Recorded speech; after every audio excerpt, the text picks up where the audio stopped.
The villainous noble doesn't want to die, so he swore to not die as one of the 4 heavenly kings. Volume 4, by Yukitsugu Kurakawa, translated by Renkun at JP Translations for Fun. Audiobook by Masquerade at Masquerade Audiobooks.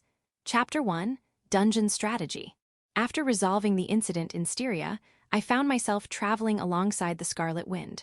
The goal: to cure the illness afflicting the group's subleader. This was at the fervent request of Lillica Skyfield, one of the story's heroines. Building a debt of gratitude with her would undoubtedly serve as a strategic advantage for my survival in the days to come. That was my calculated judgment. To treat Iz's mana-draining disease, we needed the unique ability of a ghost-type monster: mana absorption. To that end, I ventured into the dungeon known as the Spectre Cave, seeking to bind a ghost-type monster as a familiar. The gloomy cavern passage stretched before us as Carlos and I pressed forward. I had left Lillica and the rest of the Scarlet Wind outside the dungeon. It's not that I didn't trust them, but frankly, aside from Lillica, they were dead weight. Bringing along the weak only slows progress. To walk the path of the strong, one must be strong. The weak have no place on the road I tread. The ghost-type monsters that haunt the Spectre Cave are immune to physical attacks. To defeat them, you need magic or a weapon imbued with mana. Not that it mattered much to Carlos or me. As expected, my skills have dulled. Carlos muttered solemnly, gazing at the 3 ghosts he had just skewered with his rapier. Around him floated countless ghosts, sliced to ribbons and left drifting in tatters. The old man was muttering something. Could he really be saying this after displaying swordsmanship so swift that even my mana-enhanced vision struggled to follow? Those words might sound like sarcasm to some. No, not at all sarcastic. In my prime, I could have cut down twice as many with a single swing. I would have loved to show you, young master. You just sliced every ghost that appeared with one swing. What are you even talking about? Before I could even make a move, the ghosts were reduced to dust the moment they appeared. Twice as many. He was already cutting down every single one. That said, our goal wasn't extermination, it was to bind a ghost as a familiar. I turned my gaze to the freshly shredded ghosts. But, gone as expected. The ghosts Carlos had cut down dissolved into particles of pale blue light, leaving no trace behind. Even the ones skewered on his rapier met the same fate. Carlos stared at the empty tip of his blade with an unreadable expression. When you defeat a ghost-type monster, it leaves no corpse. Well, that's only natural. Without a corpse, Shadow Eater is useless. Things aren't going so smoothly, are they? Carlos, aren't you cutting them too finely? That might be speeding up their dissipation. Well, I did consider that possibility, and made sure to pierce the vitals of 3 of them to preserve them. But, the skewered ghosts dissipated almost simultaneously with the shredded ones. I knew it already. This was just me venting frustration over things not going as planned. As I mulled about it, I took a step deeper. No use of getting irritated. Let's move deeper. A stronger specimen, perhaps a floor boss, might leave a corpse. As you command. With Carlos in tow, I ventured further into the dungeon. We continued hunting ghosts, slaying a couple of floor bosses along the way, but as expected, no corpses remained. Finally, we reached the chamber of the dungeon's deepest guardian. Pushing open the massive, out-of-place door, we stepped into an open space. There, standing as if awaiting us, was a golden skull wreathed in pale blue flames. The oppressive aura it exuded was on a different level from the ghosts we'd encountered thus far. And no wonder, it was the dungeon's protector, a guardian. The guardian of the Spectre, Cave Ignis Koron, the Duke of Ghostfire. Guardians, regardless of a dungeon's difficulty, are universally formidable. Their power is said to rival even that of a Dragon King, but that wasn't the issue here. Is that a ghost type? What do you think, Carlos? It has a physical form. The flames might be the ghost-type entity, but if the skull itself is the main body, then it's an undead type. Well, we'll know once we kill it. Stand back, Carlos. Young master, allow me to take the front. No need. I stopped Carlos as he drew his rapier and stepped forward. This was a guardian. Even for Carlos, it was not an opponent to underestimate. Since we entered this dungeon, you've been the only one fighting. At this rate, I'll be the one getting rusty. But young master, it won't take long, it's just a guardian. Strong as it may be, It's only on par with a dragon king. As I spoke, I unleashed my magic. In an instant, a barrage of dark magic engulfed Igni's Coron. Section. At the entrance to the Spectre Cave, the members of the Scarlet Wind stood ready, armed with magical weapons. With Iz's treatment on the line, they were brimming with determination, fully prepared for battle. Yet now they stood frozen, their expressions a mix of frustration and resignation. "Stay there and don't get in the way," Roofus had declared bluntly. They had come ready to fight tooth and nail for Iz's cure, only to be sidelined. It was no wonder the Scarlet Wind members stood about, looking dejected. "So, are we really that much of a burden?" Kay asked lazily, resting his spear on his shoulder. "To someone like Roofus-san, maybe," Dan replied, his face serious. "Well, the three of us didn't exactly shine last time. Pretty pathetic for grown adults," Hawk said, adjusting his round sunglasses with a flick. They had faced the sword Saint Eric and the blood-stained hat in rapid succession, both far out of their league. Even as a trio, they hadn't landed a single blow and were utterly defeated. Sure, their opponents had been exceptionally formidable, but the ones who had carried the fight were Roofus, Valm, and Lillica, 3 children, the eldest barely 12. The fact that 3 grown men had dragged them down was, frankly, humiliating. "And then there's Sigil," Hawk muttered, his voice dripping with exasperation. The Scarlet Wind's leader was, of all things, languishing in a dungeon cell. The 3 men's gazes turned to Sigil, who awkwardly averted his eyes. Yeah, that was my bad. I'm the idiot who charged in alone and got caught," Sigil admitted. "Damn right," Dan said. "Reflect on it," Kay added. Sigil shrank under their words. Meanwhile, Lillica, ignoring the 4 men's exchange, kicked at the ground with a scowl. "What's his deal? He could have at least taken me along," she muttered, sulking after being left behind by Roofus.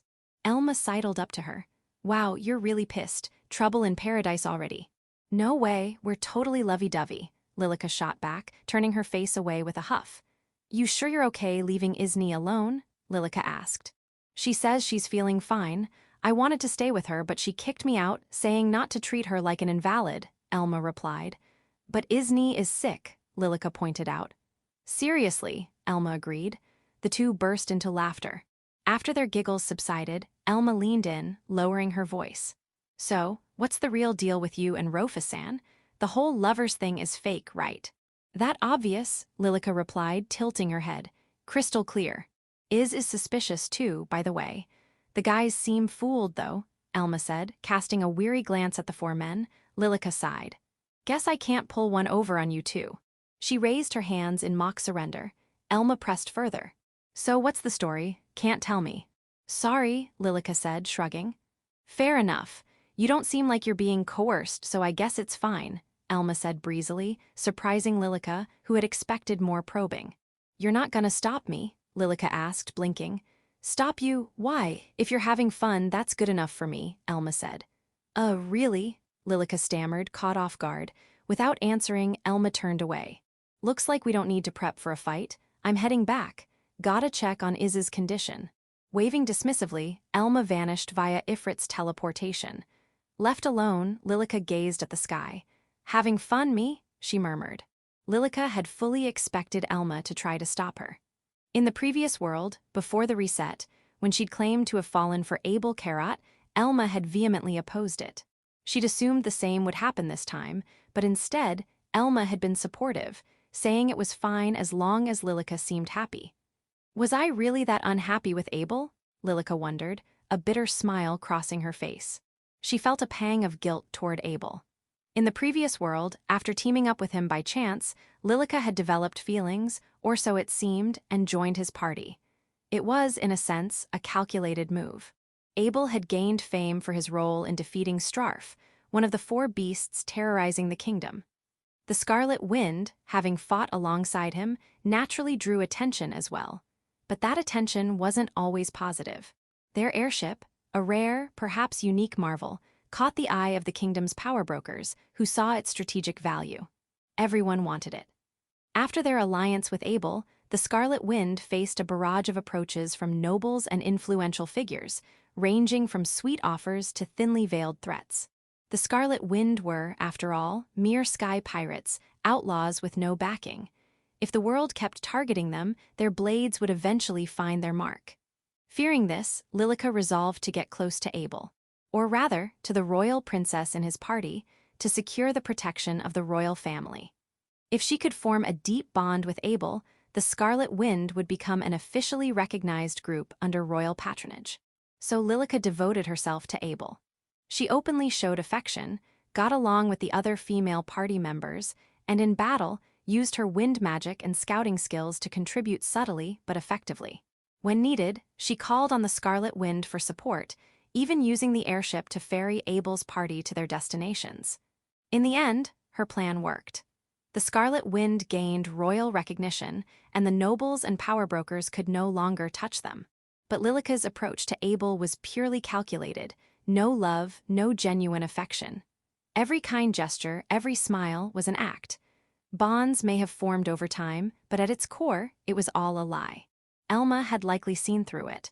That's why she'd so fiercely opposed Lillica joining Abel's party. Now that I think about it, maybe Abel sensed it too. Abel had treated her like a little sister. No matter how much she flirted or initiated physical contact, he never reciprocated romantically. Lillica didn't regret her actions, but she couldn't help wondering if there might have been another path, one where she could have been genuine teammates with Abel's group without all the deception. The thought brought a faint, wistful sigh, then she tilted her head. Oh. This time, Elma hadn't stopped her, because Lillica seemed to be enjoying herself. In other words, when she was with Roofus, she appeared genuinely happy. Enjoying myself, huh? No way I'm actually falling for Rukun, right?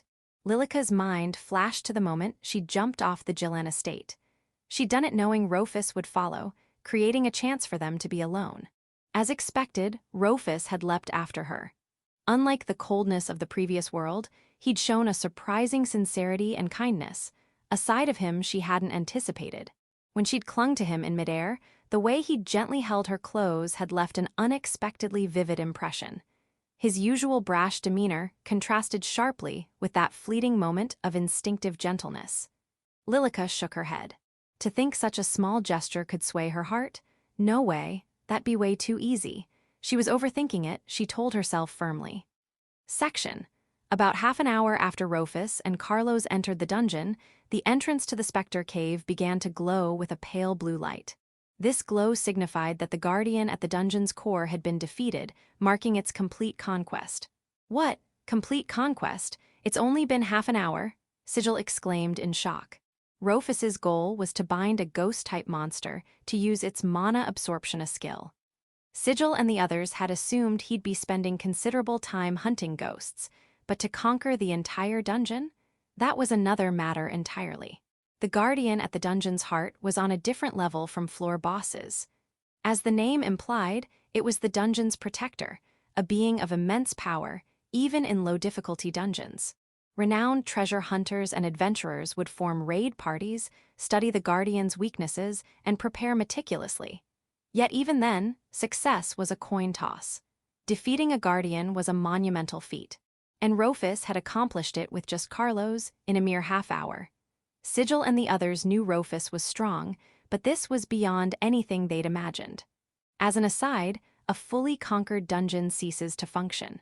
The Spectre Cave, now defeated, was no longer a dungeon, just a cave. A deactivated dungeon never regenerates. However, in time, anywhere from 1 to 5 years, a new dungeon may emerge in its place. The Spectre Cave was gone, but a new dungeon would likely appear here eventually. The mechanics behind this phenomenon remain a mystery, accepted by people as simply the way of the world. Soon, Roofus and Carlos emerged from the glowing entrance.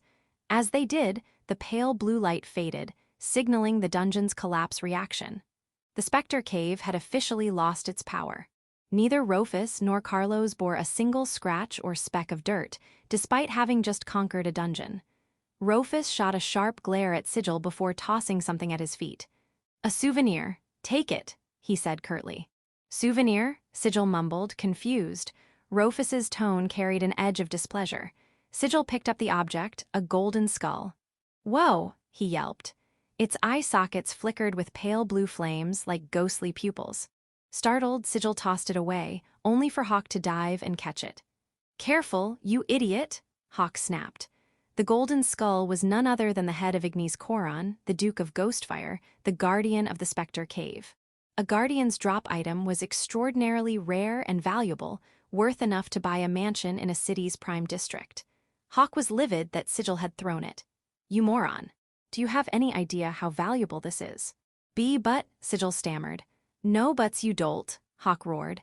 Intimidated by Hawk's uncharacteristic fury, Sigil faltered. Meanwhile, Lillica approached Roofus cautiously, noting his sour mood. Welcome back, so how'd it go? She asked softly. Roofus shook his head. To cut to the chase, I couldn't bind a ghost-type monster as a familiar. Oh, I see, Lillica said, her expression clouding. Roofus shrugged with a sigh. It was a long shot. Ghost-type monsters dissolve without leaving a corpse when killed. Without a corpse, Shadow Eater is useless. He glared at his shadow, barking, "Come out."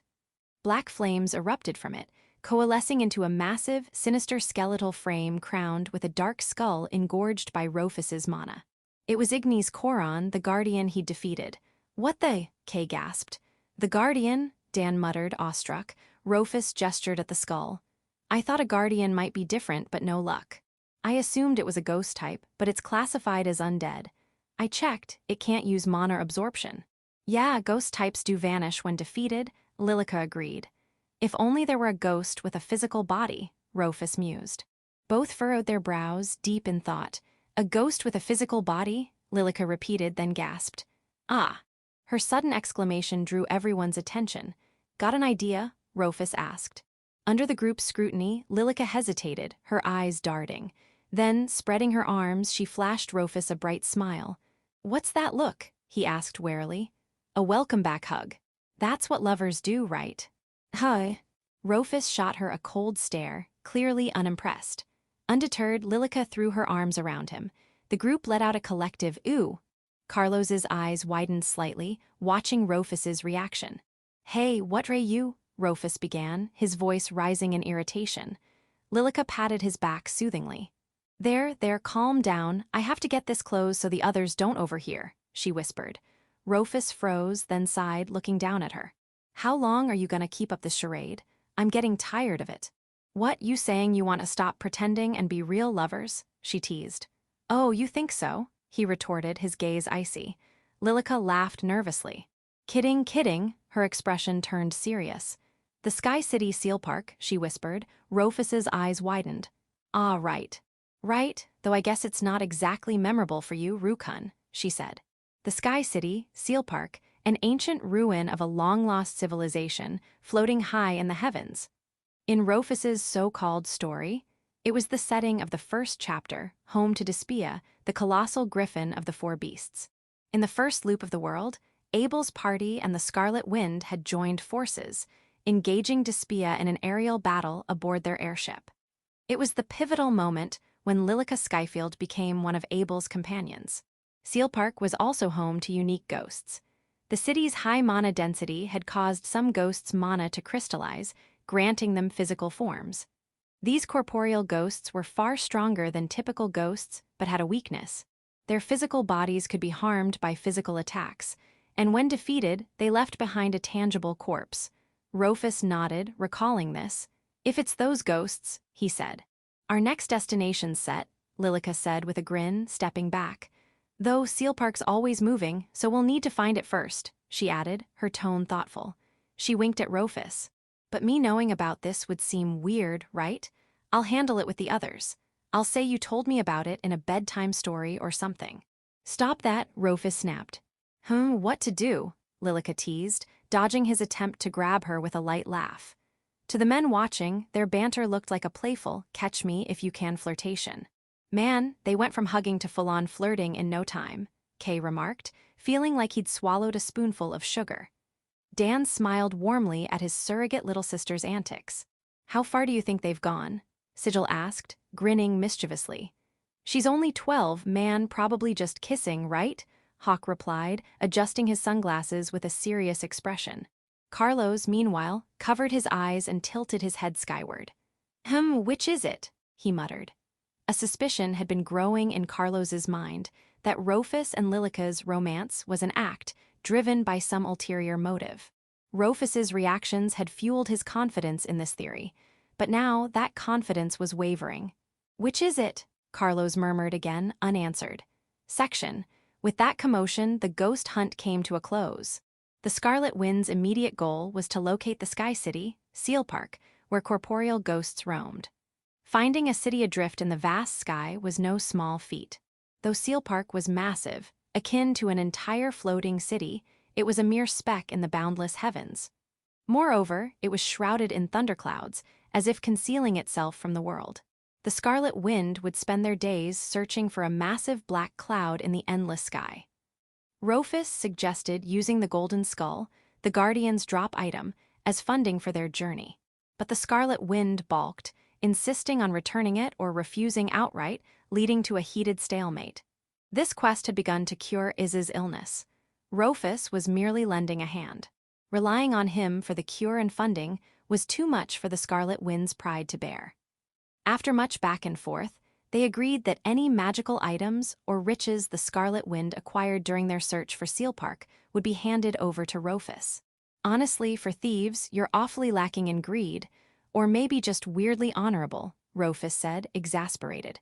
"Ha, even the Scarlet Wind has its pride," Lillica replied with a laugh. "Pride beyond your station will be your downfall. If you're commoners, just take the noble's handout and be grateful," Roofus shot back. "We're treasure hunters before we're commoners. Just like you have your noble pride, Lokun, the Scarlet Wind has things we won't compromise on," Lillica said, grinning. Roofus shrugged. "Is that so? Well, we're heading out soon," Lillica said. "Don't forget the scheduled check-ins," Roofus reminded her. "Got it, though who knows if it'll be on schedule? The next time we're back here, it'll be with intel on Seal Park," she said, her eyes blazing with determination as she looked to the sky. Iz's illness was progressing even now. There was no time to waste. With a potential cure in sight, her motivation was at its peak. But Roofus sensed a dangerous edge in her fervor. Focusing too much on one goal could narrow her vision, blinding her to her surroundings. Without a word, he stepped closer, subtly aligning his shadow with hers. In that moment, a familiar slipped silently from his shadow to hers, its movement so faint even Lillica couldn't detect it. This allowed Roofus to monitor her actions through the familiar, a watchdog, essentially. As long as the promise to cure Iz held, Lillica was unlikely to betray him. But nothing in this world was certain. Roofus had endured countless nightmares of being slaughtered by Abel's faction, Lillica included. Trusting her completely was out of the question.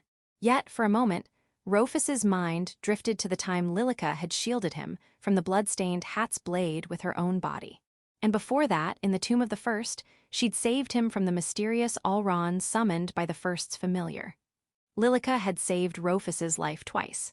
As much as it galled him to admit, that was an undeniable fact. Yes, she had killed him countless times in past iterations, but he hadn't forgotten that she had saved him this time around. What's up, Lokun?" Lillica asked, tilting her head curiously as she noticed his intense stare. Roofus lowered his eyes with a sigh. "Nothing." In that moment, he recalled the familiar he had slipped into Lillica's shadow, a precaution born of distrust. But given that she had saved his life twice, perhaps, just for that, he could afford to trust her a little. That thought crept into his mind, unbidden. Trust? How utterly unlike him.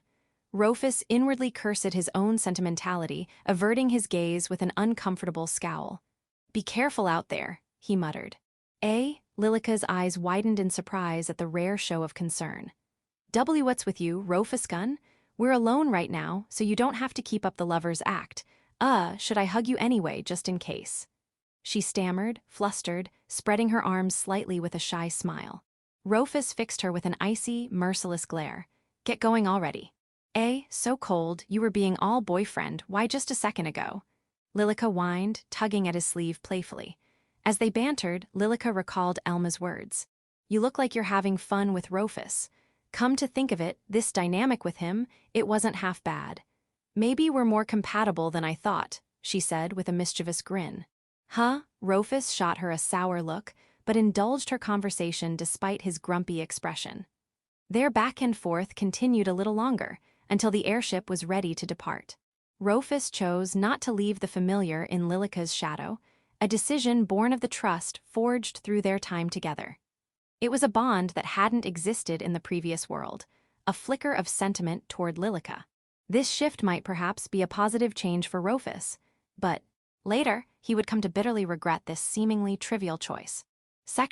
Sometime after the Scarlet Wind set out to search for the Sky City, a visitor arrived at the Lightless family's secondary estate, where Roofus resided. It was a pair of women. One was Eura, the Dark Knight. The other was a petite girl clad in white clerical robes, her face concealed by a plain veil.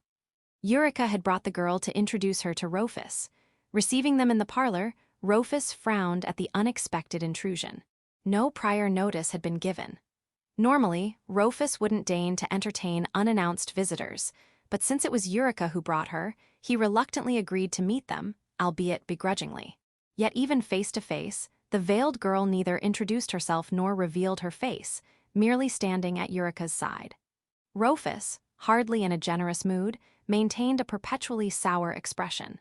Sensing the tense atmosphere, Eura knelt before Roofus, who lounged on a sofa with his cheek propped on his hand. "Young master, I am deeply grateful for your willingness to receive us despite our sudden visit. Please forgive the lack of prior notice," she said, bowing her head. Roofus sighed. "It's you, so I won't turn you away, but I'd like to hear a name already." His sharp gaze shifted to the white-robed girl. Eura hurriedly raised her face. "Young master, if I may, could you overlook that? This person has reasons for concealing their identity." The girl raised a hand, cutting Eura off. "It's all right, Eura-sama." She turned her pale, almost translucent eyes toward Roofus through the veil, then removed it. Her skin was as flawless as porcelain, her long platinum blonde hair cascading down. Roofus's eyes widened in recognition. "Thank you for receiving us on such short notice, Roofus Ray Lightless-sama. My apologies for the delayed introduction. I am Fran, appointed as the Saintess of the Six Gods Church. I've come today to treat your left eye and left arm," she said with a gentle smile, bowing slightly. Saintest Fran, one of the key companions of the story's protagonist, Abel. The sudden arrival of the Saintess, claiming she had come to treat Roofus's injuries, was brought by none other than Eura, the Dark Knight. Roofus's mind flashed back to an earlier moment in Rogabelt, when Eura had treated him. After tending to his left eye and arm, Eura had said, "I'll arrange for a healer more skilled than myself to be sent soon." Roofus had assumed she meant someone under the Dark Knight's leader, Alba, or perhaps the family head, Rudens. Apparently, he'd been mistaken. Though soon had stretched into months, the delay made sense if the healer in question was the church's symbolic saintess. Roofus shot Eura a pointed look. "Eura, you're one of the church's agents, aren't you?" Eura flinched at his words. Fran stepped forward, as if to shield her. "Please don't blame her. Eura-sama genuinely cares for your well-being," Fran said, bowing in Eura's stead. Roofus snorted and looked away. He'd already pieced it together the moment Eura brought the Saintess to treat him. For her to do so, knowing it would expose her ties to the church, spoke volumes. Still, it made sense to Roofus. If Eura was affiliated with the church, it explained her exceptional skill with healing magic, though even within the church, few could match her prowess. He exhaled lightly, glancing at her. "You said you'd bring a healer more skilled than yourself, but I didn't expect the Saintess herself." Fran gave a small laugh. "Eura-sama's healing magic is unmatched even within the church. I can't hold a candle to her." "The symbol of the Six Gods Church, saying such things?" Roofus retorted. Rumors painted the church's upper echelons as a den of greed and ambition. Roofus, who held no fondness for the church's structure, didn't mean it as a compliment. His words carried a hint of sarcasm, but Fran, catching it, gave a wry smile. "As you know, the title of Saintess is little more than a decorative label the church flaunts. I was chosen merely because I can wield some unique holy magic. If healing magic alone determined the Saintess, Eura-sama would hold the title." "Is a Saintess supposed to say such things?" Roofus asked. "No, she isn't, so please keep this between us," Fran replied with a mischievous smile. Roofus shrugged, recalling the story. Right, Fran was like this. In the narrative, she was an unconventional saintess, down-to-earth or perhaps worldly. Unbound by church doctrine, she wielded holy magic befitting her title. That was Roofus's impression of her. Fran was also one of Abel's companions, meaning she was among those who had killed Roofus during the four Heavenly Kings' battle. Yet, despite her sudden appearance, Roofus felt no hatred toward her. Perhaps because, as a pure healer, she hadn't directly participated in his death. He vaguely recalled his frustration at her instantly healing Abel's party during their battles, but that was the extent of it. That he could converse so normally with a former enemy was likely due to this, Roofus concluded. Fran smiled, her gaze settling on Roofus's left eye, its jade-green pupil. "Shall we begin the treatment? I'm here in secret, so I can't stay long." "What? You snuck out of the capital and came all the way to lightless territory. For a saintess, that's bold." "Yes, that's why preparations took so long. Yurika-sama consulted me some time ago, but I'm sorry for the delay," Fran said, bowing. Roofus waved her off. "No need to apologize. To be honest, I wasn't expecting much, but I see. If you're acting without the church's approval, I owe them nothing." Roofus, who despised the church, smirked at the thought of avoiding their influence. Fran returned a sly grin. "By all means, feel indebted to me and Yurika-sama, not the church." Yurika watched nervously as Fran spoke so brazenly, but Roofus, far from offended, seemed amused. "Well said, start the treatment. If you can fully heal me, I'll reward you handsomely." "Leave it to me. As the saintess, I promise the finest treatment," Fran declared. A radiant magic circle of holy light unfurled behind her. Thus began the saintess's attempt to heal Roofus's left eye and arm. Section. The holy magic circle dissipated into mist. Fran's face was ashen, her head bowed in defeat. Yurika, who had assisted with the treatment, looked equally crestfallen, her gaze fixed on the floor. The atmosphere was funereal. "Well, don't take it too hard," Roofus said. "To boast of the finest treatment as a saintess, only to fail so miserably." Fran mumbled, her dejection so profound that Roofus, the patient, felt compelled to console her. In short, even the saintess's power couldn't heal Roofus's left eye and arm. Fran was a master of holy magic in all its forms. Though her healing magic was slightly inferior to Yurika's, her specialties were curse-breaking and purification. The alien mana clinging to Roofus's left eye and arm, which obstructed healing magic, couldn't be purged. Yurika's spell had sealed it, preventing direct harm for now, but what would happen if that seal broke? Fran couldn't say for certain, but it wouldn't be good.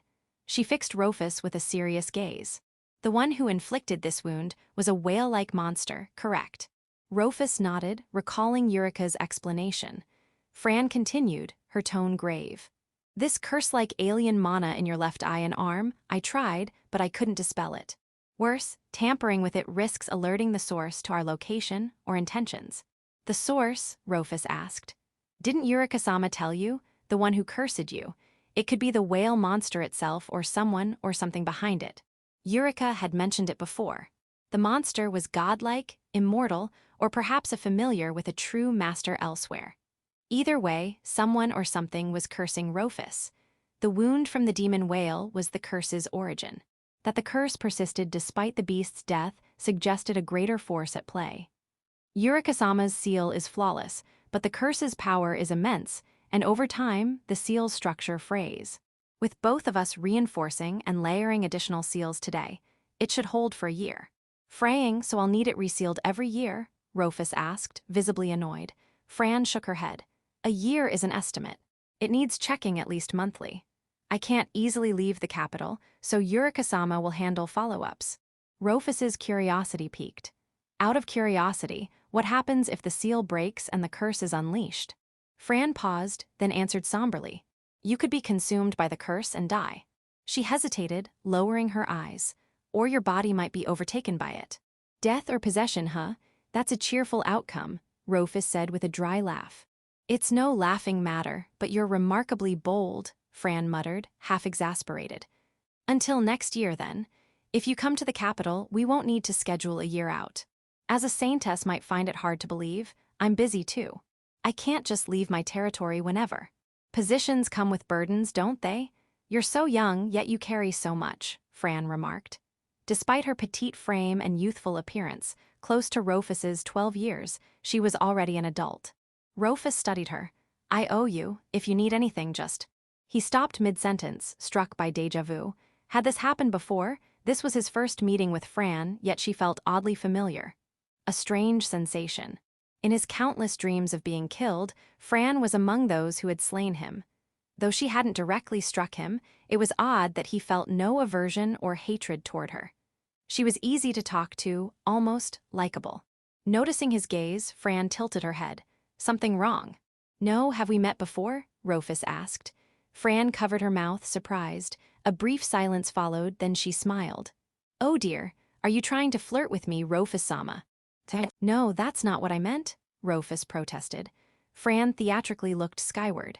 We were destined in a past life, the classic nobleman's line to woo a lady. I'm flattered by such a passionate approach, especially from the heir of the renowned lightless marquisate. It's a misunderstanding. Roofus tried to clarify, but noticed her suppressed laughter. She was teasing him. Fran, you're mocking me, he said, narrowing his eyes. Hee, you were so adamant in denying it, I couldn't resist, she giggled. You, Roofus growled. Fran cleared her throat, composing herself. My apologies. But you caught me off guard with that odd question. I was startled. My bad, Roofus said, shrugging. Eura, watching the exchange, looked uneasy. Fran noticed. Eura-sama, is something wrong? Oh no, Eura stammered, hesitant to interrupt. If something's on your mind, speak. You're permitted, Roofus said. Thank you. Did Fran-sama know Roofus-sama previously? Eura asked. No, Fran replied firmly. Today is our first meeting. No childhood promises or dramatic backstories, so rest assured. I see, Eura said, visibly relieved. Roofus frowned. Why was she relieved? Fran coughed lightly, turning to Roofus. To reiterate, we'll likely have a long relationship until this curse is lifted. If I need help, I'll call on you. I look forward to working together. Likewise, reach out anytime, Roofus said, offering a faint smile. With brief farewells, Fran left the estate with Eura. Roofus's left eye remained blind, his arm still missing, but the visit yielded crucial insights. The curse's immense power and the need for regular resealing. Without this knowledge, the curse could have led to disaster. Roofus, unable to sense the alien mana himself, wouldn't have noticed the seal fraying. Still no cure, huh? Maybe I'll get a prosthetic arm, he muttered, staring at his absent limb in the now empty parlor. A while later, Carlos entered. The guests have left, I presume. I never expected the Six Gods Church's saintess, so what of Eura's situation? Her ties to the church, you mean, Roofus said. He wasn't surprised Carlos knew the conversation's details, likely eavesdropping from the next room. Always prepared for emergencies, that was part of Carlos's role as Roofus's butler and bodyguard. Nothing to do about it. Eura's a dark knight. Her background's been vetted. Father likely knows already. Roofus smirked, an idea forming. But using this to force her resignation from the Dark Knights and make her my personal aide, that could work. With Eura's regular checkups necessary, keeping her clothes would be convenient. Carlos tilted his head. You seem quite taken with Eura. Why so eager to keep her near? Something special about her. Roofus gazed at the ceiling. She's beautiful, that black hair. Carlos's face twitched. Pardon? What? That's it. Is that a problem? No, it's just unexpected. I didn't know you liked black hair. Of course, I value her exceptional healing magic too. Holy magic users are rare in lightless territory. Carlos eyed him. Just to clarify, are you planning to make Eura your concubine? Concubine? A mistress, you mean? Not my intention, why ask? Roofus said, turning away irritably. Choosing a woman to keep close can be interpreted that way. Eura might assume as much. What? When I asked if she'd be my aide, she was eager. Was she thinking mistress? Roofus asked, incredulous. With your status, taking a mistress wouldn't raise eyebrows, but you're a bit young for that, Carlos said.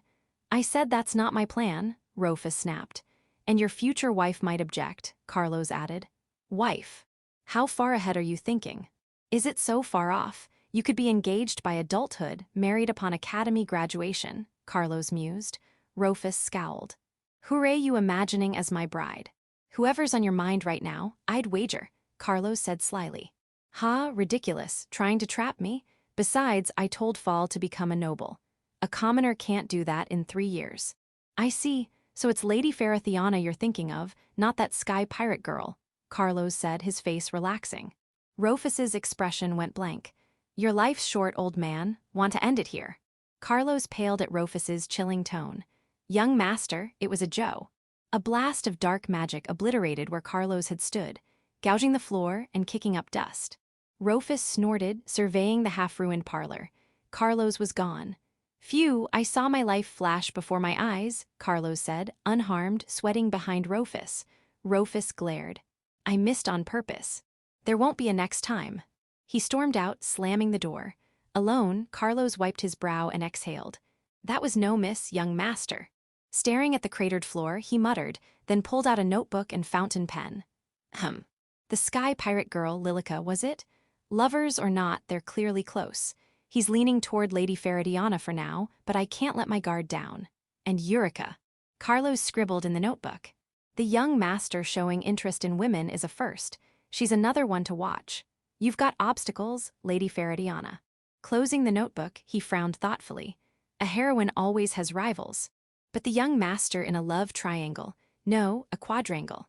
The notebook's cover read in bold letters. Sequel notes.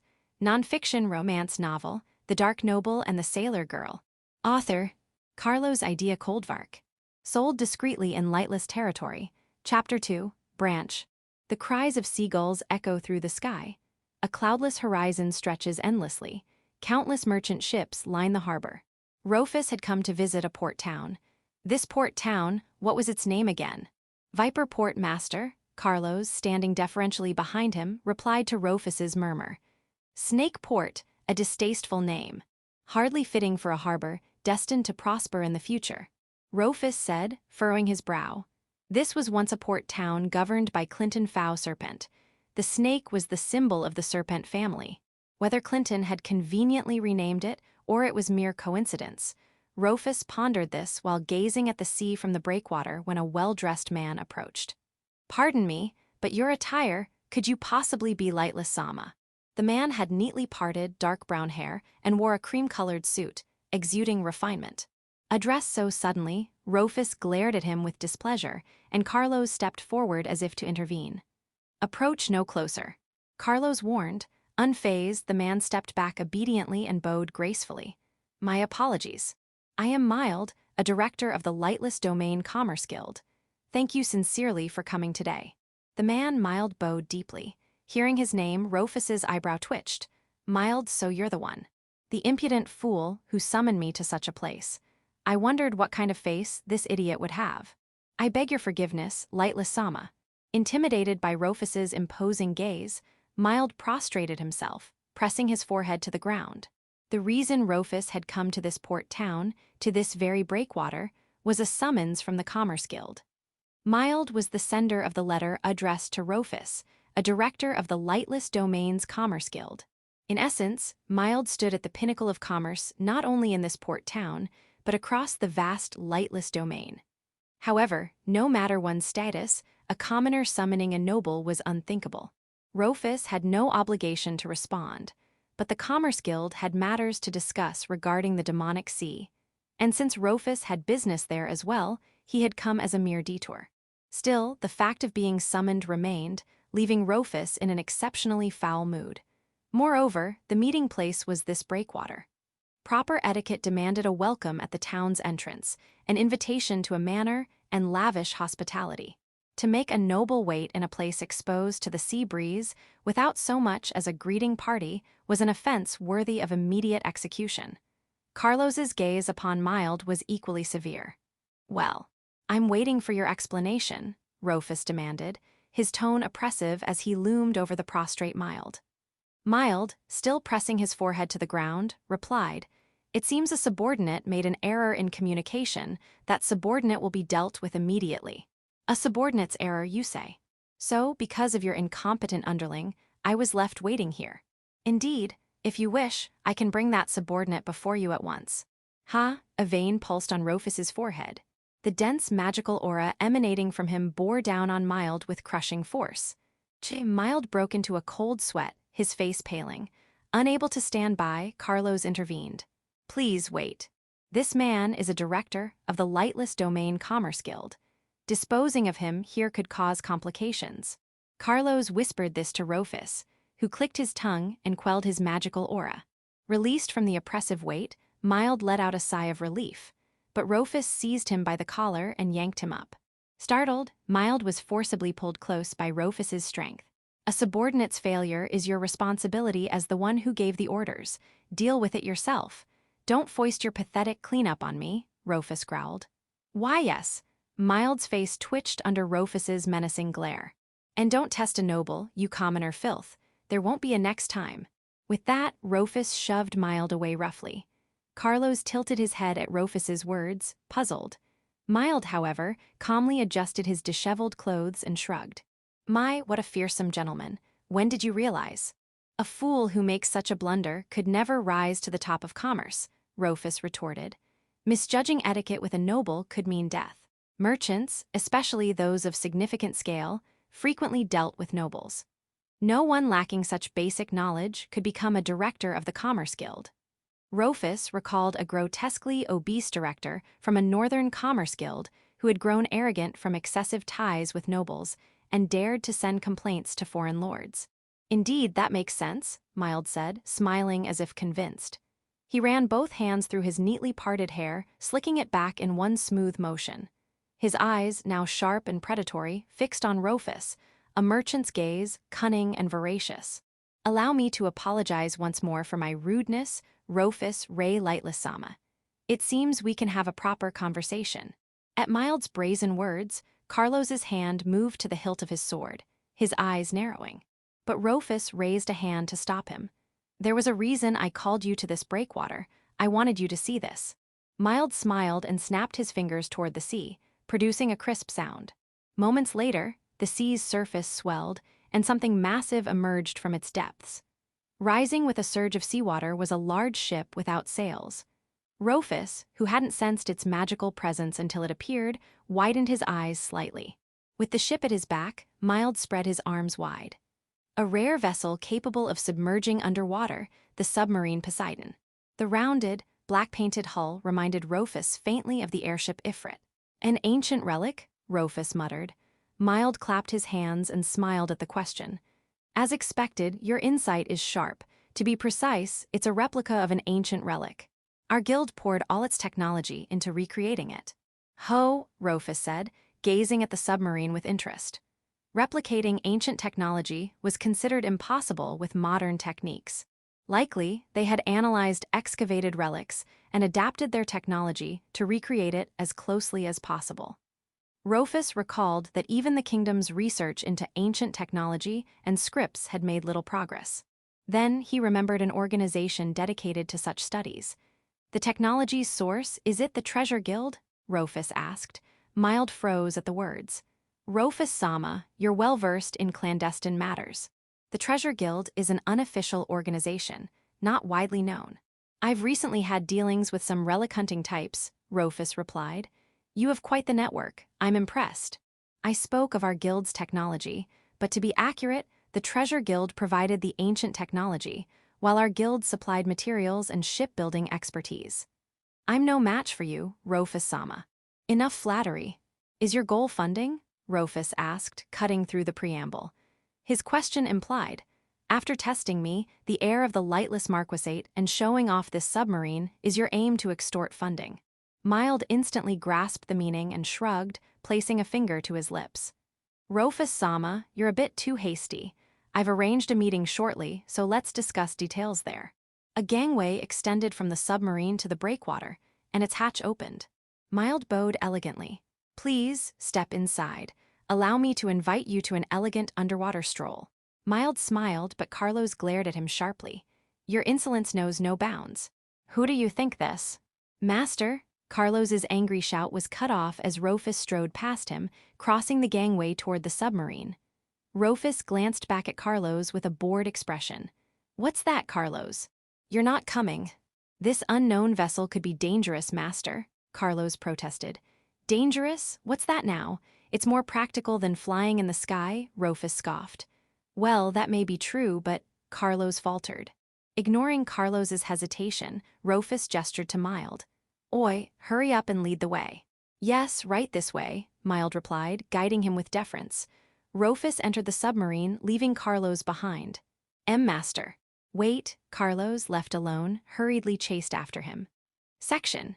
Inside the submarine Poseidon, Roofus and Carlos were led to a grand hall with glass walls.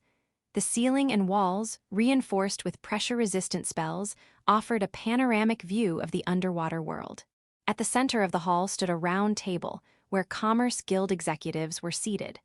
Among them was an executive who had previously visited Roofus's manor. At Mild's prompting, Roofus took a seat at the table, with Mild sitting across from him.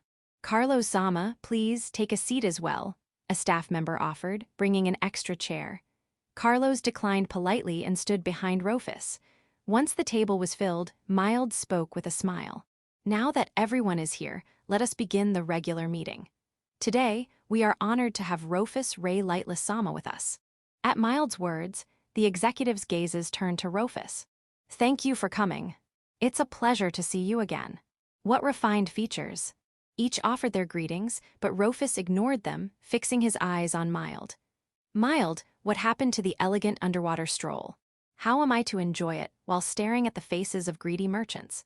The merchants laughed at Roofus's remark, while Mild gave a wry smile. Please forgive us, we'll make time for that later.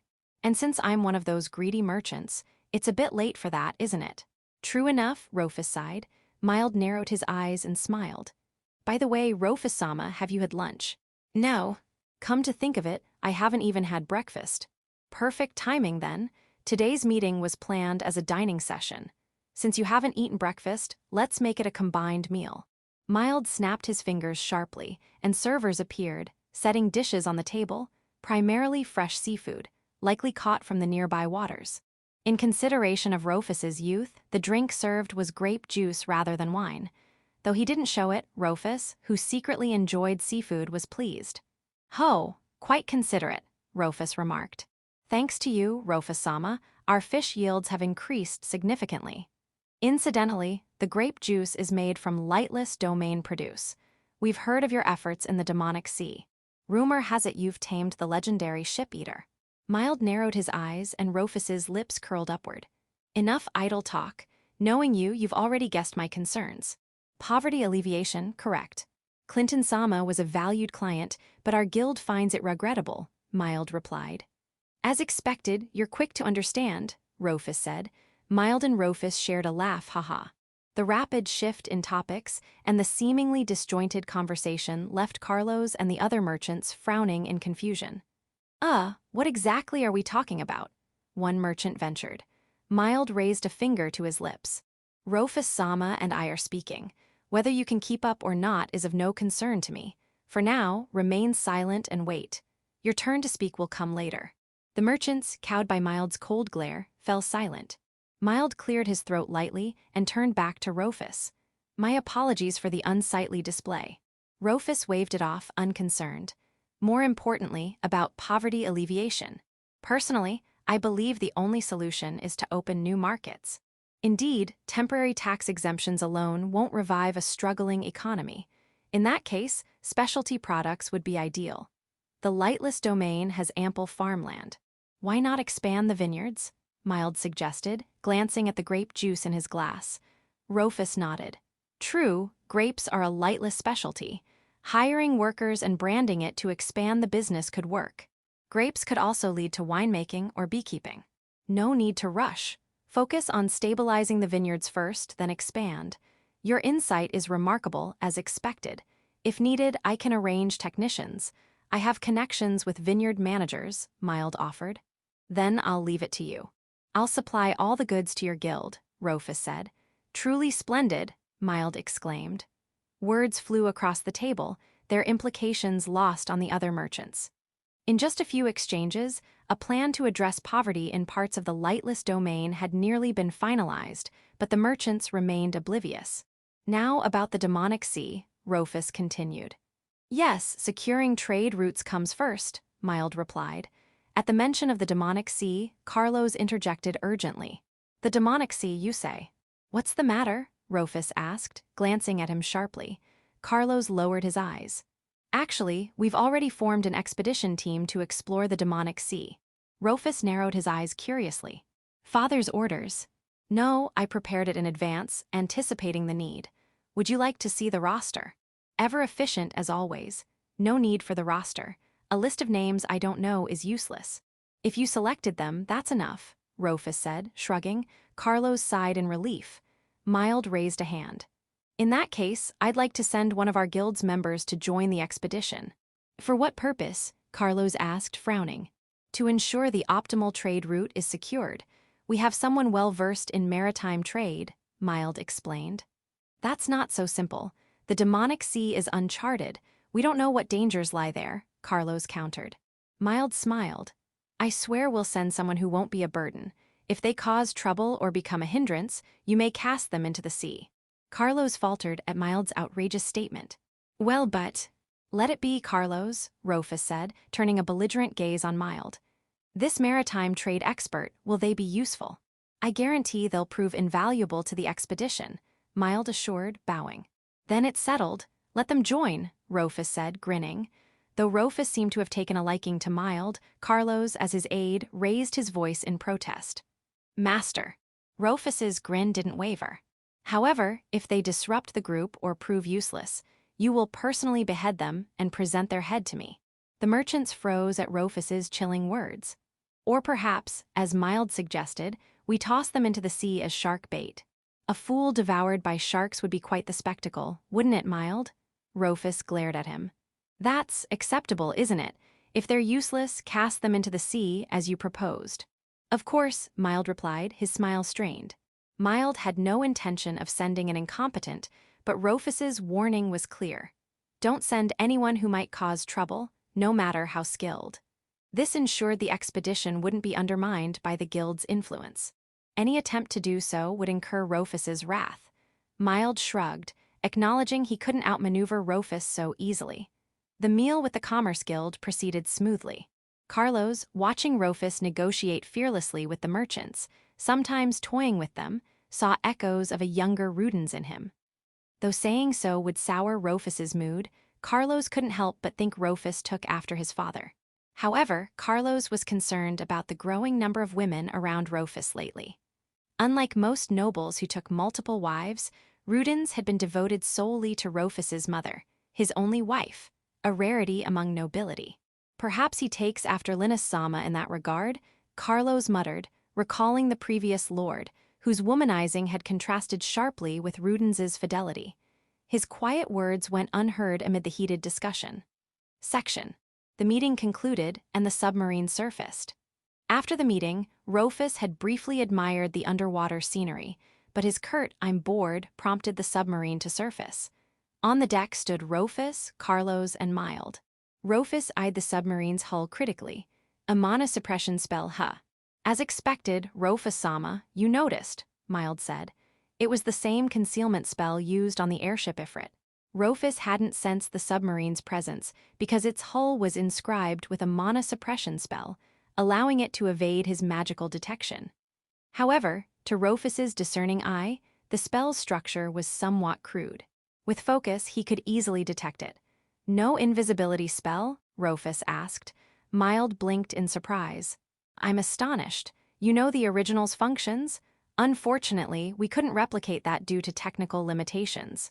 You called it a replica, but it's more like a shoddy copy, Roofus remarked. Haha, that stings, Mild said, laughing wryly.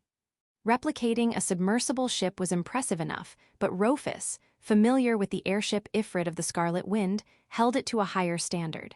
Still, despite his harsh words, Roofus recognized its true value.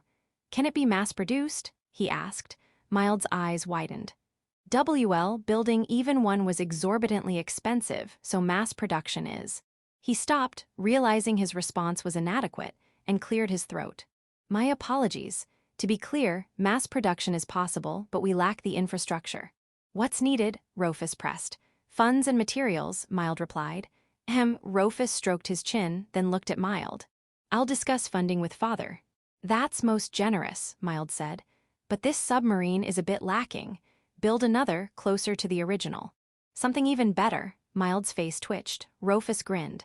I'll fund the construction of that one. Disassemble this ship to rebuild it, or make a new one your choice. Roofus mentally calculated the tribute funds left by Clinton. We'll consider it, Mild said. If you produce something impressive, I'll fund it myself, even if father doesn't. Prove it with results. Haha, I'm no match for you, Roofus-sama.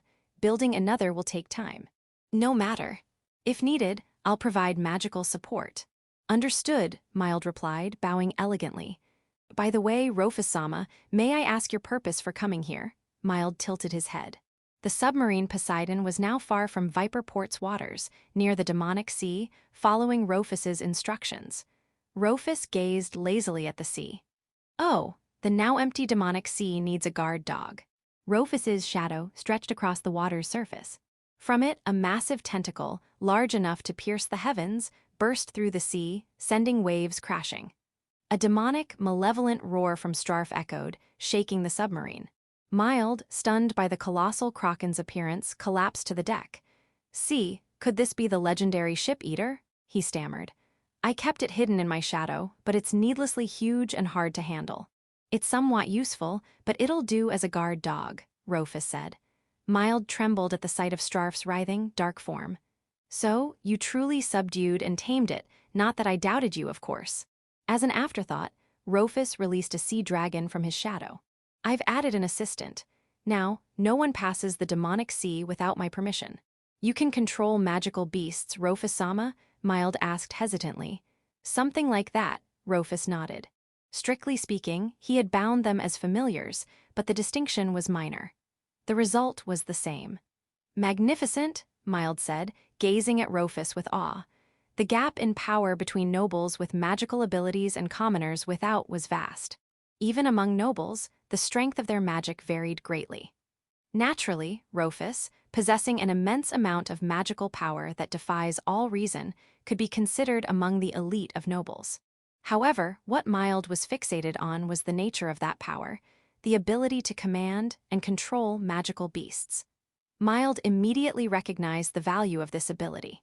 Currently, Roofus was using this power only tactically, but if he so desired, it could be applied in countless other ways.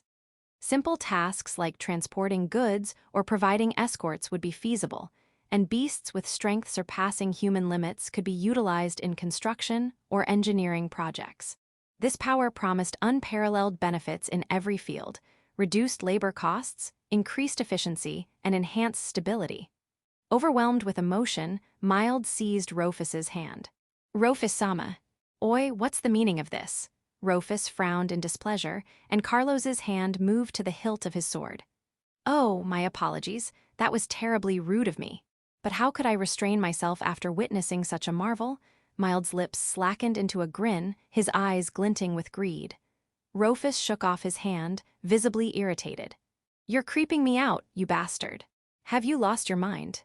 Having glimpsed a fraction of your power, I can't contain my excitement, Master-sama, Mild replied fervently. I don't swing that way. Don't come any closer, Roofus warned. A misunderstanding. I'm perfectly normal, I assure you, Mild protested, still trying to approach. Carlos drew his sword, pointing its tip at Mild. One more step, and I'll have your head. Faced with Carlos's killing intent, Mild regained a sliver of composure. Catching sight of his disheveled reflection in the seawater pooled on the deck, he cleared his throat and straightened his expression. My apologies. I lost myself for a moment. So it seems, Roofus said, casting an exasperated glance. Mild shrugged under Roofus's gaze. Thinking quickly to salvage the situation, his sharp eyes darted to Roofus's missing left arm. On another note, Roofus-sama, your left arm, I heard it was lost in battle with the ship-eater demon. Have you considered treatment? The arm had actually been lost to an attack by the demon whale. But since the existence of the demon whale wasn't public knowledge, it was assumed to be a wound from fighting the ship-eater. Roofus had no particular inclination to correct the misconception. It's cursed. Healing magic can't fix it, apparently, he said. A curse? From the ship-eater demon? But you've tamed it. Mild tilted his head, puzzled. Roofus glared at him, annoyed. You want the details that badly. Mild straightened and took a step back. My apologies, I overstepped. Reaching into his pocket, Fudicoro, Mild produced a document. Please take a look at this. Roofus received the document via Carlos and scanned its contents. In a word, it was a blueprint for a magical prosthetic arm, a device that could channel the user's magic to mimic neural connections, tsuna. If the claims were true, it could be moved as freely as one's own hand, even transmitting tactile sensations. Roofus studied it with keen interest. This is ancient technology repurposed, isn't it? Indeed. In modern times, even limb loss can be healed with advanced healing magic at the church, for a hefty donation, of course, so this kind of technology hasn't progressed. But this should suit you perfectly, Roofus-sama, Mild explained. I'll take it, how much? Roofus asked eagerly. Mild's lips curled into a smile. If it pleases you, I offer it as a gift. Really? Roofus raised an eyebrow. Of course. As an apology for my earlier disgrace and to celebrate our meeting, Mild said, bowing elegantly. Roofus's lips twitched upward. Ho, that's commendable. Looks like we'll have a long partnership, you and I. Roofus extended his hand, a gesture signifying the sealing of a deal. Mild grasped it firmly with both hands. Absolutely. I look forward to a long and fruitful relationship. I'll visit your manor later to take measurements for the prosthetic. Come anytime. For you, I'll always make time, Roofus replied. Their firm handshake, struck at sea, was less a pact between the Lightless family and the Commerce Guild and more a personal bond between Roofus and Mild. Chapter 3. Unexplored Area Exploration. Several days after the submarine incident at Viperport, a missive arrived at Rogabelt. It was from Carlos, addressed to Fall. The exploration of the uncharted demonic sea had been officially approved. Minimal supplies and personnel would be sent, and exploration was to commence as soon as preparations were complete. The missive was verbose, but that was the gist. Fall inwardly grumbled that she'd said no additional personnel or supplies were needed. But when she saw the personnel sent, not only Fall but even the young sailors under Log's command were baffled. Carlos-sama sent me. I'm Carla, pleased to meet you. A red-haired girl, Carla, greeted them with a cheerful shout and a bright smile. It was early morning. The personnel sent to Rogabelt consisted solely of this girl, who seemed close in age to Fall. Her only luggage was a single bag slung over her shoulder. At most, a neatly polished sword hung at her waist, likely for self-defense. Noticing Fall's gaze, Carla grinned and hugged the sword. Oh, this? A girl traveling alone can be dangerous, so this is just for show, pure bluff. I can't use a sword at all, so don't expect much. I see. Fall's face twitched as Carla proudly clutched the sword. Fall marveled that Carla hadn't been attacked by bandits on her journey. Well, I did say I didn't need help, she muttered. Even so, sending a delicate girl who didn't seem capable of swinging a sword was perplexing. Surely this wasn't Carlos's way of punishing her for refusing aid? Fall frowned. Scratching her disheveled golden hair, she looked at Carla. The demonic sea we're heading to is full of dangerous magical beasts. Are you okay with that? Carla laughed and confidently patted her slim chest. No need to worry about me. I'm quick on my feet. Carlos-sama briefed me on Faradiana-sama's intentions. I'm strictly here as a record keeper for the exploration. Well, if that's the case, Fall said. Her unease didn't fully dissipate, but it was true that keeping records and reporting afterward wasn't her strong suit. Having someone handle that was genuinely helpful, Fall reconsidered. Oh, and if it's okay, Carla hesitated, shyly extending her hand. Amen. Fall tilted her head, unsure of her intent. If you don't mind a handshake, Carla asked. Oh, like a let's-get-along thing? Fall casually took her hand. Carla jumped with excitement, clasping it tightly. Wah, thank you so much. I'm actually a huge fan of Faradiana-sama. This is thrilling. Huh? Fan? Fall blinked, bewildered by Carla's unexpected reaction. Carla carefully pulled a book from her bag. It was an expensive-looking black-bound volume titled The Dark Noble and the Sailor Girl. Though literacy among commoners was low, Fall could read basic words. Black, noble, sailor girl? She read haltingly. The title seemed to point directly at Roofus and herself. What's this? Yes, it's a novel about the romance between Roofus-sama and Faradiana-sama. Romance? Fall snatched the book from Carla and flipped through it frantically. The text was filled with complex words favored by nobles, most of which Fall couldn't read. But piecing together the legible parts, it detailed her meeting with Roofus up to a confession at their parting, written with excruciating detail. Fall trembled, her face flushing red. Who wrote this? Carlos-sama, Carla replied. That old butler. Fall clutched her head. Then another realization hit her. No way is this being sold. Yes, in the lightless capital. It's not widely circulated yet, but it's secretly popular among housewives, Carla said. Literacy was higher in the capital than in rural areas like Rogabelt. Carla winked, and Fall's face turned as red as a boiled octopus, covering it with her hands. I can't ever walk in the capital again. To think I, a mere fan, get to assist the heroine of a trending romance novel among housewives. It's the thrill of a lifetime, Carla exclaimed, pressing her cheeks in ecstatic joy. While Fall shivered with embarrassment, Carla trembled with delight beside her. Their departure for the demonic sea was set for noon that day. Section. Carla had been dispatched to Rogabelt as a record keeper. Carlos had chosen a girl close to Fall's age, thinking it would make things easier. Around the same time, a man arrived at Rogabelt. In his mid-20s, he had short-cropped brown hair and sun-tanned skin marked with countless old scars. Tall and lean, his body was taut with muscle. His name was Dane. A top-tier former explorer hired by Commerce Guild Director Mild, Dane had single-handedly conquered numerous ruins and dungeons. After joining Mild, he primarily worked on maritime trade, serving as a shipboard bodyguard of sorts. Thus, he had some knowledge of the sea, making him the ideal candidate to aid the demonic sea exploration. Mild had ordered him to contribute significantly without causing trouble, a tall order that made Dane sigh wearily. Well, for now, I guess I'll play nice with this exploration team the nobles set up, Dane muttered. Arriving at Rogabelt, Dane asked locals for directions and reached Fall's group, preparing for the demonic sea exploration. What he saw was two girls making a commotion and a group of sailors watching. Ignoring the dejected girl, Fall, and the ecstatic one, Carla, Dane approached a particularly burly sailor with a cross-shaped scar on his forehead. Log. Log's battle-hardened aura and commanding presence marked him as the exploration team's leader. Dane approached with confidence. I'm Dane, sent by the Commerce Guild to assist with the demonic sea exploration. Log glanced at him sharply. Oh, you're one of the personnel mentioned in the missive. I thought it was just that last, Carla. Turning, Log extended a thick, log-like arm. I'm Log, the second in command of the sailors. Though Dane was tall, Log towered over him, forcing Dane to look up.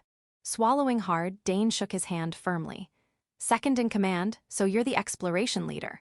His guess confirmed, Dane's lips curled upward, but Log shook his head.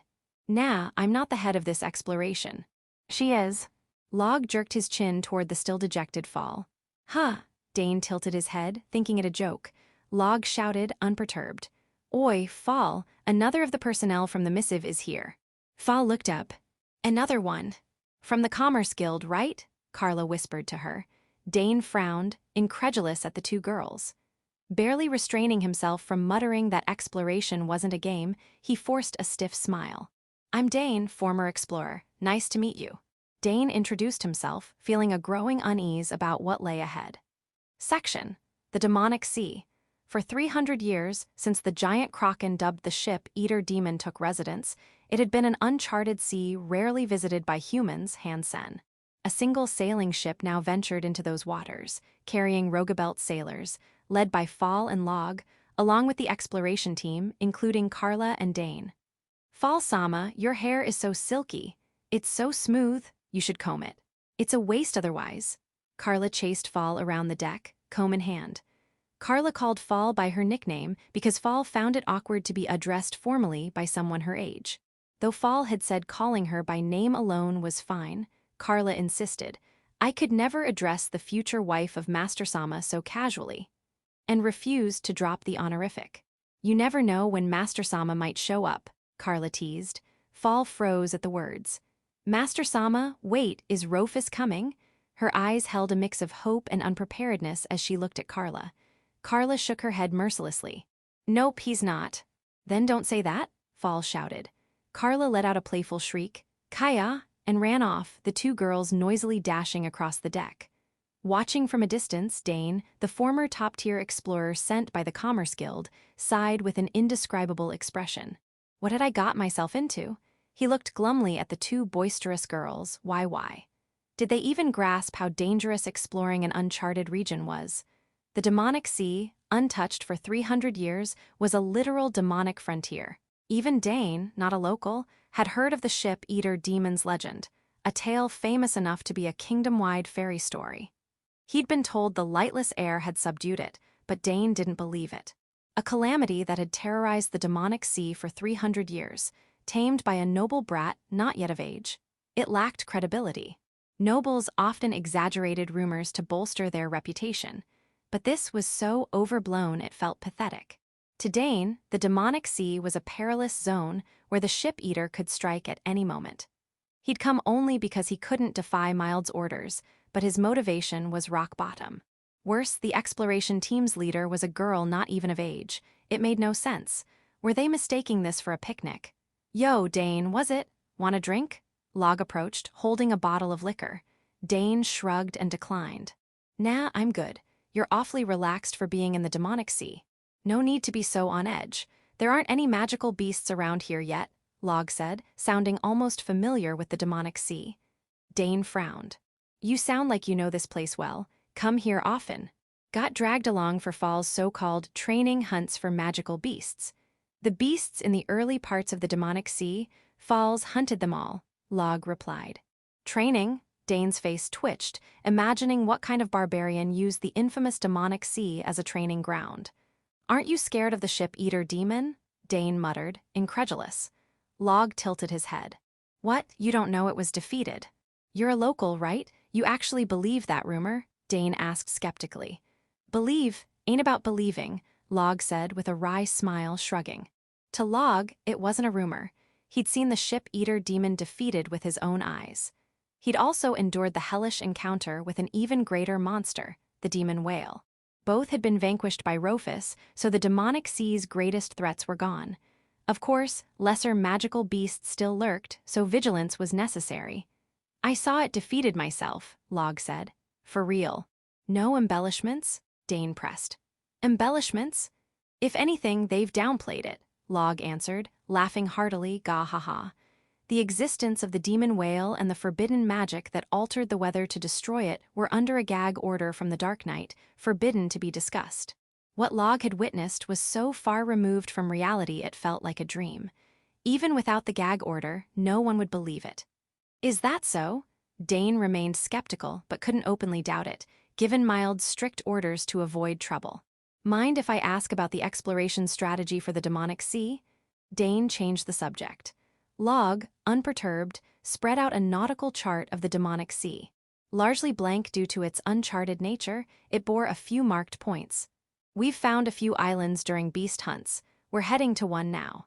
Log pointed to a mark, the small island Roofus and Fall had once washed up on. "We'll use it as a base.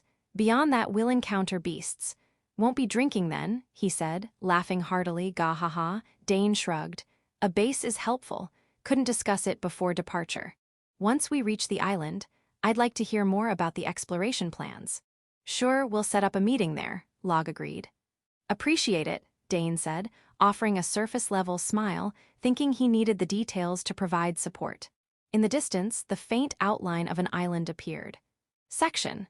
Arriving at the nameless island, the exploration team began setting up camp. The demonic sea was vast, requiring a lengthy exploration. A single ship's supplies couldn't sustain a long expedition. The plan was to establish relay points at key locations to expand their range. The goal was to discover at least one new island suitable as a relay. This strategy, incidentally, was Carlos's idea, discussed while he stayed at Rogabelt to oversee Fall's training.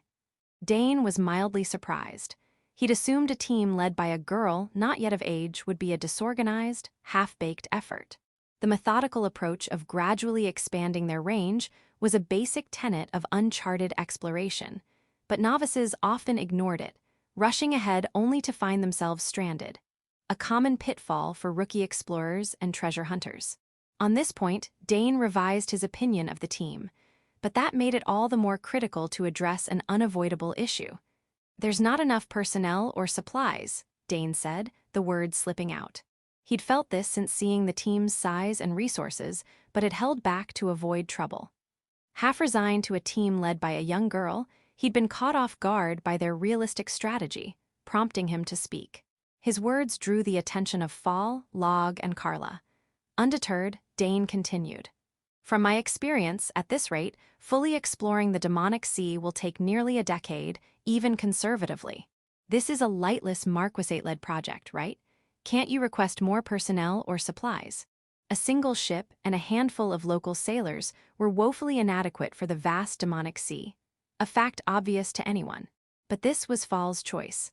As Carla's gaze sharpened, Fall nodded calmly. You're right, Dane, it'll take time. But sorry, I've got no intention of calling for more people. Dane narrowed his eyes. Why? It's my selfish whim. If you don't like it, you can leave. I'll see this through, even alone. Fall said, her eyes deadly serious. Dane's face twitched. You're serious? He glanced at Log, who seemed to have no objections. Sighing, Dane slumped his shoulders. Fine, I get there's some reason. Arguing here was pointless. Mindful of Mild's repeated orders to avoid trouble, Dane considered withdrawing mid-expedition if needed, focusing on the best course for now. He proposed specific navigational routes, detailed daily schedules, and role assignments. Efficient and rational suggestions, Nashin. His goal was to establish a trade route between the Lightless and Styria domains as quickly as possible, necessitating time-saving measures. Though Fall's team had a solid plan, their inexperience made their approach somewhat haphazard. Dane's concrete proposals were revolutionary. A seasoned solo explorer, his broad knowledge and practical suggestions stood out. I don't want to call for more people, that's my whim. But honestly, I don't want this to take a decade, Fall admitted. Neither do I. Let's establish self-sufficiency. Returning to Rogabelt for supplies is a huge time loss.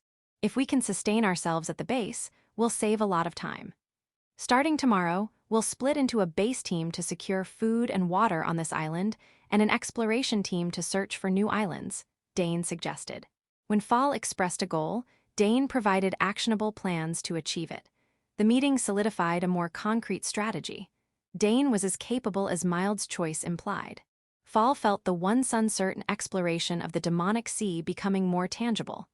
Thanks for everything, Dane, and sorry for saying you could leave earlier, Fall said sincerely. Dane's eyes widened, surprised. He'd pegged Fall's tomboyish demeanor as the type too stubborn to admit fault. Well, it's my job, don't worry about it, he said, caught off guard by her smile and looking away to hide it. As they spoke, Dane felt a chill and instinctively turned. His eyes met Carla's, who smiled and tilted her head. Something wrong? Nah, nothing. Dane wiped cold sweat, shrugging it off as his imagination. The meeting ended as the sun set. After dinner, each spent their time as they pleased. Dane was roped into drinking with Log's crew, but slipped away from the rowdy sailors' banter to cool off alone on the deck. What a lively bunch, he muttered. Despite his words, he didn't find it unpleasant. Initially wary, he found the group surprisingly comfortable, even likable. Leaning against the railing, Dane pulled a cigarette from his pocket and searched for a light. He felt a sudden push, not enough to make him fall, but startling him. Gripping the railing, he whipped around. Hey, said a red-haired girl, Carla. Gone was the cheerful smile she wore around Fall. Her cold eyes fixed on Dane, holding a pristine sword, its scabbard likely used to prod him, yeah? What's the idea? If it's a joke, smile a bit or I might think you're serious, Dane said, still on guard. Carla regarded him with disinterest. It wasn't a joke. For a moment, I considered pushing you overboard. Oi, that's not. Dane tried to laugh it off, but Carla pressed the scabbard's tip into his abdomen, silencing him. I said it wasn't a joke. Don't make me repeat myself, she said coldly. Dane shut his mouth under her icy stare. Your proposals at the meeting weren't bad. You seem more competent than I expected, so I'm letting you off tonight, Carla continued. Letting me off? Dane frowned, confused. Didn't you hear? If you cause trouble or prove useless, you'll be thrown into the sea as shark bait, she said. I was told to contribute without making waves, but I'm Mild's man. If something happens to me, won't that cause problems? Dane countered. That was the director's proposal. If you're useless, throw you into the sea, Carla replied. Seriously? Dane's face twitched, muttering that no one had told him. So, Carla, huh? All smiles and harmless looking, but this is your true face, he said. I don't care what you think of me. Just keep contributing to the exploration. The moment I deem you useless, you're shark bait. Remember that, Carla said, turning away. Dane leaned against the railing, tension easing. Damn, scary woman, he muttered, trying to sound tough, but cold sweat still poured. His body had reacted to Carla's piercing killing intent, every hair standing on end, signaling danger. She was no ordinary girl. As if sensing his thoughts, Carla stopped mid-step. "Oh, right," she said, turning back as if recalling something. "A warning, don't get too friendly with Falsama, unless you want your head to part ways with your body." A faint Hayu sound, like the wind being sliced, reached Dane's ears. A shallow cut appeared on his neck, a single layer of skin with a trickle of blood. Dane hadn't seen anything, not Carla drawing her sword, swinging it, or sheathing it. She simply stood there, holding her pristine sword. That's all Dane saw. His legs gave out, and he collapsed to the deck. "You said you couldn't use a sword, that's a lie, isn't it?" Carla didn't react to his muttering, and walked away for good. The arduous exploration of the demonic sea had only just begun. Chapter 4, The Second Demon King. In the courtyard of the Lightless family's secondary residence. The area, lined with several training dummies, serves as a space for Roofus to practice magic and swordsmanship. There, the greatsword master Carlos, holding a wooden sword, deftly parry the blade of a crushed scythe wielded by Roofus with minimal movement. "That strike just now was impressive, Master Roofus," Carlos says with a genial smile. Roofus clicks his tongue in response. "All I hear is sarcasm." "Not at all. I mean it sincerely," Carlos replies, and though this is his genuine sentiment, Roofus remains unconvinced. At present, Roofus is engaged in a practical-style mock battle, devoid of magical or mana-based physical enhancement. Though Roofus is a mage, his physique, while not as robust as that of a warrior specializing in close combat, is well-toned with a moderate amount of muscle. This is because Roofus is keenly aware of the vulnerability of mages when enemies close the distance, a weakness he refuses to ignore. With a swordmaster like Carlos nearby, Roofus knows all too well that if an opponent closes in at a speed he cannot react to and strikes, he would be defeated before he could even cast a spell. Close quarters combat skills are essential for a mage. This is Roofus's firm belief, and it is a conclusion reached by the greatest of mages. Thus, Roofus consistently maintains a regimen of physical exercise to ensure he can move adequately in critical moments. He has been receiving swordsmanship instruction from Carlos for some time, and his sword skills are comparable to those of an active knight. While he may not match the prowess of a dark knight, for a 12-year-old, his skill is remarkably high. Incidentally, Roofus holds the title of second-class swordsman in the kingdom, a recognition of his exceptional swordsmanship. As an aside, one of the requirements for knighthood is the skill level equivalent to a third-class swordsman, which speaks to the extent of Roofus's ability. If his left arm were fully functional, his battle with Valm might not have had a different outcome, but he could have held his own a bit longer. Despite his accomplishments, Roofus is acutely aware that he lacks natural talent for the sword. This is an undeniable fact, evident even to Carlos, who has directly trained him. Roofus's swordsmanship is, for better or worse, textbook. To put it positively, he adheres faithfully to the basics. To put it negatively, it lacks individuality. Roofus merely wields the sword as he was taught, following forms without further development. His movements are refined, neither weak nor particularly strong. A sword bound by form, unable to ascend to greater heights, that is Carlos's assessment of Roofus's swordsmanship. On the first day of training, Carlos had bluntly informed Roofus of his lack of talent for the sword. In response, Roofus showed neither anger nor sorrow, only silently continuing to swing his sword. It took him a mere year to earn the title of second-class swordsman, a qualification that most, even those who have trained since childhood, struggle to achieve by adulthood. For Roofus to accomplish this in just 1 year led those around him to whisper that he was a genius. Was the prodigy of magic also a prodigy of the sword? Yet Carlos's evaluation of Roofus remained unchanged. And perhaps Roofus, through his relentless practice, came to see something for himself. On the day he earned the second-class swordsman title, Roofus set his sword aside. Since then, while Roofus has not neglected his daily exercise, he only occasionally picks up a sword to keep his skills from dulling. Given this history, Carlos was astonished by the sharpness of the scythe Roofus now wielded. "Young master, why did you choose a scythe?" Carlos asked while parrying the great scythe with his wooden sword. I thought it would be easier to use than a sword, Roofus replied. Changing weapons so casually is generally not advisable, especially in real combat, Carlos began. Is this a lecture? Roofus interjected. No, no. I merely thought that, in your case, young master, a scythe might not be a bad choice. As he spoke, Carlos deflected Roofus's scythe with a flick of his wooden sword, sending it spinning through the air before it lodged into the ground. Roofus's forehead twitched with irritation. Oh, your words and actions don't seem to align, Roofus remarked. A misunderstanding. The sharpness of young master's scythe caught me off guard, that's all. Spare me your glib tongue, Roofus spat, moving to retrieve the scythe. Young master, do you remember what I said the first day you swung a sword? Carlos asked. That I had no talent for the sword, wasn't it? Well, that turned out to be true. Why bring it up now? To be precise, I said you have potential but lack talent, Carlos clarified. A strange turn of phrase, but it amounts to the same thing, doesn't it? Not at all, Carlos shook his head with a smile, and in the next instant, he was before Roofus, swinging his sword upward. The difference between having potential and not is as vast as heaven and earth, Carlos declared, bringing his sword down. Roofus caught the blow with the scythe he had just retrieved. In the clash of wooden sword and great scythe, Carlos held a slight advantage.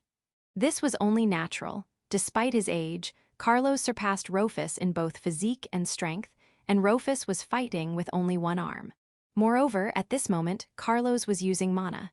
Carlos, I said this was a practical style match. Using mana is cheating, Roofus pointed out. You reacted well. It seems you haven't neglected your training, Carlos responded approvingly. Reacting to the imperceptible speed of a mana-enhanced opponent, that's the first thing you taught me, Roofus retorted. Satisfied, Carlos lowered his sword and stood upright. I have no intention of retracting my assessment that young master lacks talent for the sword. However, I now regret my teaching approach. Perhaps, instead of forcing forms upon you, I should have let you swing the sword freely as you wished. Really, you're bringing this up now? What made you think that? Roofus asked. The sharpness of the scythe you wielded gave me that impression. Without the constraints of form, your blade is unpredictable. Normally, one would build a foundation with practice swings and forms, but for you, young master, relentless practical training might be the better path. Carlos paused for a breath before continuing. Compared to your second-class swordsmanship, I found your free, formless scythe far more fearsome. So you're saying I have talent with the scythe? Roofus asked. No, you have no talent, none whatsoever, Carlos replied bluntly. Roofus swung his scythe wordlessly and Carlos dodged it.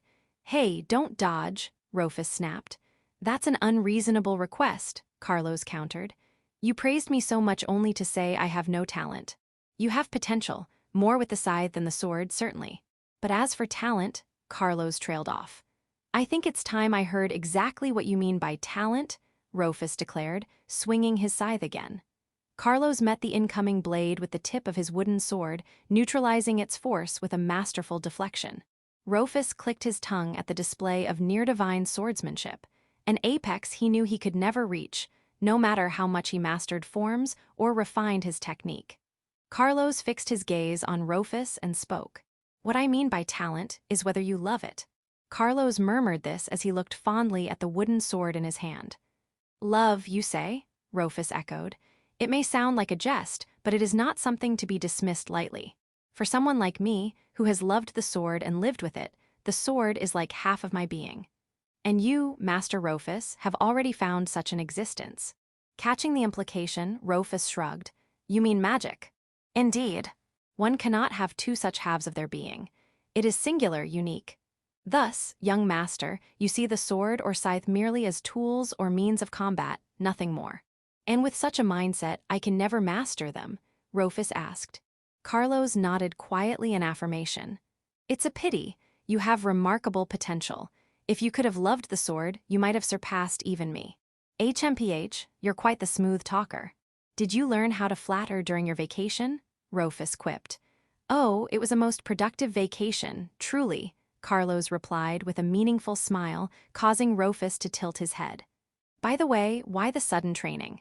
It's been quite a while since you chose me as your sparring partner, Carlos asked, seizing the opportunity as Roofus seemed in good spirits. Since earning his second-class swordsman title, Roofus had ceased training with Carlos. Yet now, he had suddenly named Carlos as his sparring partner and even wielded a great scythe. Naturally, Carlos was curious. I was reminded of the importance of close-quarters combat. And I still need to become much stronger, Roofus answered. I believe young master is already quite strong, Carlos ventured. Stronger than father? Roofus challenged. Carlos fell silent, and Roofus's gaze sharpened. Father became the head of the lightless family at 15, the year he came of age. He officially assumed the duties of the head after graduating from the academy at 17, but in terms of the age at which he became head, he is said to be the youngest in lightless history. Carlos listened quietly to Roofus's words.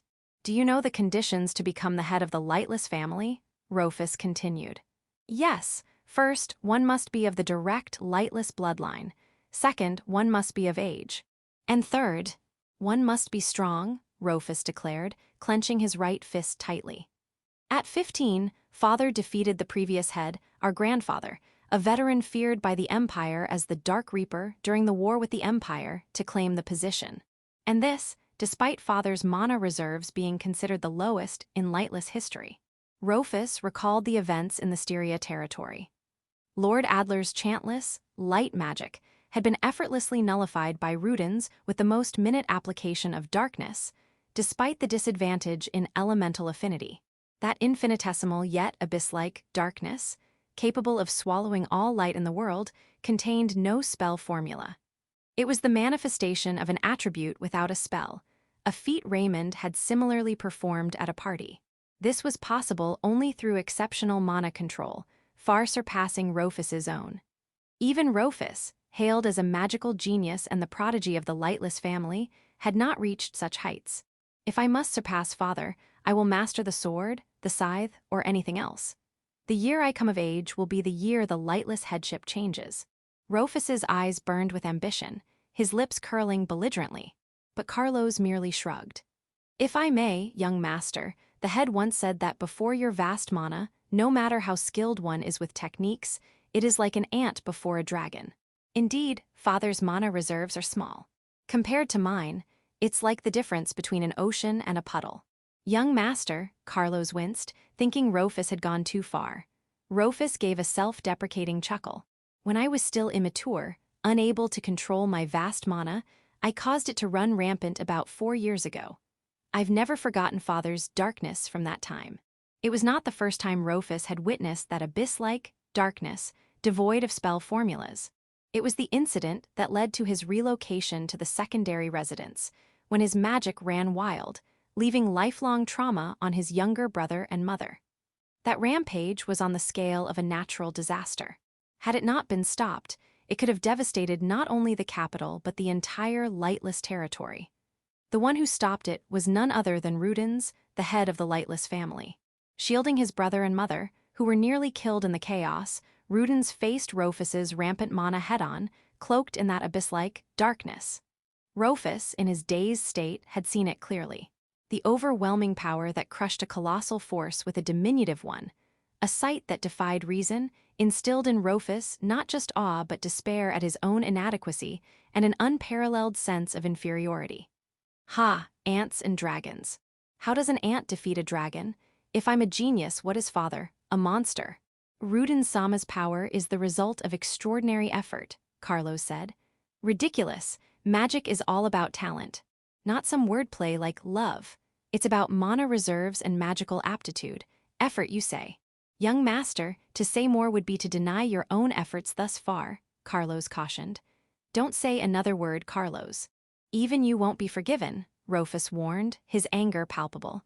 Carlos fell silent. There is no peak beyond effort. Everyone in this world puts an effort to some degree. It's nothing to boast about. To Roofus, effort was as natural as breathing or eating, a fundamental part of living. Thus, he never slacked in his dedication to magic or swordsmanship.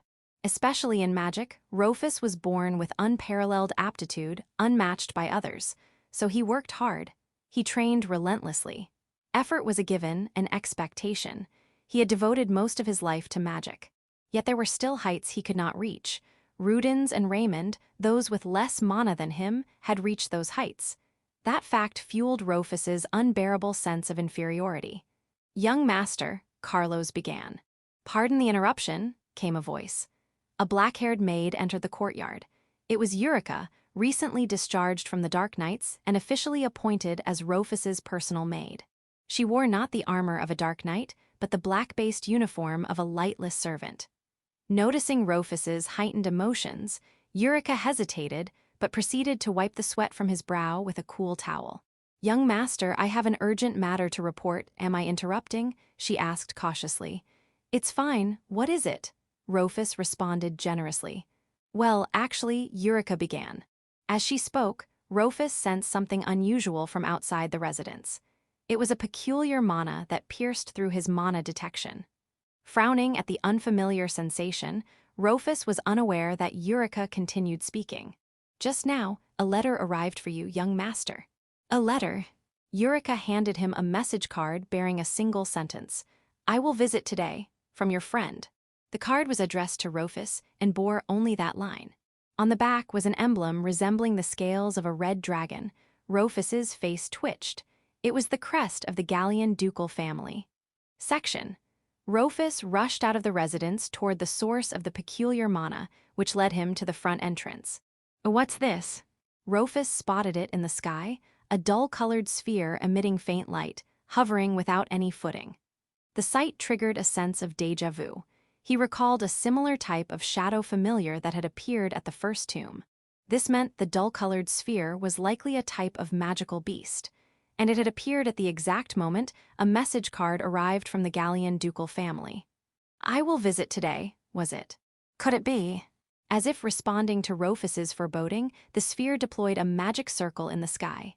"Young master," Carlos called, drawing his sword. "Young master, stay back," Eurica urged, brandishing a wand from beneath her maid uniform and stepping in front of Roofus. But Roofus, composed, waved them back.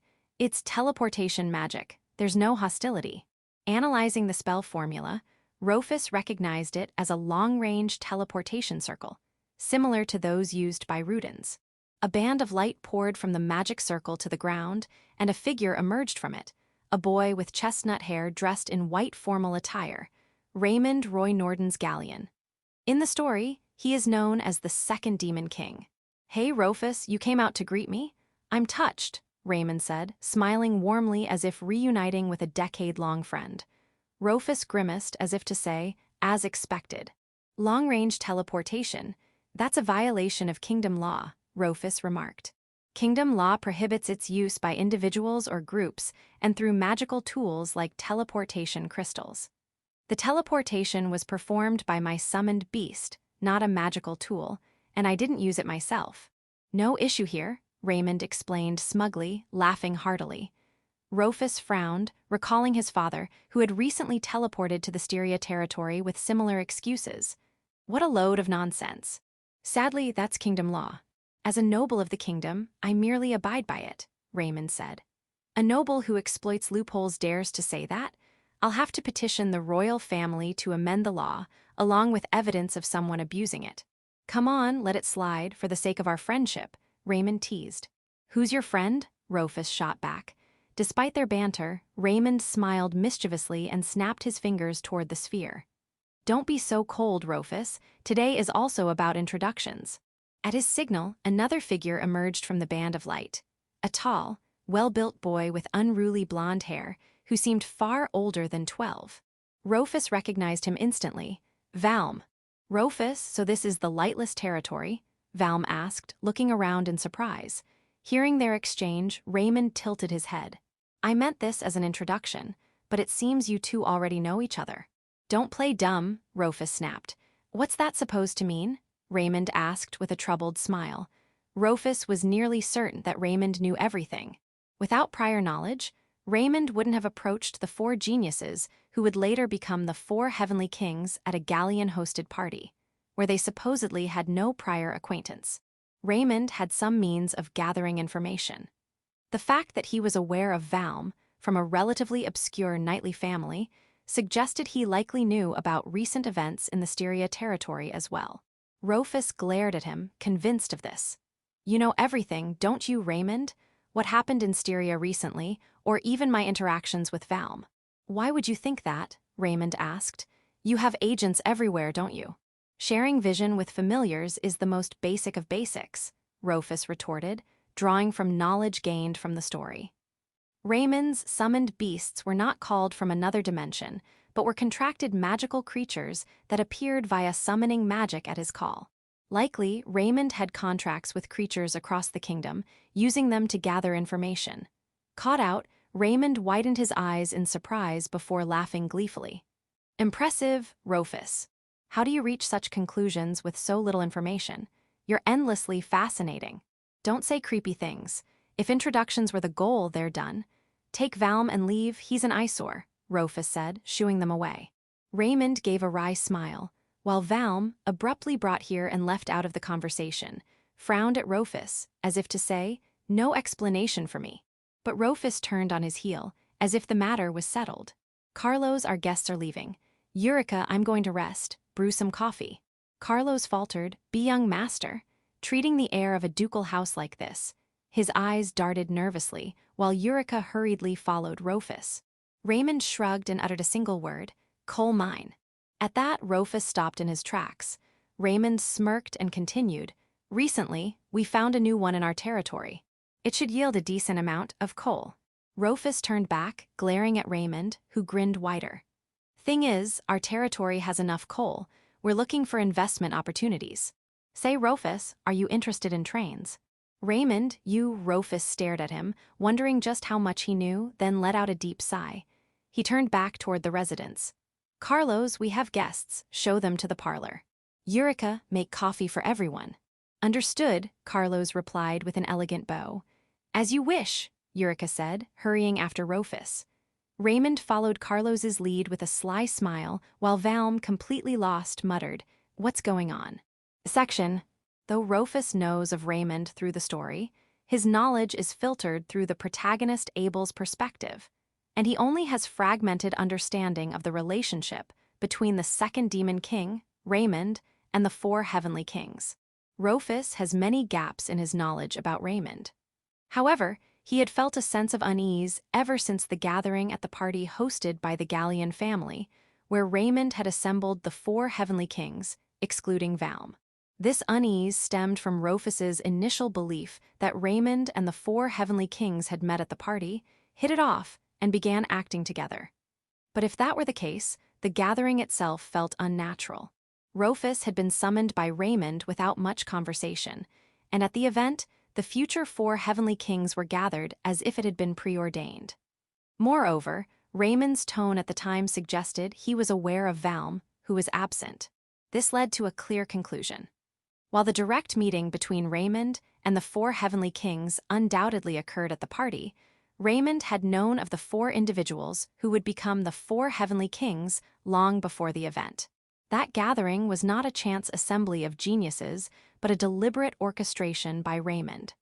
As evidence, Raymond had said during the gathering, there are 4 people in this kingdom who surpass me in specific fields. And astonishingly, they're of our generation. I felt it was fate. One of them isn't here, but I'm talking about you all. The 4 who surpassed Raymond in specific fields were none other than the 4 heavenly kings he chose as comrades. From Raymond's words, it was clear that, at that moment, he was already aware of the 3 present, Roofus, Anagelt, and August, as well as Valm. At the time, Roofus had brushed off these words casually, but upon reflection, they were peculiar. Roofus, Anagelt, and August were considered geniuses even among noble offspring. But Valm was different. Despite his skill, his low status as a member of a knightly family meant his recognition was limited, and in noble society, he was regarded at best as a rumored strong knight in training. With countless other knights rumored to be strong, it was odd that Raymond had specifically singled out Valm. The same could be said for the other 3. Roofus, Anagelt, and August were undoubtedly geniuses, prodigies of their respective fields. However, nobles are a prideful lot. Due to favoritism, many noble offspring are labeled as geniuses. While Roofus, with his extraordinary mana, stood out as particularly renowned, Anagelt and August were not exceptionally famous among the so-called geniuses. Noble offspring are often hailed as geniuses for even moderate excellence, flooding noble society with counterfeit prodigies. Yet, from among these countless geniuses, these 4 were chosen without hesitation. And that choice was not mistaken. In the story, the faction of the second Demon King, consisting of just 5 individuals, Raymond, Valm, Roofus, Anagelt, and August, nearly brought the kingdom, a magical nation boasting the continent's largest territory and power, to the brink of ruin. Raymond himself was remarkable, but the 4 he selected were true geniuses, monsters capable of facing entire nations. Their selection could not have been mere coincidence. Surely, Raymond had been searching for exceptional individuals to stand as his equals, comrades to walk alongside him. To that end, he deployed contracted magical beasts across the kingdom to gather information, sometimes hearing reports from them, other times seeing through their eyes directly. Thus, he identified the 4 who would become the 4 heavenly kings, 4 true monsters. This background explains why Raymond is privy to so many events and pieces of information across the kingdom. After failing to recruit Roofus and Valm at the gathering, Raymond likely observed them closely through his contracted beasts. Thus, he knew of the events in the Styria territory and Roofus's desire to introduce trains to the lightless territory. He could never have anticipated that Roofus would see through his information-gathering methods. Yet, because Roofus had uncovered this, Raymond was able to strategically play the coal mine card, a resource Roofus desperately needed. Section. And now, 3 of the 5 who nearly drove the kingdom to ruin in the story sat around a single table in the parlor. Raymond stared, troubled, at the pitch-black coffee before him, untouched. Roofus, is there any milk or honey? I'm not great with bitter stuff. What's that, Raymond? The self-proclaimed strongest in the kingdom can't handle coffee. Ha, that's rich. Roofus pointed at Raymond, laughing boisterously. Raymond maintained his smile, but a vein throbbed on his forehead. Not everyone loves black coffee, Roofus. In fact, I'd say it's the minority. It's just bitter after all. Can't even appreciate the flavor or aroma, you dull-tongued fool. The minority, look at Valm, he's drinking it without complaint. The one with a childish palate is you, Raymond. Roofus grinned smugly, while Raymond, his face twitching, forced a smile. Valm, meanwhile, was only drinking the coffee black because there was no milk or honey available. In truth, he preferred his coffee sweet with plenty of both. But sensing that admitting this now might spark another clash with Roofus, Valm silently sipped his coffee. Eurica, fetch some milk and honey. Make it generous. Our guest is a child after all, Roofus said. As you wish, Eurica replied, hurrying to the kitchen. Raymond, vein still throbbing, managed to keep his smile plastered on. What's with you, Roofus? I know my sudden visit was rude, but you're being awfully prickly. If something's bothering you, I'm all ears. Will you hear me out, Raymond? My troubles, that is. See, I have this acquaintance who, despite having a childish palate that can't handle coffee, spouts embarrassing nonsense about being the strongest or conquering the world. It's mortifying to hear. Can you do something about him? Roofus clutched his head dramatically, putting on an exaggerated act. Something snapped inside Raymond. Is it your wish to settle who's superior? I'm not unwilling if that's what you want. Ha, weren't you the one talking about building an equal relationship? So it's down to force after all. Small-minded man. It wouldn't hurt to clarify the difference in our strength. Difference in strength. You think you're stronger than me. Want to test it. Bring it on, outside. Both stood, their killing intent palpable. Eurica, returning with milk and honey on a tray, froze in shock at the tense atmosphere. Valm, meanwhile, quietly borrowed milk and honey from her tray, made himself a sweet coffee, and sipped it. He then looked at Roofus and Raymond with exasperation. You too, getting worked up over coffee. You're troubling the maid. Valm's interjection drew sharp glares from both. Most would falter under such pressure, but Valm calmly sipped his milky coffee. Valm, you're drinking like a child too, Roofus snapped. Sensing that a wrong response might provoke a spell, Valm, unfazed by the familiar atmosphere, replied, There are no bees in the frigid Styria territory, so honey is a rare commodity. When it's right in front of me, it's only natural to want to enjoy it. I get that you don't like it, Roofus, but don't be so quick to attack. That's what makes you seem narrow-minded. Roofus muttered, and you, Raymond. You came here to negotiate, didn't you? Starting a fight over a few harsh words, what are you thinking? Ha, Raymond exhaled. Chastised by Valm's unassailable logic, both sat back down reluctantly, unable to retort. Eurica clapped in admiration, but stopped immediately under Roofus's glare. You're here to talk about the coal mine and trains, right? If you can't discuss this calmly, I'm leaving, Raymond, Valm said. That would be troublesome. I got carried away. My apologies, Roofus, Raymond said, bowing sincerely. Roofus turned his face away, sulking. HMPH, I'll admit I was a bit immature too. For Valm's sake, I'll hear you out this time.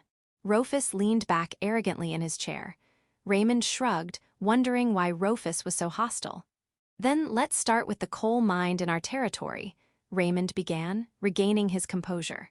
Section, Raymond's proposal to Roofus was, in essence, an investment. A recently discovered coal mine in the Gallian territory would supply coal to the lightless territory. A stable coal supply was a critical issue for installing trains in the territory. In fact, Roofus had been consulting Meard, a director of the Commercial Guild, about securing affordable coal. While iron for the railway tracks was manageable, coal was proving difficult. Operating trains required a continuous coal supply, and while finding a coal mine in the territory would solve the issue, the lightless territory had abundant farmland but few mountains. Inevitably, coal would need to be sourced from other territories, but inter-territory trade incurred high commercial taxes. This made affordable procurement challenging, and even Meard was struggling to find a solution.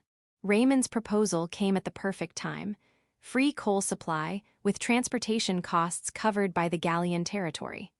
Though framed as an investment, it was an almost unbelievable offer, so much so that Roofus found it unsettling. Expecting a proposal for low-cost supply, Roofus was beyond surprised. He was utterly taken aback.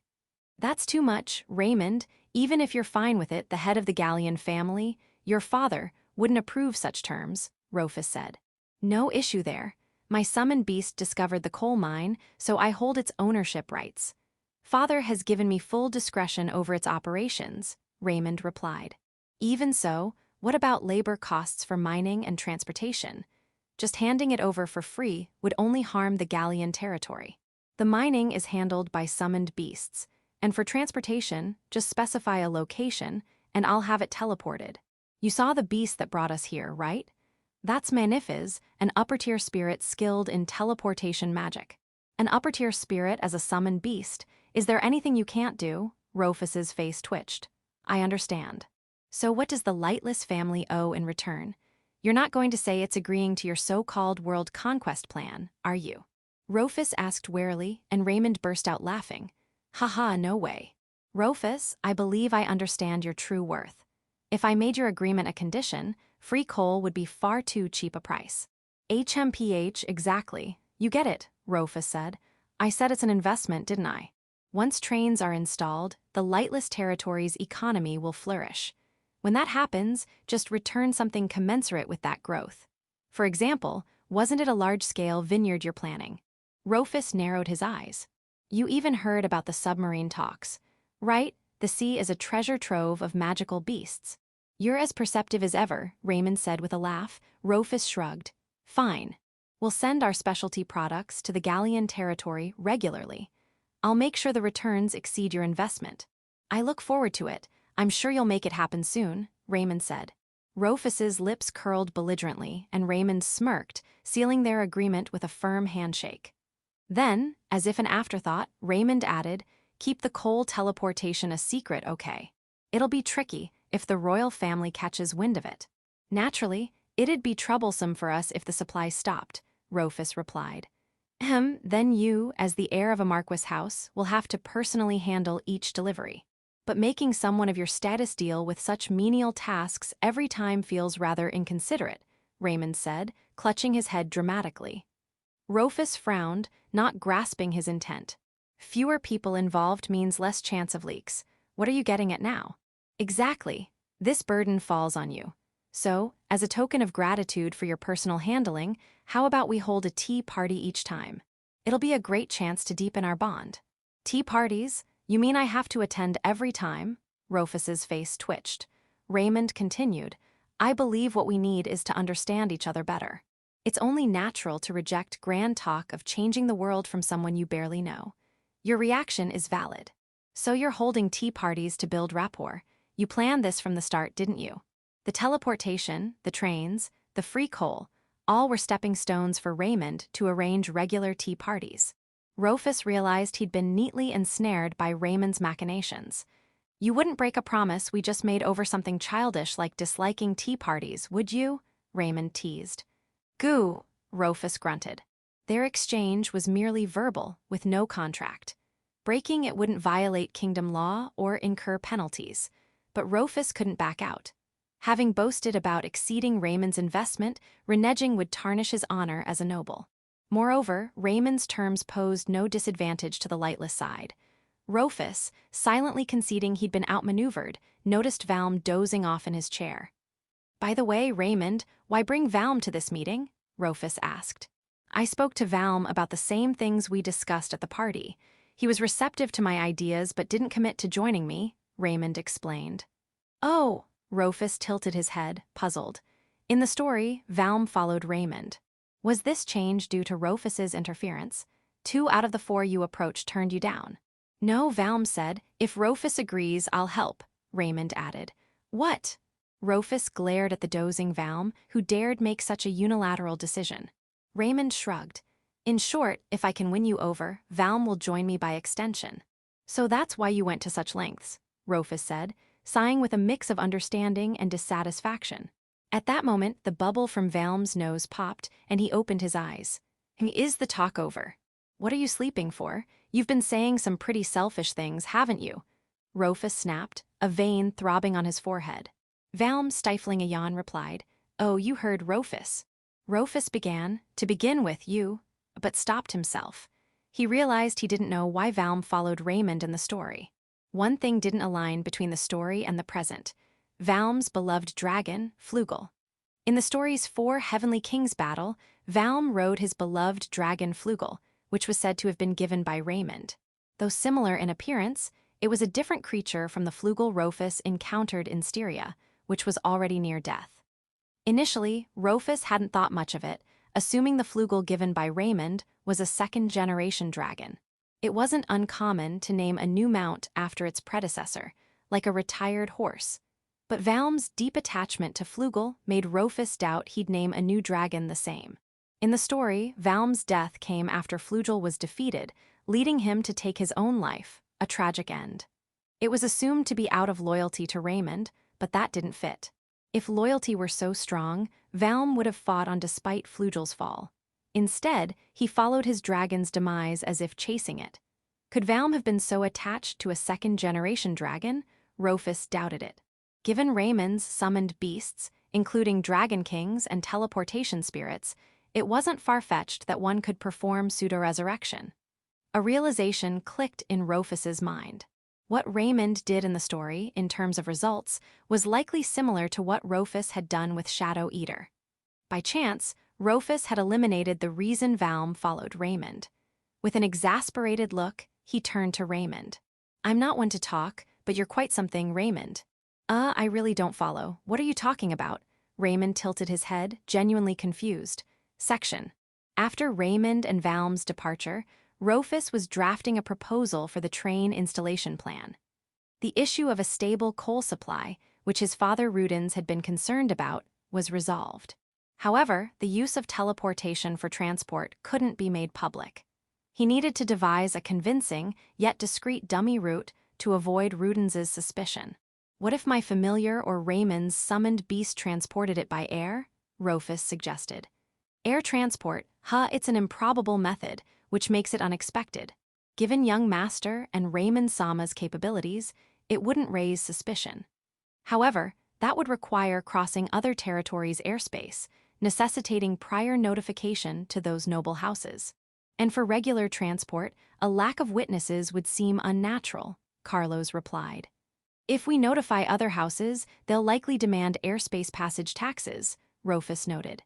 It's a dummy route, after all, since the actual transport is via teleportation.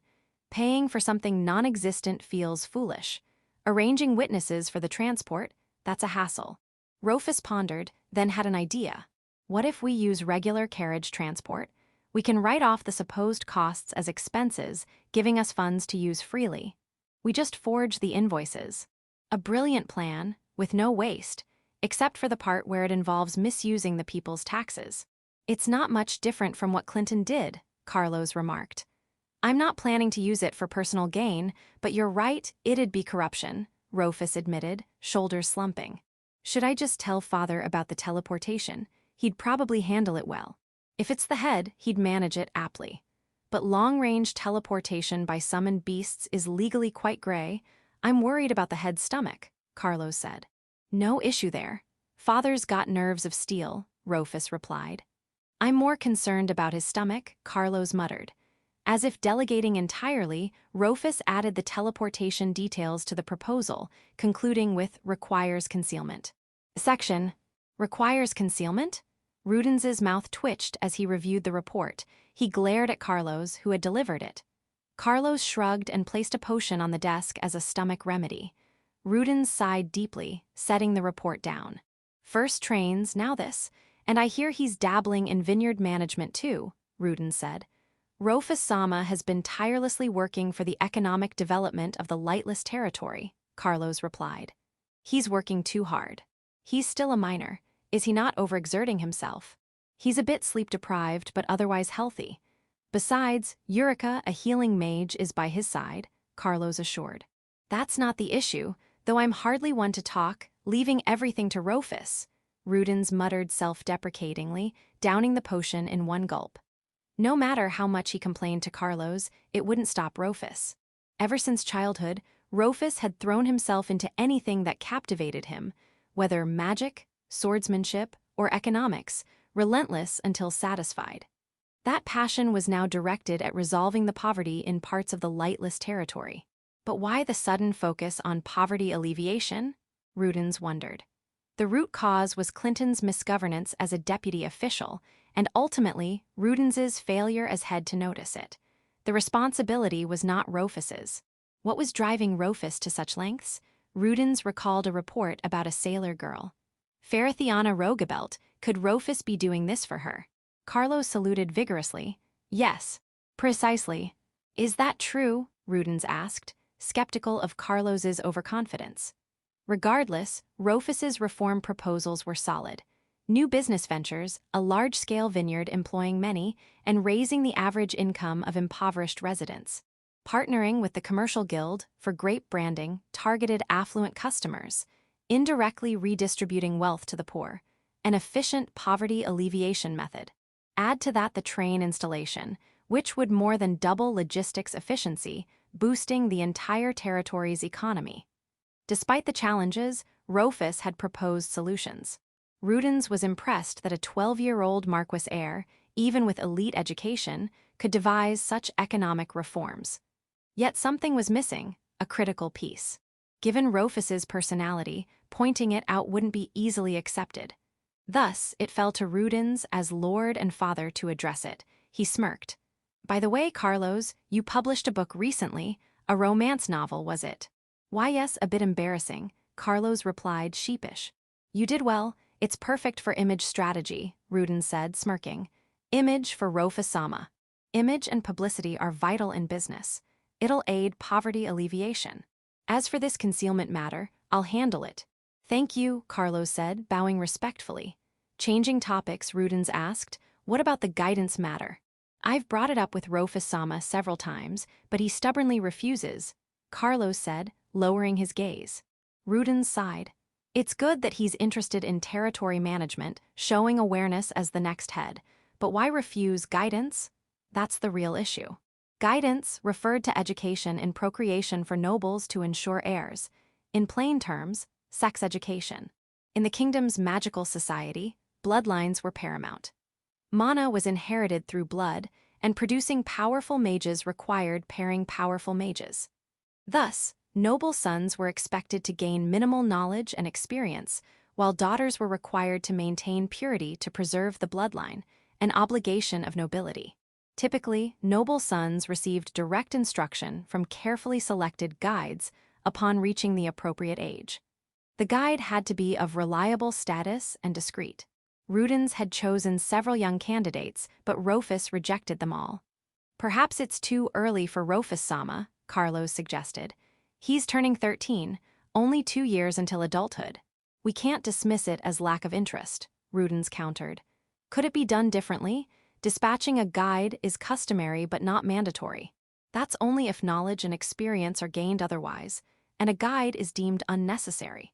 Even then, a guide is preferred to avoid biased knowledge. I understand, but if Roofus-sama refuses, we can't force it. Perhaps you could speak to him directly, Rudens-sama. Rudens averted his gaze awkwardly. He'd just push back harder if I brought it up. Besides, discussing such delicate matters with my son is a bit difficult. It's not exactly easy for me either, Carlos said. Be honest, Roofus is of that age. Has he shown any interest in the opposite sex? Carlos mused, resting his chin in his hand. I'm not sure. Roofus-sama doesn't often speak of such matters in my presence. Perhaps Rudens-sama should ask him directly. I tried broaching the subject subtly before, but he glared at me with such ferocity. Rudens trailed off. Carlos sighed. It was during a carriage ride to a party hosted by the Gallian ducal family. After Rudens brought up the topic, Roofus refused to speak until they reached the Gallian territory. Seeing Rudens's dejected expression, Carlos lowered his eyes sympathetically. Then, a memory struck him. Come to think of it, there was one instance when Roofus showed interest in a woman. Now that I recall, Roofus-sama once mentioned a fondness for black hair, Carlos said. Oh, black hair, you say? Rudens replied. Using this information, Rudens began calculating in his mind. Among the guide candidates he had proposed to Roofus, none had black hair. Could it be that Roofus's rejections stemmed not from disinterest, but simply because they didn't match his preferences? Black hair was rare in the kingdom. Finding a candidate with black hair under such limited conditions would take time. Loosening the criteria might be necessary. By the way, was he referring to anyone specific? The sailor girl, Faradiana, has blonde hair, doesn't she? And the sky pirate girl he saved in Styria had brown hair, Rudens noted. Yes, Roofus-sama was speaking of Eura, Carlos clarified. Rudens looked up at the ceiling, realization dawning. Indeed, Eura had black hair. Not long ago, she had left the Dark Knights and was recruited to become Roofus's personal maid. At the time, Roofus had passionately argued for her necessity. He claimed it was inappropriate for someone from the Six Gods Church to serve as a guard to the head of the house and handle sensitive matters as a Dark Knight. He also argued it was more convenient to have her nearby to monitor his curse. While the Dark Knights, being strictly merit-based, included members of varied backgrounds, making the first point somewhat moot. The curse argument was convincing enough for Rudens to approve Eura as Roofus's aide. In hindsight, Roofus, who typically avoided conversation with Rudens, had been unusually talkative then. Rudens was stunned to realize the underlying reason. But, of all people, Eura. From the church, no less, Rudens muttered, sounding deeply reluctant. The relationship between the Six Gods Church and the Lightless family was, at present, quite delicate. Thanks to Rudens's diplomatic efforts, it had improved recently, but not long ago, it was fraught to the point of being outright hostile. This rift dated back centuries, and as a result, there were no Six Gods Church facilities, including churches, in the Lightless territory. Appointing someone from the church as a guide was unthinkable under normal circumstances. I understand Roofus's preference, but what about Eura? How has her relationship with Roofus been since becoming his personal maid?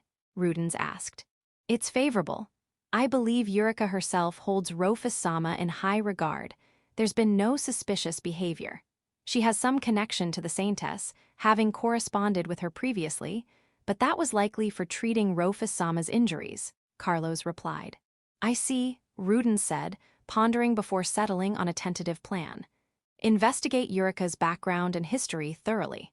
As you wish, Carlos responded.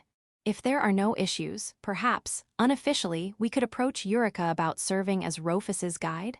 Rudens hesitated. No, you must decide firmly on that point, Carlos interjected, exasperated by Rudens's indecision. There stood the awkward figure of a father who became timid when it came to his son's affairs. Chapter 5, The Black-Haired Maid. The scene shifts back about 6 years. The royal capital, the Grand Cathedral, headquarters of the Six Gods Church. Its garden, open to the public, served as a pathway for devout believers heading to the cathedral. In a corner of that garden sat a black-haired girl, crouched and sobbing, occasionally clawing at her hair in a frenzy. Scattered around the crouching girl were strands of her black hair. The garden saw considerable foot traffic during the day, and despite her secluded spot, her presence drew attention. Yet no one approached the weeping girl, not only because her demeanor was unsettling, but because her jet-black hair, reflecting no light, repelled the church's faithful. Long ago, the Six Gods Church had a period when black was shunned. Black clothing was naturally avoided, and even black hair was considered taboo. Why was black so reviled, even temporarily? It was said to evoke the dark god. In mythology, the six gods united to defeat and seal the darkness god, who sought to bring ruin to the world. However, the discovery of ancient murals later cast doubt on this narrative. One mural depicted a figure presumed to be the dark god leading countless magical beasts, destroying cities. With a crescent moon grin and commanding beasts, the figure resembled a demon or even a demon king. The ability to control magical beasts was attributed to the darkness god, or demon king, leading to whispers that the dark god might belong to the darkness god's pantheon. This theory grew to equate the darkness god with the dark god due to the similarity between darkness and dark attributes.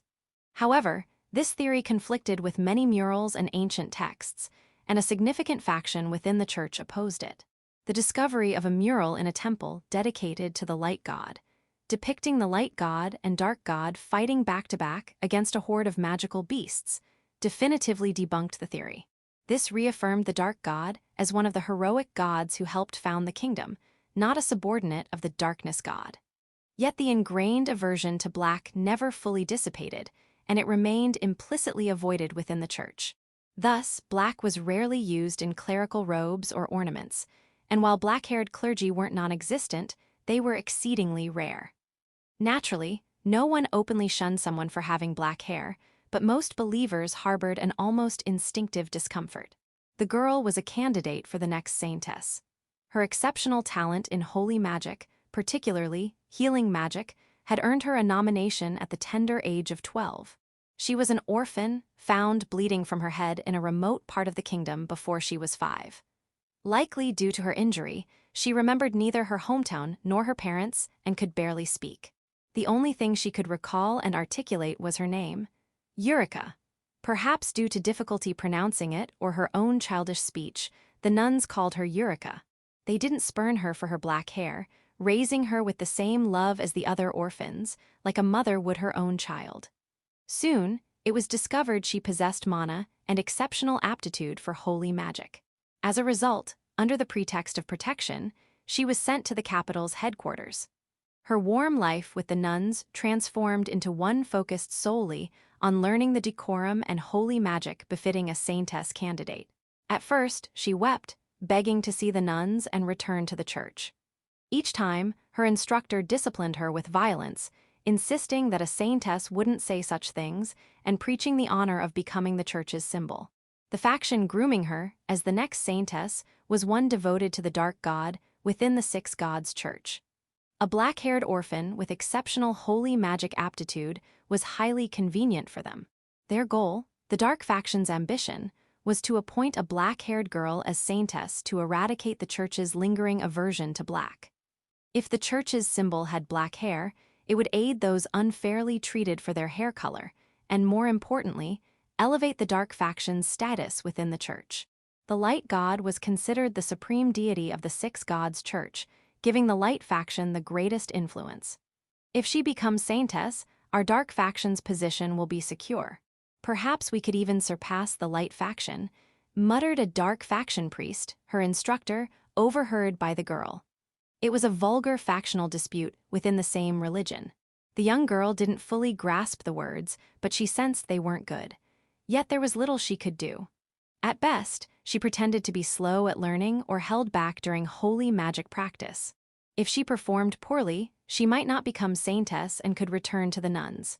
It was a naive child's plan, but the priest saw through it. Frustrated by her lack of progress despite scolding and corporal punishment, the priest canceled the afternoon's lessons and prepared to go out. He took the girl by carriage to the rural church where she had been raised. Seeing familiar scenery, the girl rejoiced. Perhaps her poor performance had made her unwanted, and she was being sent back. Despite the hardships, she could return to her life with the nuns and orphans. Containing her excitement, her heart danced. Seeing the church after 2 years, she was stunned. It was empty. The orphans she'd lived with, and the nun who loved her like a mother were gone. The once flower-filled garden was overgrown with weeds, and the church's interior was in ruins. Unable to believe her eyes, she felt a strange dryness in her throat as she looked at the priest. "Priest Zama, where is everyone?" The priest replied, "It's all your fault." The girl's world went dark. Section. 2 years earlier, when her holy magic aptitude was confirmed, and she was taken to the headquarters under the guise of protection. The fact that a rural church had sheltered a black-haired girl became known to the church's upper echelons. Sheltering a black-haired orphan wasn't punishable. The dark god's taboo was centuries old. Yet some in the upper echelons still harbored doubts about the dark god's status as a heroic god. Their response was subtle pressure, reducing food rations or halting subsidies to the church. For a rural church supporting many orphans with limited resources, this was devastating, threatening its survival. The orphans were scattered to other churches or orphanages, and the nun was relieved of her duties. Abandoned churches were not uncommon in the kingdom, especially in remote areas. The priest declared that the girl was undeniably the cause. Hearing this, she collapsed in tears before the deserted church. The happy days were gone, never to return. The orphans she saw as siblings and the nun she saw as a mother were gone, all because of her. As despair crushed her, the priest gently placed a hand on her shoulder. "Become the Saintess, Eura. That is the path to overturn this tragic reality." "Overturn," she whispered. "When you become Saintess, I promise to restore this church to its former state." Those words were a beacon of hope, a single thread dangling into her personal hell. "Really? If I become Saintess, the church, everyone will come back." Of course, no wish is beyond a Saintess's reach. Hope sparked in her eyes. She seized the thread without hesitation. "I'll do it. I'll become the Saintess. I'll become Saintess and bring back the church, everyone." Before the ruined church, she declared her resolve with fiery eyes. The priest responded with a warm smile, saintly in appearance. Section. From then on, the girl endured relentless training. She mastered every holy magic the priest instructed, along with decorum, academics, and etiquette. No matter how long it took, she achieved perfection in every task, driven by the goal of becoming Saintess to restore her church. She was exceptional, but so were other Saintess candidates. To outshine them, she studied tirelessly, even sacrificing sleep. While others slept, she pressed on. Coffee staved off drowsiness, and healing magic and makeup concealed her rough skin and dark circles, as the priest insisted a Saintess must always be beautiful. Before she knew it, she was among the top candidates. On the eve of the Saintess selection, she was removed from candidacy without explanation, only that a decision had been made after discussions among the upper echelons. Her instructor, the Dark Faction priest, protested vehemently, and together they confronted the cathedral's leadership. But the decision was final. Despite her desperate efforts, she wasn't even allowed to stand in the selection ceremony. "Was it because of my black hair?" the priest muttered as he left.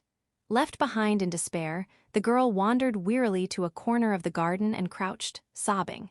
She hadn't shed a tear since resolving to become Saintess, but with her hope of restoring the church shattered, everything that had sustained her crumbled. The 12-year-old cried like a child, tearing at her black hair until her scalp bled. This black hair, dark as the abyss, was the cause of everything: her separation from the nuns and orphans, the forced holy magic training, the ruin of her beloved church. It was all because of her hair. This was hell. Why was she in such a world?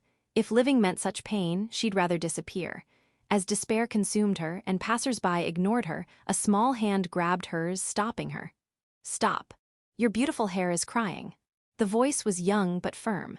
She looked up, eyes wide, to see a black-haired boy, far younger than her, standing there. Beside him was a pink-haired knight in black armor, likely his guard. "Let go," she said, her eyes hollow as she shook off his hand. The knight reached for her sword, but the boy raised a hand to stop her.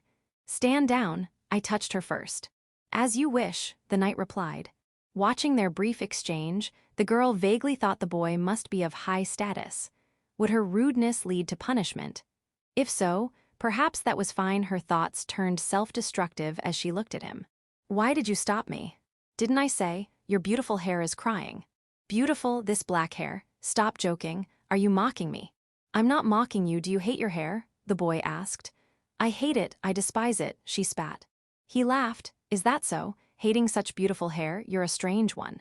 "You keep saying beautiful, did I look that pathetic to you?" she retorted, assuming he was lying. "Why would I lie? Don't impose your tastes on me. If I say it's beautiful, it's beautiful." She fell silent. He reached for her hair and she flinched, recalling the priest's blows, closing her eyes in fear.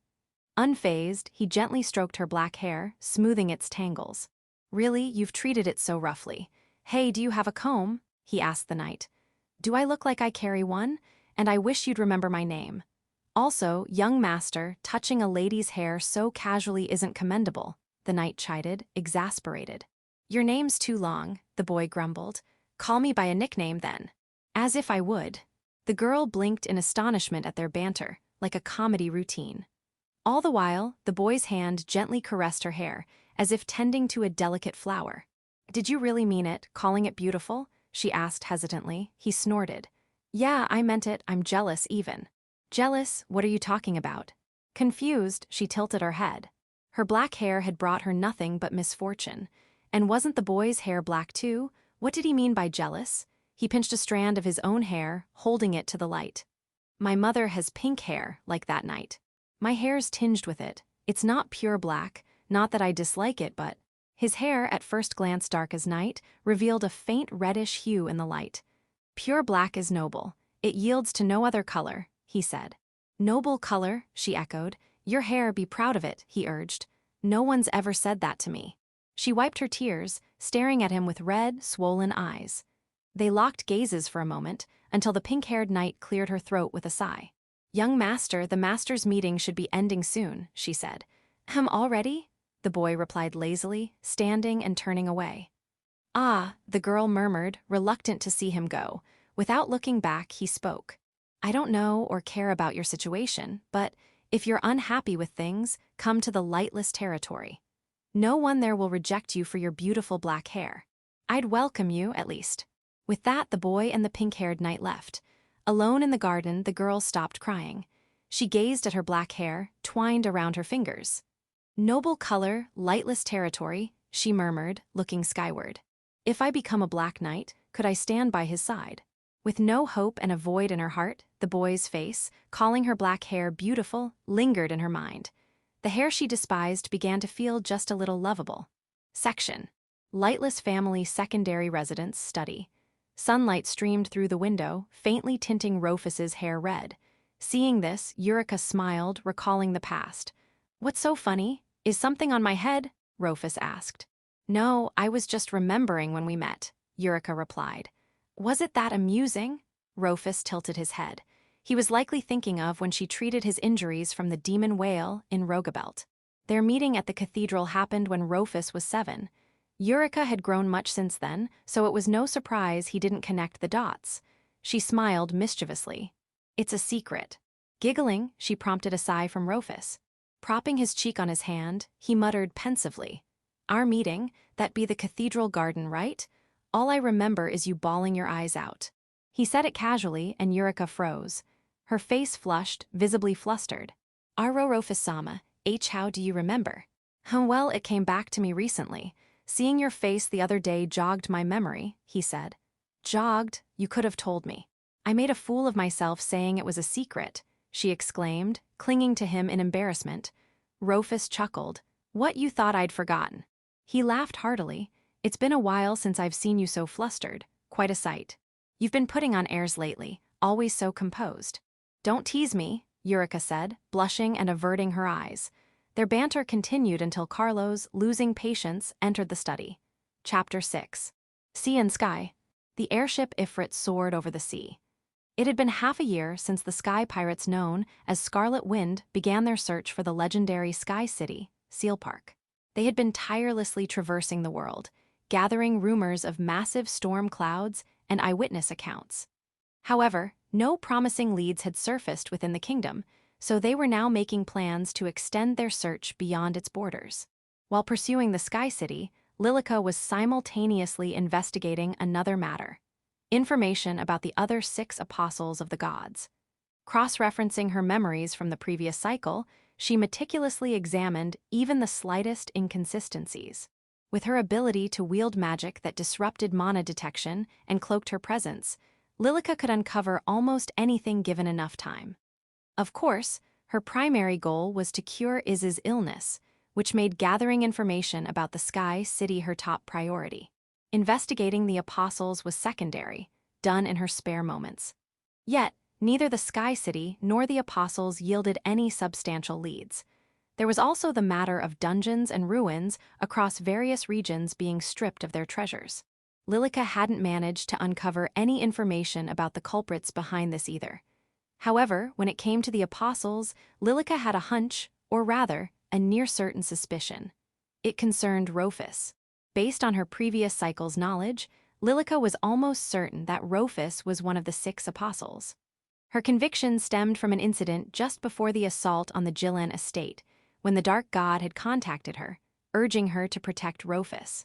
The apostles chosen by the 6 gods were essential to defeating the Dark God, and not a single one could be lost, words spoken by the Wind God. The fact that the Dark God had sought to protect Roofus was proof enough that he was one of the apostles. Her certainty solidified during that moment, but Lillica had suspected Roofus was an apostle from the instant they met at the tomb of the first. It wasn't because he had spoken her name despite it being their first meeting. After all, Scarlet Wind was somewhat infamous, with wanted posters of all its members circulating. It wasn't strange for her name to be known. The real reason for her suspicion was that Roofus was markedly different from the previous cycle. It wasn't just his talk of saving her or anything like that, it was his appearance. His left eye had turned an emerald green, and his left arm was missing. This was a clear divergence from the previous cycle, one of the few discrepancies Lillica had noticed in this second loop. From that moment, she had approached Roofus, believing he was a key to the apostles. As it turned out, Roofus himself was an apostle, and the injuries he bore seemed to stem from actions altered by his knowledge of the previous cycle. Incidentally, Lillica hadn't heard the details of those injuries from Roofus himself. She had missed the chance to ask, and given his personality, she doubted he would willingly share the reason behind his wounds. Still, Lillica had been quietly gathering information on the matter. Her efforts led her to a book being sold in the lightless territory, its cover lacquered and titled The Dark Noble and the Sailor Girl. It was apparently quite popular, with a notice proclaiming, "Now in its second printing."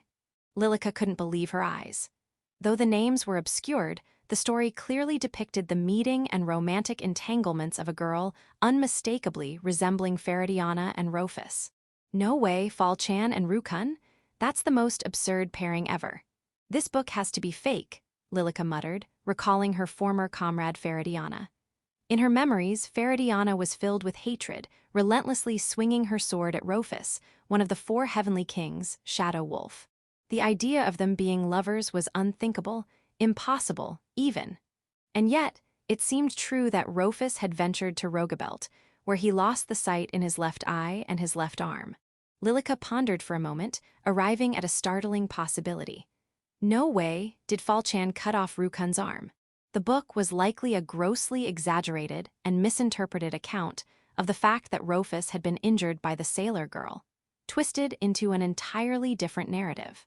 It was, without a doubt, a misunderstanding, and a rather far-fetched one at that. But to Lillica, this explanation seemed far more plausible than the idea of a romance between Roofus and Faradiana. If Faradiana had indeed severed Roofus's arm, it raised the possibility that she, too, carried memories and grudges from the previous cycle. That would mean Faradiana might also be an apostle. Lillica decided she needed to confirm this in person. "Sigilna, I want to make a quick detour. Is that okay?" Lillica's voice rang out brightly through the airship's interior. Without delay, the Ifrit changed course, its crimson engines roaring as it soared into the distant sky. Section. Half a year had passed since the exploration of the Demon Sea began. The expedition was proceeding according to Dane's carefully laid plans. Divided into a base team and an exploration team, they had managed to chart nearly 10% of the vast Demon Sea, a remarkable pace, considering the small team and lack of supplies. The exploration team, led by Fall, was currently stationed on a newly discovered, small, uninhabited island, the third such island found in the Demon Sea. Though the island had some vegetation, its limited size made securing food difficult. The team had been transporting food and water from other islands, using this one as a relay base. At the moment, Fall and the exploration team had just returned from their morning survey. Leaning against the ship's railing, Fall felt the sea breeze brush against her. The exploration was progressing smoothly, but her expression was far from cheerful. "Fall, you've got that look again," came a voice. "Dane, huh?" Fall replied, glancing at the man approaching, a cigarette dangling from his lips. "We're making good progress today, too, so why the long face?" Dane asked. "Half a year, and we've only covered a tenth of the Demon Sea. At this rate, it'll take 5 years to finish," Fall said, her tone heavy. "We're doing damn well for a small crew with no supplies. We're clearing out monsters, charting the seas. What more do you want? Speeding up would compromise safety." "I know," Fall conceded. "Then why the gloomy face? Isn't it about time you told me what's going on?" Dane pressed. "I don't want to talk about it," Fall replied, turning away. "That's cold. We've been traveling together for half a year, haven't we? Am I the only one who thinks we're comrades?" Dane's words carried a hint of hurt. "That's not," Fall trailed off, averting her gaze awkwardly. If it took 5 years to complete the exploration, Roofus would be 17 by then. Though no specific deadline had been set for Fall to become a noble, Fall had been informed by Carlos about a treaty the Lightless family had with other nobles. Roofus currently had no fiancé, but there was talk that one might be arranged by the time he came of age. It was a vague possibility, but not entirely out of the question. If Fall took 5 years to become a noble, and Roofus already had a fiancé by then, as a mere commoner with magic, Fall had little standing. The promise she'd made with Roofus had been half-forced on her part. If circumstances changed and Roofus broke that promise, she would have no right to complain. After all, it was her own selfishness that led her to pursue Roofus and propose exploring the Demon Sea. Should she ask Carlos for help now? But even if she relied on him to achieve nobility, would she be able to face Roofus with pride? Fall groaned, clutching her head. "Fall," Dane began, reaching out to place a hand on her shoulder. In that instant, a gleaming sword flew through the air, embedding itself in the deck between them, as if to tear them apart. Fall and Dane froze, eyes wide with shock. From behind, Carla came running, flustered. "WWA. I'm so sorry. I was practicing my swings to fight monsters, but I'm not used to it, and the sword slipped out of my hands. I didn't mean any harm. Are you both okay?" Carla blurted out in a rush, her explanation almost rehearsed. Dane's face paled, while Fall sighed and yanked the sword from the deck, handing it back to Carla. "Idiot, that was dangerous. You're already helping plenty by charting the maps. Leave the fighting to us," Fall said. "Thank you so much," Carla replied, tears welling up as she clasped Fall's hand in gratitude. Dane watched the exchange with a skeptical look. "Anyway, putting that aside," Carla said, wiping her tears and turning to look at the small island they were using as a base, now visible in the distance. "There's a strange presence in the sky above the island. Everyone, stay on guard." Carla's tone was serious. Fall and Dane turned to look, but neither could sense anything unusual. The sky above the island was clear and blue with no discernible anomalies. Dane frowned and Fall tilted her head. "I don't see anything. Can you, Carla?" Fall asked. "No, it's not something I can see. But I can definitely feel something," Carla trailed off. "You can sense stuff like that?" Dane asked, skeptical. "Well, I am a magic user, so I'm sensitive to presences," Carla stammered, flustered under Fall's questioning gaze. For the record, being a magic user had no bearing on sensing presences. "All right, so there's something up there." "Got it," Fall said, fixing her gaze on the supposedly empty sky. Section. High above a certain island in the Demon Sea, the airship Ifrit hovered, cloaked by magic that disrupted mana detection and rendered it invisible. Following Lillica's request for a detour, Scarlet Wind had altered its course to Rogabelt, a fishing village on the outskirts of the lightless territory. Lillica had searched for Faradiana there, but found no trace of her. After questioning locals, she learned from an innkeeper's daughter that Faradiana was part of an expedition exploring the Demon Sea. The Ifrit scoured the Demon Sea, eventually spotting a small island that seemed to be a campsite and a lone ship nearby. Using far sight magic, Lillica confirmed Faradiana's presence on the ship. For now, she decided to wait on the island until Faradiana's group returned. On the Ifrit's deck, Hawk tilted his head as he watched Lillica use far sight. "Lillica, is that far sight? When did you learn a spell like that?" he asked. In her second cycle, Lillica's physical abilities were average, but her magical prowess was exceptional. She could wield advanced spells and techniques like chantless casting, which she shouldn't have mastered at this point. Naturally, she kept this a secret from the other members of Scarlet Wind. Since they were always together, using advanced spells casually would raise suspicions, and she couldn't exactly tell them the truth about her second cycle. No one would believe a story about living a second life, and revealing that the world would end in a decade or so would only sow despair. Until recently, Lillica had been cautious about using such magic. But lately, she'd been employing minor spells more freely. Thanks to the fabricated story of her being romantically involved with Roofus, she had a convenient excuse if anyone questioned her advanced magic. Roofus Gun taught me. During pillow talk, Lillica replied with a grin. That excuse usually worked. Hawk adjusted his round sunglasses with a shrug. Pillow talk, huh? You've been leaning into that one lately. I'm pretty sure you haven't had any pillow talk moments with Roofus-san, but whatever. The pillow talk excuse wasn't taken seriously, but knowing Roofus, a pinnacle of magical prowess, seemed to dull their skepticism. Learning magic typically required significant time, but the crew accepted her skills as plausible if Roofus was supposedly her teacher. This made it easier for Lillica to use her magic openly. Is Fall-chan looking this way? Lillica muttered, peering through far sight at Faradiana, who had disembarked from the ship. Despite the Ifrit's cloaking magic, perfectly concealing it from both sight and mana detection, Faradiana seemed to be staring directly at them, her expression brimming with suspicion. Then, Faradiana led a small group straight toward the cloaked airship. Lillica observed for a moment, but as expected, Faradiana's group approached without hesitation, stopping directly beneath the Ifrit. Faradiana looked up, clearly aware of its presence despite the advanced cloaking. The Ifrit was invisible to the naked eye and undetectable by mana. If Faradiana had noticed it, did that mean she, too, carried memories from the previous cycle? And if so, was she the one who severed Roofus's arm? Lillica's suspicions deepened. Guess I'll have to meet her directly, Lillica concluded, glancing at Hawk, who was peering over the deck's edge. Someone's down there. Wait, are they looking at us? Hawk asked, sliding his sunglasses down to get a better look. Oh, that's my friend. I'm gonna go talk to her, Lillica said with a light laugh, placing her hands on the railing. What friend? Hold on, Lillica. Hawk's panicked voice trailed off as Lillica leapt off the deck. Section, Carla up there? Fall asked. Yes, I'm certain I sensed something up there, Carla replied. Fall, accompanied by Carla and Dane, had moved closer to the spot where Carla claimed to feel a presence. Despite her insistence, Fall still couldn't see or sense anything. Even up close, there was no change, making her wonder if Carla was mistaken. Seriously, is there really something there? Dane asked, skeptical. There is, Carla replied, shooting Dane a sharp glance.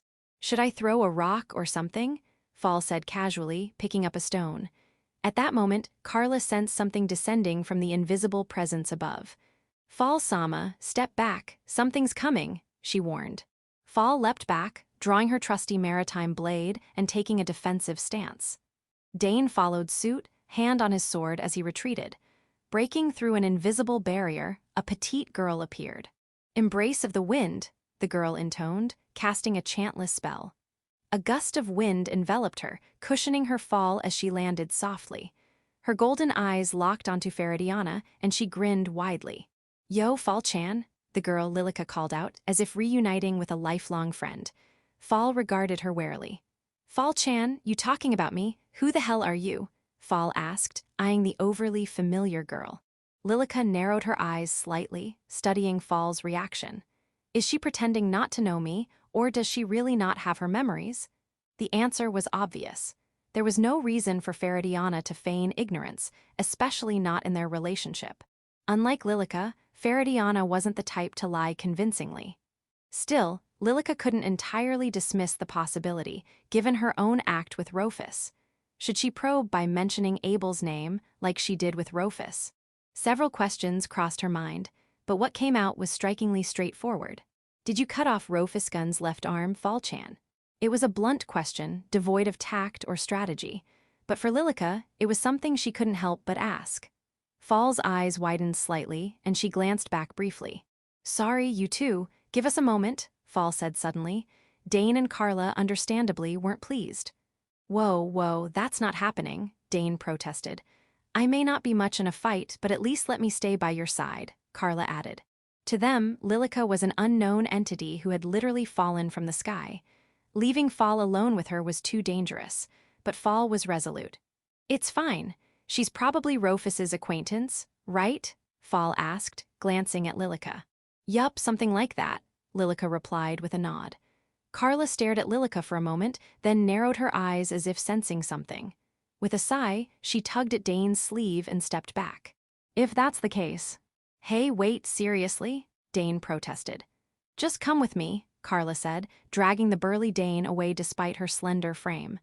The sight was odd, but Fall was too focused on Lillica to notice. With Carla and Dane gone, Fall and Lillica faced each other in silence. Fall broke it first. Calling Roofus Kun like that, you two must be close, she said. Says the girl who calls a marquis's heir by his first name, Lillica shot back with a tilt of her head. So, what are you to Roofus? Did he send you here? I'm Lillica, a sky pirate. Roofus Gun and I are friends, I guess. And no, he's got nothing to do with this. I came here on my own to see you, Fall-chan, Lillica said. To see me? Fall asked, frowning. I answered your question. Now it's your turn, Faradiana-san. What happened to Roofus Gun's left arm? Lillica pressed, staring intently. Fall averted her gaze, visibly uncomfortable. Roofus's arm, huh? Yeah, I'm the one who caused it, in a way. That's a bit vague. I want specifics. What happened? Lillica insisted. Fall bit her lower lip, feeling as though she were being interrogated. He was protecting me. His left arm and it's because I was too weak, she admitted, her voice tinged with self-reproach. Huh, Lillica frowned, surprised. The answer aligned with the book's account. So you didn't cut it off? Lillica asked. Cut it off. Me cut off Roofus's arm? No way, why would I? Fall snapped, indignant. Lillica quietly produced the black book, the dark noble, and the sailor girl. So, what's written in here, is it true? WAH. Fall's face turned beet red as she snatched the book from Lillica's hands. Why do you have this? Is this thing that popular? Clutching the book to her chest, Fall looked at Lillica with teary eyes. Lillica stared back, her expression unreadable. What's with that face? Lillica muttered. Fall's flushed cheeks and teary eyes, hugging the book tightly, made her look like a maiden whose secret love had been exposed. It reminded Lillica of the vulnerable expression Faradiana once wore when her feelings for Abel could no longer be hidden. Lillica felt a pang in her chest but pressed on. No way, Fall-chan, do you actually like Roofus Gun? She asked. Yeah, you read the book, so you already know, Fall admitted, unflinching. Unlike the previous cycle, where Faradiana struggled to admit her feelings for Abel and often lagged behind other heroines, this Fall openly acknowledged her affection for Roofus. Lillica couldn't wrap her head around how her former rival had fallen for Roofus, of all people. She glanced at the book in Fall's arms. So everything in that book is true? Lillica asked. Mostly. It embellishes Roofus a bit, Fall replied. Even the part about saving a friend from slavery? Lillica pressed. You mean Norn? Yeah, that's true, Fall confirmed. And the part about getting married if you become a noble? Lillica continued. That's, he promised to return my feelings, Fall mumbled, her voice trailing off as she looked down, embarrassed. Lillica felt a wave of dizziness but exhaled softly and met Fall's eyes. You're serious, aren't you? Dead serious. I'm not aiming to be a noble for kicks, Fall replied, meeting Lillica's gaze head-on. Lillica sighed deeply, a faint ache in her chest. Then, with a resolved smile, she said, Got it. Gently, she placed her hands on Fall's shoulders. I'll cheer for your love, Fall-chan. Thanks, Fall replied, looking puzzled but grateful. But in return, Lillica added, make sure you become Roofus Gun's #1. No settling for less this time. Don't be satisfied with being a concubine or anything like that. The words came from Lillica's memories of the previous cycle, but to Fall, their meaning was unclear. Still, she accepted them easily, smiling as she playfully bumped her fist against Lillica's shoulder. Obviously, Lillica felt a twinge of nostalgia watching Fall's confident grin. Though their personalities differed, Lillica and Faradiana had both been frontline fighters in Abel's party, giving them more chances to talk than with other members. Faradiana had been a true friend to Lillica. In the previous cycle, if asked who she'd support in Abel's wife war, Lillica would have chosen Faradiana without hesitation, and she was certain Faradiana would have done the same for her. Their bond had been that strong. Recalling those days, Lillica grinned mischievously. If you don't become Roofus Gun's #1, I might just steal Rukun for myself. Rukun? Fall's expression froze at Lillica's bombshell. Lillica smirked teasingly. Just kidding. Wait, what's that supposed to mean? Fall demanded. Gotta go, Lillica said, waving playfully as she activated Ifrit's teleport spell. Her body was enveloped in a faint light. Wait, Fall reached out, but Lillica vanished before she could grab her. Fall's hand closed on empty air, faint sparkles of light fading from her palm. Left alone, Fall kicked the ground in frustration. That jerk. She said her piece and bylade. Lillica, I won't forget this. Oh, one more thing, Lillica's voice suddenly called out. Gah! Fall yelped, jumping as Lillica reappeared behind her. Nice reaction, Fall-chan, Lillica teased, grinning. Anyone would jump at that, Fall retorted, glaring. I said I'd cheer for you, so it felt wrong to leave without doing anything. Here, take this, Lillica said, handing Fall a bundle of papers. They were maps of the surrounding sea and the locations of several islands. Lillica, this, Fall began, stunned. I flew around these waters looking for you, so these are from Ifrit's flight logs. They're not super detailed, but... No, this is more than enough, I can't accept this, Fall protested. Nah, it's useless to me. If you feel bad, consider it a favor you owe me, Lillica said with a shrug. A favor? Fall repeated. Yup, and it's a big one, so you better pay it back, Lillica said, winking playfully. Fall couldn't help but laugh. Fine, I'll pay it back with interest. Don't you forget it. Oh, interest, I'm holding you to that. Don't make me come collect, Lillica shot back. Keep talking, Fall said, smirking. The two bantered and laughed, feeling an inexplicable sense of familiarity despite it being their first meeting. After a moment, Lillica held out her hand. All right, I'm really going now. Take care, Fall-chan. Fall gripped Lillica's hand firmly, shaking it. You too, Lillica. I don't know why, but it doesn't feel like we're meeting for the first time. Same here, Lillica said with a soft smile. They laughed together, then released their hands. Lillica vanished in a shimmer of light, leaving Fall alone.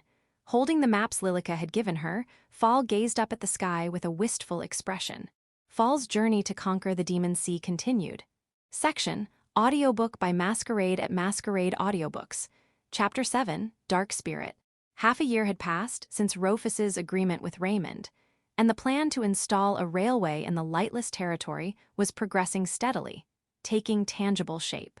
The royal family's approval had been granted surprisingly easily, and a stable supply of coal for fuel had been secured. On the surface, the project was framed as the Galleon family's support to alleviate poverty in certain regions of the lightless territory. The backstory, spread by none other than Raymond himself, went like this. At a party hosted by the Galleon family, Roofus had bonded with Raymond, sharing his concerns about the territory's poverty. Moved by Roofus's compassion for his people, Raymond had pledged his personal wealth to support the cause. This tale had become the talk of the territory. Thanks to this narrative, the heads of both the Lightless and Galleon families formalized the agreement between their heirs as an official treaty between their domains. Rudens, the head of the Lightless family, had been somewhat skeptical, but ultimately relented after Roofus passionately argued that the railway would drive economic growth. The railway construction was advancing at a remarkable pace, with the Commerce Guild fully mobilized and aided by Raymond's summoned beasts and Roofus's shadow familiars providing labor support. In the grasslands of the Lightless territory, A vast expanse of land was shrouded in darkness, painted black by Roofus's magic. Countless dark sea familiars worked diligently on the railway. Small creatures like swordfish swam through the darkness, cooperatively transporting parts and materials, while mid-sized familiars, half-fishmen, needle frogs, and electric capes, busily assembled the tracks. Craftsmen from the Commerce Guild followed slightly behind, welding and making fine adjustments to the rails laid by the familiars. Thanks to the supernatural labor, the construction progressed at an extraordinary speed. Overlooking the scene from a hill, Roofus wore a distinctly displeased expression. "It's slow," he muttered, his words directed at the pace of the work. Standing beside him, Mild, a director of the Commerce Guild, was quick to protest. "Slow. That's absurd. The tracks are being laid at an astonishing rate. With Raymond Sama's cooperation, at this pace, the project will be completed in less than 3 months. No, the familiars' movements are clumsy. They're not used to this kind of work, and it shows. They're just fish, after all. Even with the darkness mimicking their aquatic environment, they can't perform at their best on land," Roofus retorted. Mild gave a wry smile, glancing at the craftsmen struggling to keep up with the familiars' pace. "Even now, our craftsmen are barely keeping up. Actually, they're falling behind a bit. If they're too large, it's hard to control their strength for precision work," Roofus said. Then his eyes lit up as an idea struck him. "But if I control them directly, that's another matter. Come forth, Ignes." From the darkened ground, Roofus summoned Ignes, the guardian of the Spectre Cave dungeon, now his familiar, a massive skeleton cloaked in black flames. Instead of issuing commands, Roofus linked his consciousness directly to the creature, manipulating its towering form. Under Roofus's control, Ignes snatched materials from the familiars at the forefront and began assembling the tracks with the precision of stacking building blocks. It even unleashed bursts of black flame to weld the rails, a task meant for the craftsmen. The familiars, their work stolen, stood dumbfounded, while the craftsmen gaped in astonishment. "What are you idling for, craftsmen? Is welding all you're good for? Check the rails, smooth out the imperfections. There's a mountain of work to do. Move, and you familiars, hurry up and fetch the next batch of materials." Roofus's voice boomed from Ignes's skeletal maw. Startled by the rebuke, the familiars and craftsmen sprang into action. Snorting, Ignes Roofus continued the work. After pushing the construction forward relentlessly, Ignes vanished at a suitable stopping point. Returning his consciousness to his body, Roofus exhaled, wiping imaginary sweat from his brow. "Any progress?" he asked. "Progress? You far exceeded today's quota," Mild replied without missing a beat. "I must say, not only can you command monsters, but you can control them directly. Even our finest craftsmen pale in comparison to you, Roofus-sama. At this rate, we might not have needed anyone else." "Don't be ridiculous. I'm only here to check progress in my spare time." "I'm not that free," Roofus said, then added, "No matter how fast the familiars work, they're just a labor force. The final adjustments require the expertise of seasoned humans, your elite craftsmen." "I'll make sure to pass those words on to the workers," Mild said with a nod. "Forget that, just hand out some drinks when the work's done. That'll boost their morale more." "As expected of Roofus-sama, a master of winning hearts," Mild said with a grin. "Enough flattery." "How's the submarine project coming along?" Roofus asked, shooting Mild a sharp glance. Mild, as if waiting for the question, pulled a stack of documents from his coat. "It's going smoothly. Thanks to your generous funding and magical expertise, we've cleared most hurdles. The prototype should be ready by year's end. Here are the details." Roofus examined the documents, frowning at the illustration of the submarine's completed design. The vessel was adorned with ostentatious decorations, and at its center was the lightless family crest, a crescent moon devouring the sun. "This overly gaudy design, can't something be done about it? There's no need for the lightless crest to be so prominent. I preferred the simpler, unadorned design from before." Mild, who had apparently proposed the design, slumped his shoulders and tucked the documents away. "I thought it was fitting. Very well, we'll revert to the previous design." As they conversed, a shadow fell over them. A massive, winged silhouette soared through the sky, diving toward them and landing softly without sound or impact. It was a colossal black bird, rivaling a wyvern in size. Black feathers fluttered as a figure dismounted from its back. Well, the construction's coming along nicely, said Raymond, the new arrival. Roofus frowned at the sight of him. Raymond. Raymond was assisting with the railway construction, or rather, his summoned beasts were, working alongside Roofus's familiars as labor. You're sure it's wise to take your eyes off your summoned beasts. If they go wild and damage the lightless territory, you'll pay for it, Roofus warned. That's harsh. My precious beasts would never do such a thing. I only enlisted the gentler species, Raymond replied, unfazed. I'm saying don't let creatures with alien values roam free. If one of my people gets eaten like it's a casual snack, that's not something I'll overlook. I didn't call on any aggressive beasts. Isn't it about time you trusted me a little? Raymond said with a grin. Let me teach you something, Raymond. Trust is earned through doubt. Thinking you can gain my trust after a few meetings.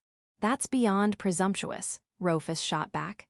Then let me teach you something, Roofus. Doubt is the flip side of expectation. If I keep meeting your expectations, I'll earn your trust. Sounds like we're not far from understanding each other, Raymond countered with a sly smile. Looking forward to it, though your conman-like talk only deepens my suspicions, Roofus replied. Raymond let out a bold chuckle, and Roofus laughed back, though his eyes remained cold. Mild tilted his head, unsure whether the atmosphere was friendly or charged with tension. As they bantered, the black bird behind Raymond leaned forward, its beak inching closer. Eek! Mild let out a pathetic yelp, collapsing and clinging to Roofus.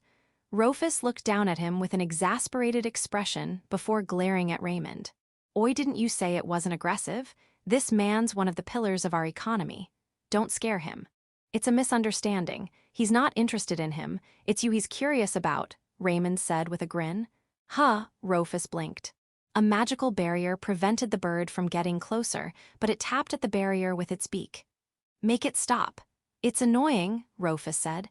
You should lower the barrier. Don't worry, it means no harm, Raymond assured him. Don't be absurd. I'm not letting it bite me. It won't bite. Look at those innocent eyes. No malice, right? Raymond said, pointing to the bird. Innocent, all I see is, to Roofus, the black bird looked like a raptor eyeing its prey. When Roofus refused to lower the barrier, Raymond smirked. Scared Roofus.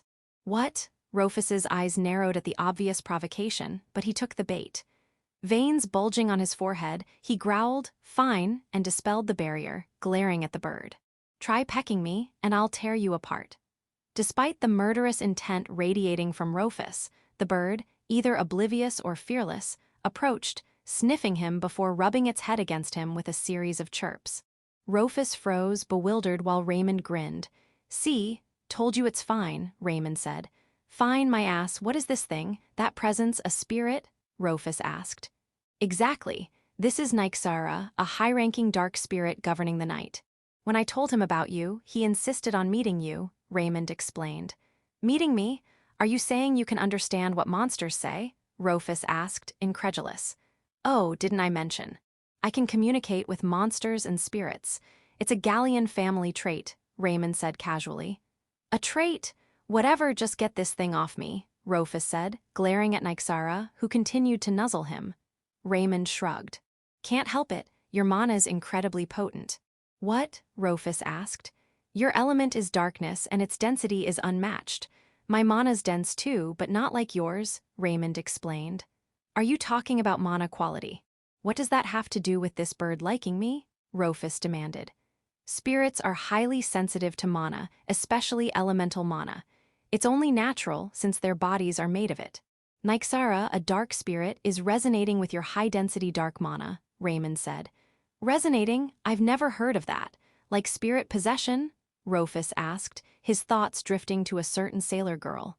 Raymond shook his head. No, it's different. Spirit possession is a bond between a human and a spirit beyond mana.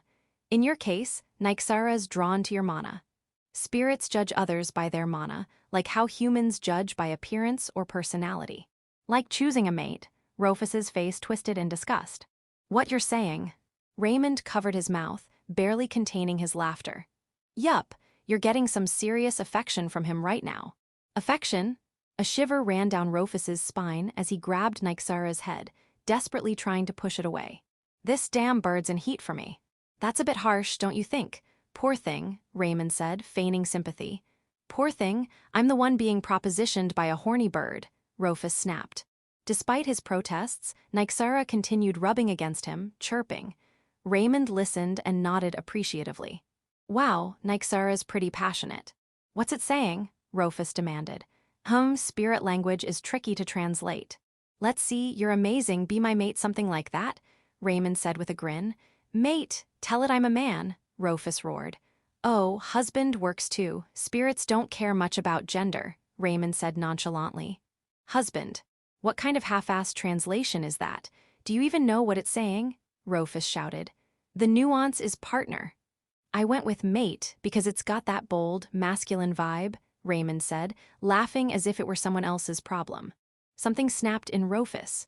He summoned a dark scythe in his hand. Tell this bird to back off or I'll cut it down along with you, he said, his eyes blazing with anger. Raymond shrugged, realizing he'd teased too far. All right, Nyxara. You get the idea, right? Being too forward might scare him off. At Raymond's words, Nyxara reluctantly pulled back. Roofus dispelled the scythe, snorting, while Raymond winked regretfully. You should have given it a chance. Being courted by a spirit is rare. You don't have a fiancé, do you? So what? I'm not marrying a beast. I don't swing that way, Roofus said flatly. Not a beast, a spirit. Who knows? It might transform into a raven-haired beauty for you, Raymond teased. Might? That's a flimsy fairy tale. Sure, there are stories like that, but this is reality, Roofus scoffed. Kingdom folklore told of spirits transforming into beautiful women to repay human kindness, but such tales were dubious at best. Some high-ranking dragons can humanize and mate with humans, so it's not impossible for a mana-based spirit. Many fairy tales have a grain of truth, Raymond countered. If you're so curious, try it yourself. Don't use me as your guinea pig, you schemer, Roofus shot back. I'd love to, but I've got a beloved fiancé, Raymond began. While the two bickered, Mild stood quietly in the background. Though they were on friendly terms, this was a conversation between heirs of a marquis and a duke upper nobility. Mild was no fool to interrupt. Their banter seemed heated, yet there was an odd camaraderie, like old friends or friendly rivals. Mild, born with an intellect far surpassing his peers, had always struggled to connect with others, even his family. To him, most people seemed like apes, tools to be used, not cooperated with. This mindset had led him to amass wealth and rise to a Commerce Guild director at a young age. Yet even the capable people he surrounded himself with were just slightly better apes in his eyes. Roofus was different, the first person Mild saw as a true equal, a fellow human. He had assumed Roofus, like himself, led a lonely existence. Seeing Roofus banter and even argue with a peer like Raymond was a strangely sweet, almost devilish sight. Raymond, capable of holding his own in conversation with the extraordinary Roofus, was no less remarkable, a once-in-a-century, no, a once-in-a-millennium talent. That two such prodigies were born in the same era, working side by side, was extraordinary. Magnificent, Mild muttered under his breath, too quiet for anyone to hear. These two were still young, yet to reach their full potential. What kind of titans would they become? What would they achieve? If they set their minds to it, they could rule the world. Mild's merchant instincts told him these two would soon be at the center of a storm that would engulf the world. As Roofus and Raymond continued their verbal sparring, Mild's eyes gleamed with greed, his lips curling into a faint smile. Nyxara, noticing the merchant's avaricious expression, warily edged away. Section: Lightless Family Annex. In a guest room, Roofus was meeting with Mild, the Commerce Guild director.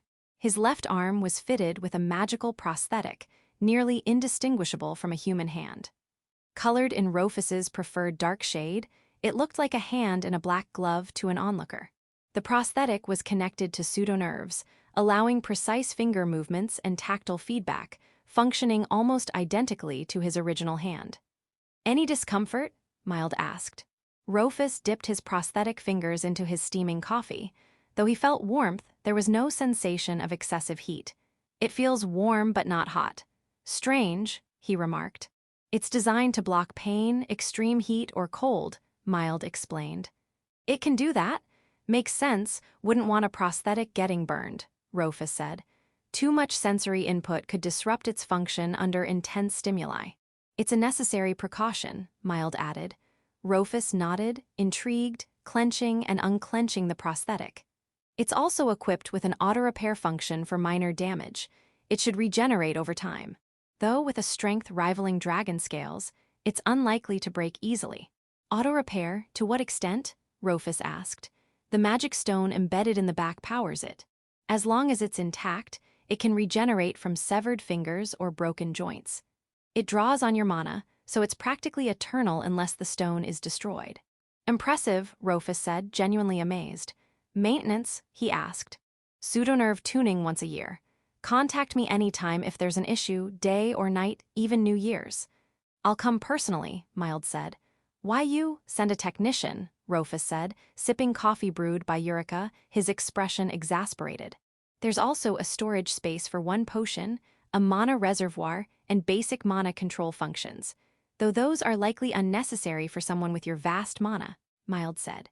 The mana reservoir stored excess mana, supplementing the user when needed.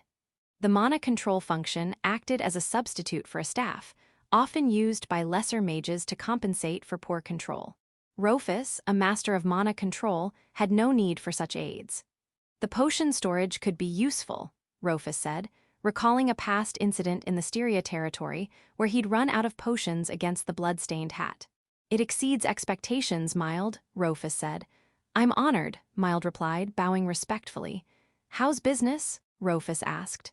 Thanks to you, it's thriving. The railway, officially operational last month, is a game-changer.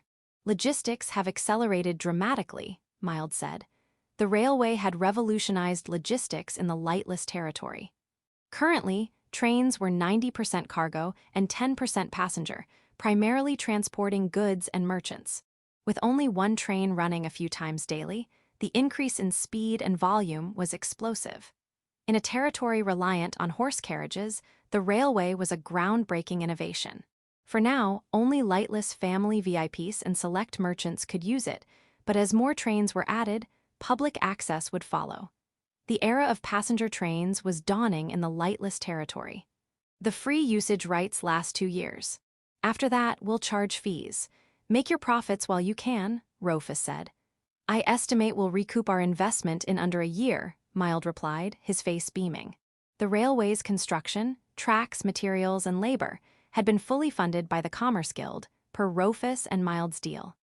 In exchange, the guild could use the railway free for 2 years, slashing transport costs and boosting speed. Roofus's shadow familiars had further reduced labor costs, making it a win-win for the guild. With the railway, we merchants are raking it in. Are you sure this is fine? The lightless family doesn't seem to be profiting much directly, Mild said. Roofus tilted his head. Why does the lightless family need to profit directly? A thriving economy boosts tax revenue. Dabbling in merchant games would be less efficient. As expected. You truly are exceptional, Roofus-sama, Mild said with a chuckle. Obviously. Don't measure me by commoner standards. Nobles are raised on fine food and elite education from birth. It's only natural we excel. Results are expected.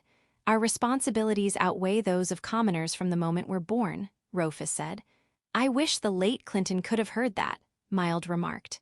Clinton, Roofus's face soured at the mention of the incompetent noble. Even noble blood can produce trash worse than commoners. A truly deplorable case, Roofus spat.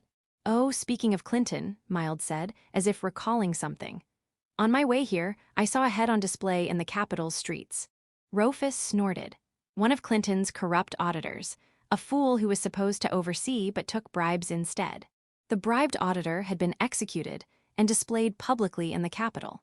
His arrest had led to the discovery of several corrupt officials, caught in a domino effect. Rudens himself had executed one, making a brutal example to deter others, and spread word throughout the territory. The remaining officials were forced to pay reparations, warned, and kept under surveillance while continuing their duties. They would be quietly replaced and accidentally killed once successors were secured to avoid economic disruption and regional decline. Around Viperport, many residents see you as a hero, Roofus-sama. You brought down Clinton's tyranny and revitalized the economy, Mild said. That, Roofus muttered. The large-scale vineyard project Roofus had spearheaded was progressing well. By employing impoverished residents, it had curbed the territory's poverty, gradually raising average incomes. Though the vineyard hadn't yet yielded profits, the harvest looked promising. Officially, these initiatives were credited to Clinton's puppet replacement, but after Rudens executed the corrupt officials, the new Viperport official, Climb, announced that all economic reforms and Clinton's downfall were Roofus's doing. This had earned Roofus widespread support among the people. It also fueled the popularity of a certain romance novel, with rumors of a stage play adaptation, though Roofus remained unaware of this. Climb, Viperport's new official, was a loyal servant of Rudens. His puppet status and the announcement had been orchestrated by Rudens. Roofus's covert policies had been fully known to Rudens from the start, and he'd been played like a pawn. Roofus only realized this after Climb's unprompted announcement. In hindsight, Climb had been suspiciously compliant, likely following Rudens's prearranged orders. "That father of mine using me for some petty image campaign," Roofus grumbled. The scandal with the corrupt officials would have inevitably tarnished the lightless family's reputation. Rudens had mitigated this by personally executing the culprits and elevating Roofus as a hero, not only neutralizing the damage but boosting the family's image. Roofus wasn't thrilled about being manipulated, but the outcome benefited the lightless family. "A good image never hurts. This will work in your favor. Grapes from the hero who ended tyranny? That's great publicity," Mild said. "If it sells, advertise all you want. But can something be done about the warm stares I get from people in the streets?" Roofus asked. "Warm stares? That's probably," Mild trailed off, recalling the romance novel Making Waves. Written by Roofus's butler Carlos, Roofus surely knew of it, so Mild held his tongue. "What?" Roofus asked.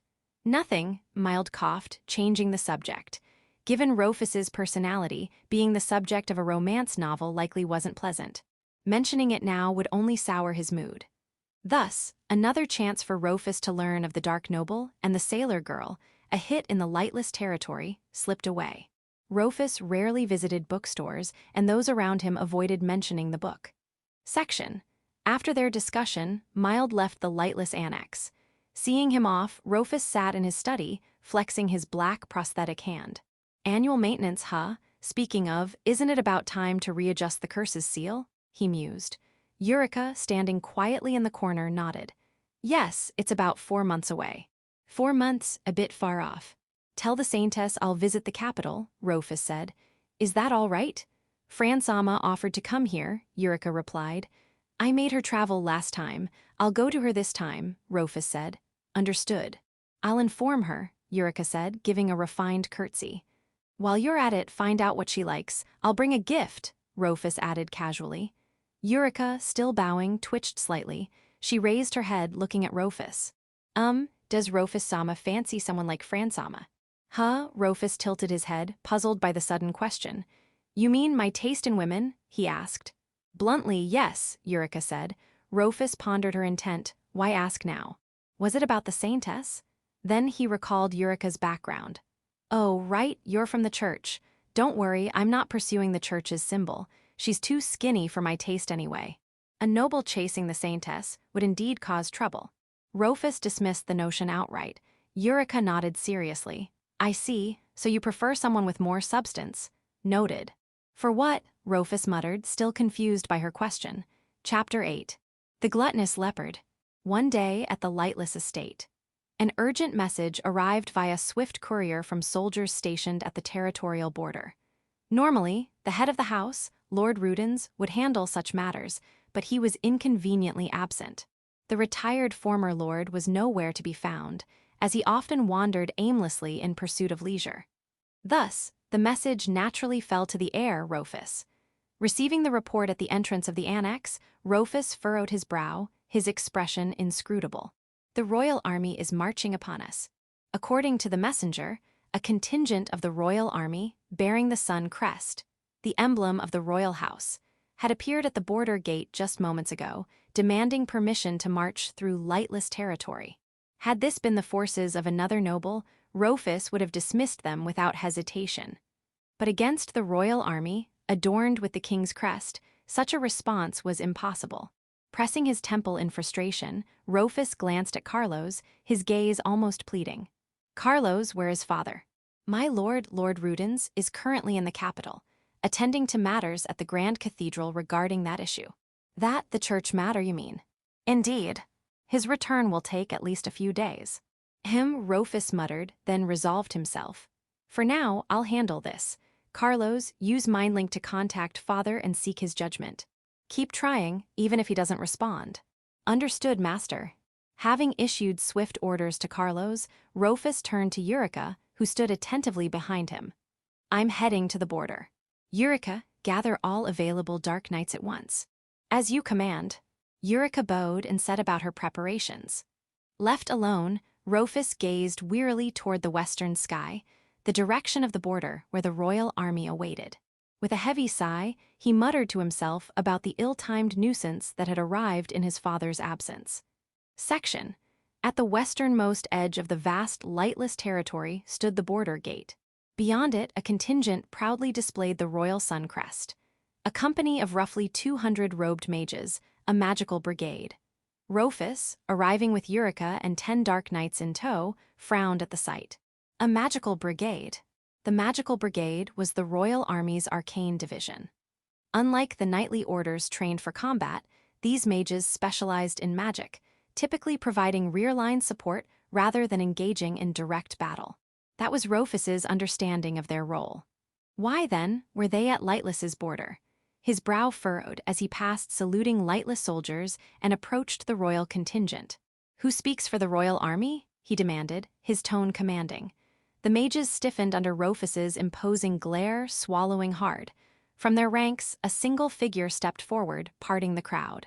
"I do. My thanks for your prompt response to our unannounced visit."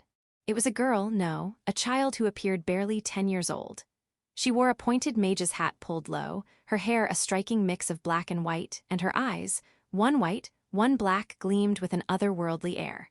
Roofus knew her instantly. She was unforgettable.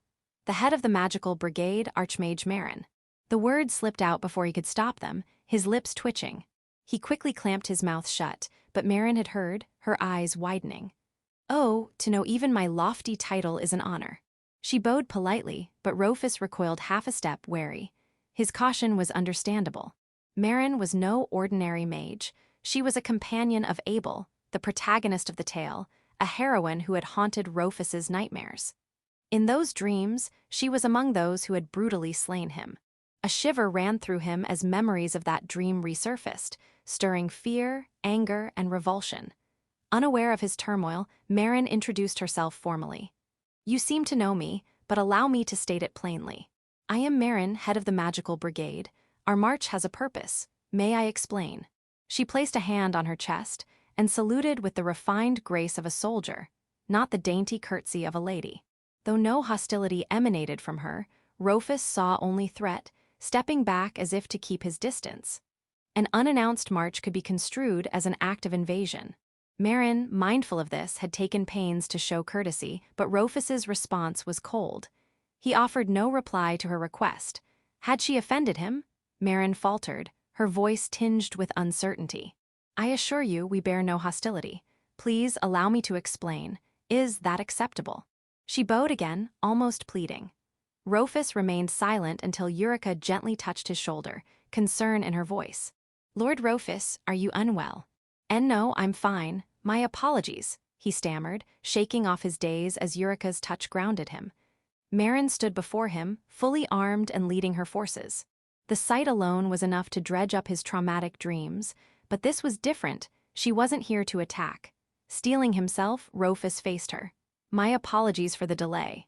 With the Lord absent, I, Roofus Ray Lightless, heir of House Lightless, will act in his stead. Speak your purpose." "My thanks," Marin said, bowing once more before recounting the situation. Section.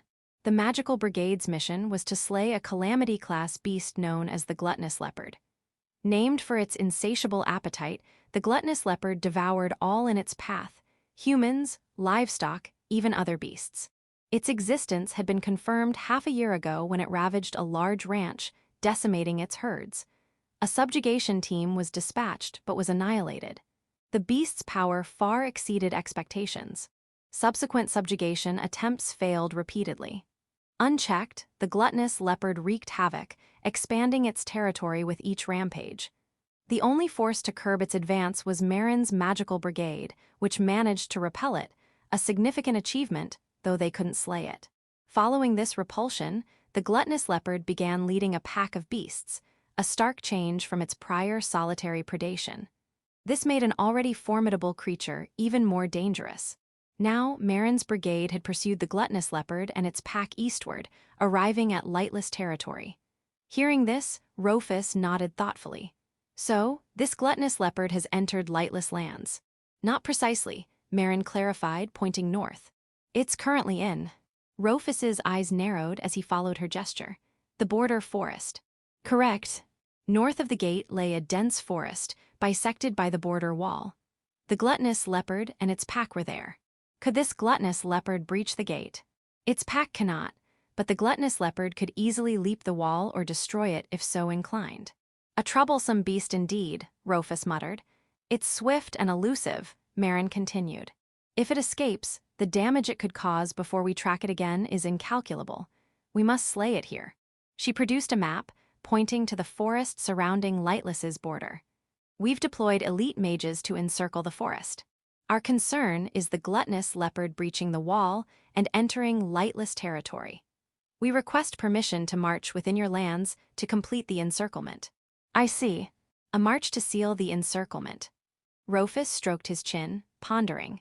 Ordinarily, allowing foreign troops into one's territory was unthinkable. Such a decision required Lord Rudens's approval, not Roofus's unilateral judgment. Yet the urgency was undeniable.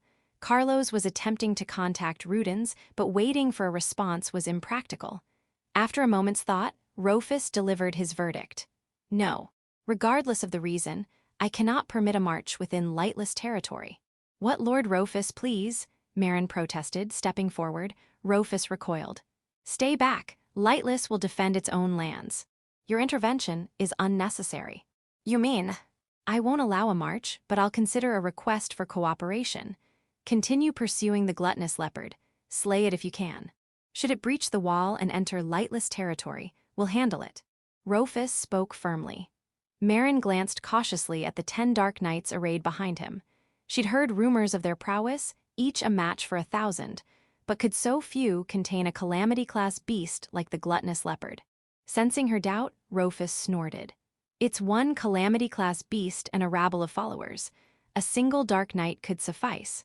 Should any falter, I'll personally execute them to preserve Lightless's honor. The dark knights flinched, saluting rigidly. Marin, her face twitching, nodded. Very well, we'll entrust the interior to you. May I share details about the gluttonous leopard? Speak, what manner of beast is it? It's a massive leopard-like creature, Marin explained. Its hallmarks are a pair of grotesquely oversized fangs and charred, blistered skin. It moves too swiftly to track and can vanish at will. A giant leopard with oversized fangs. Roofus's eyes flickered with recognition. Those traits mirrored the beast King Amber, one of the 4 beasts from the story's first chapter. Yet, the charred skin and vanishing ability didn't align. A coincidence? He tilted his head. Your reaction, do you know this beast? Marin asked. No, any other traits. Its regenerative ability is abnormal, the key reason we failed to slay it. Abnormal regeneration, you mean high natural healing. Beyond that, no matter the wound, it regenerates instantly, as if rewinding time. Roofus's left eye throbbed, and he clutched it instinctively. Instantaneous regeneration, as if undoing time, evoked memories of the demon whale encountered in the Cursed Seas, a creature that had maimed his left arm and robbed his left eye's sight. A monstrous abnormality, he remarked. You did well to repel such a creature. Its regeneration has limits, Marin said. Repeated magical barrages weaken it over time, but feeding restores its vitality. We hypothesize its regeneration stems from magical energy, replenished through predation. I see. To slay it, one must kill it relentlessly, denying it the chance to feed. Marin nodded deeply. Precisely. We've cornered it, blocking its escape. With Lightless's renowned martial prowess aiding us, this could be its final day. Spare me the flattery. Lightless's role is solely to defend its territory. We won't overstep. That should suit you as well. Marin gave a wry smile and bowed. Indeed it does. Her smile acknowledged the unspoken truth. This arrangement preserved the royal army's honor. The gluttonous leopard's subjugation was the magical brigade's mission. If Lightless intervened and claimed the kill, it would steal their glory, tarnishing the royal army's reputation. Marin believed her brigade could succeed if escape routes were sealed, so Lightless's defensive role was ideal. Then, we'll begin our advance into the forest once positioned. The gate's defense is yours. With that, Marin led her brigade toward the northern forest. Roofus issued orders to his Dark Knights. You heard her. Defend the gate. Let not a single insect pass. Teach this gluttonous leopard that its refuge is a hell of our making. Yes, my lord, they responded, dispersing. Roofus turned toward the gate, and Eurica tilted her head curiously. Lord Roofus, you're joining the defense. Our forces seem sufficient. I'm merely observing. I've no intent to fight. This gluttonous leopard intrigues me. You needn't accompany me, unarmed as you are. I'll follow. I'm armed, so fear not. Eurica produced a pair of jet-black wands, her favored weapons from her Dark Knight days. Roofus eyed them curiously. I've always wondered, where do you keep those wands? Well, casually, Eurica lifted her skirt, revealing pale thighs and a leather strap securing her weapons. Roofus, startled, averted his gaze. Lower it, no need to show me. My apologies for the unsightly display. I didn't say that, have some modesty. Forgive me. Eurica, suddenly embarrassed, hastily smoothed her skirt. Roofus coughed, redirecting his gaze to the northern forest. Abnormal regeneration, still, it doesn't sound as threatening as the demon whale. The beast likely didn't warrant his intervention. Even if it proved stronger than expected, he could step in. Optimistic yet cautious, mindful of the demon whale's precedent, Roofus led Eurica to the gate. Section. The forest spanning part of the border was modest, small enough for a battalion to encircle. Once Marin confirmed both the Dark Knights and her brigade were in position, she led her company into the woods. The magical brigade comprised elite mages, and Marin's unit was the cream of the crop. Even Roofus noted their high caliber.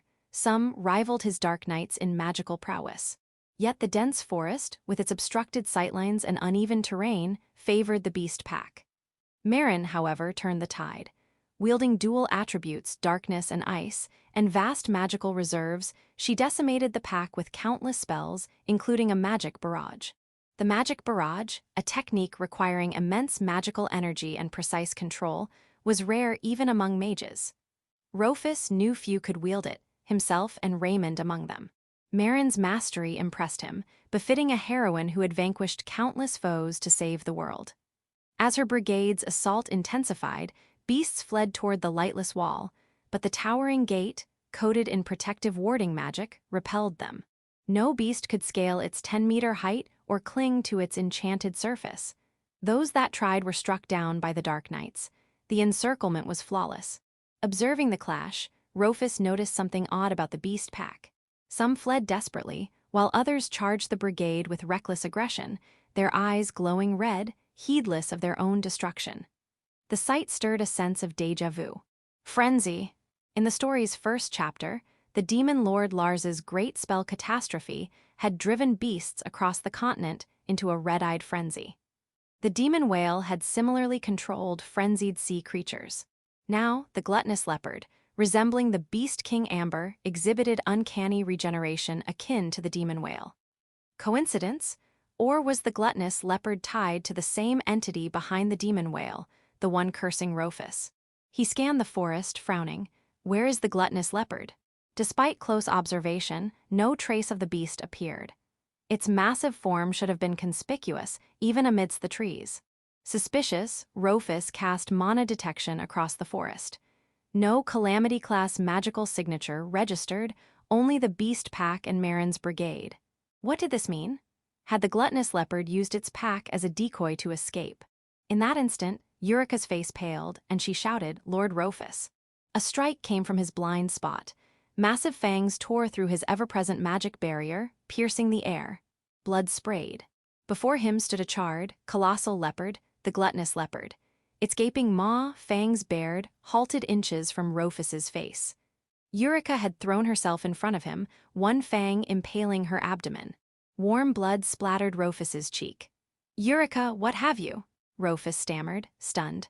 Confirming her lord's safety, Eurica wiped blood from her lips, channeling magic into her wand and striking the gluttonous leopard with full force.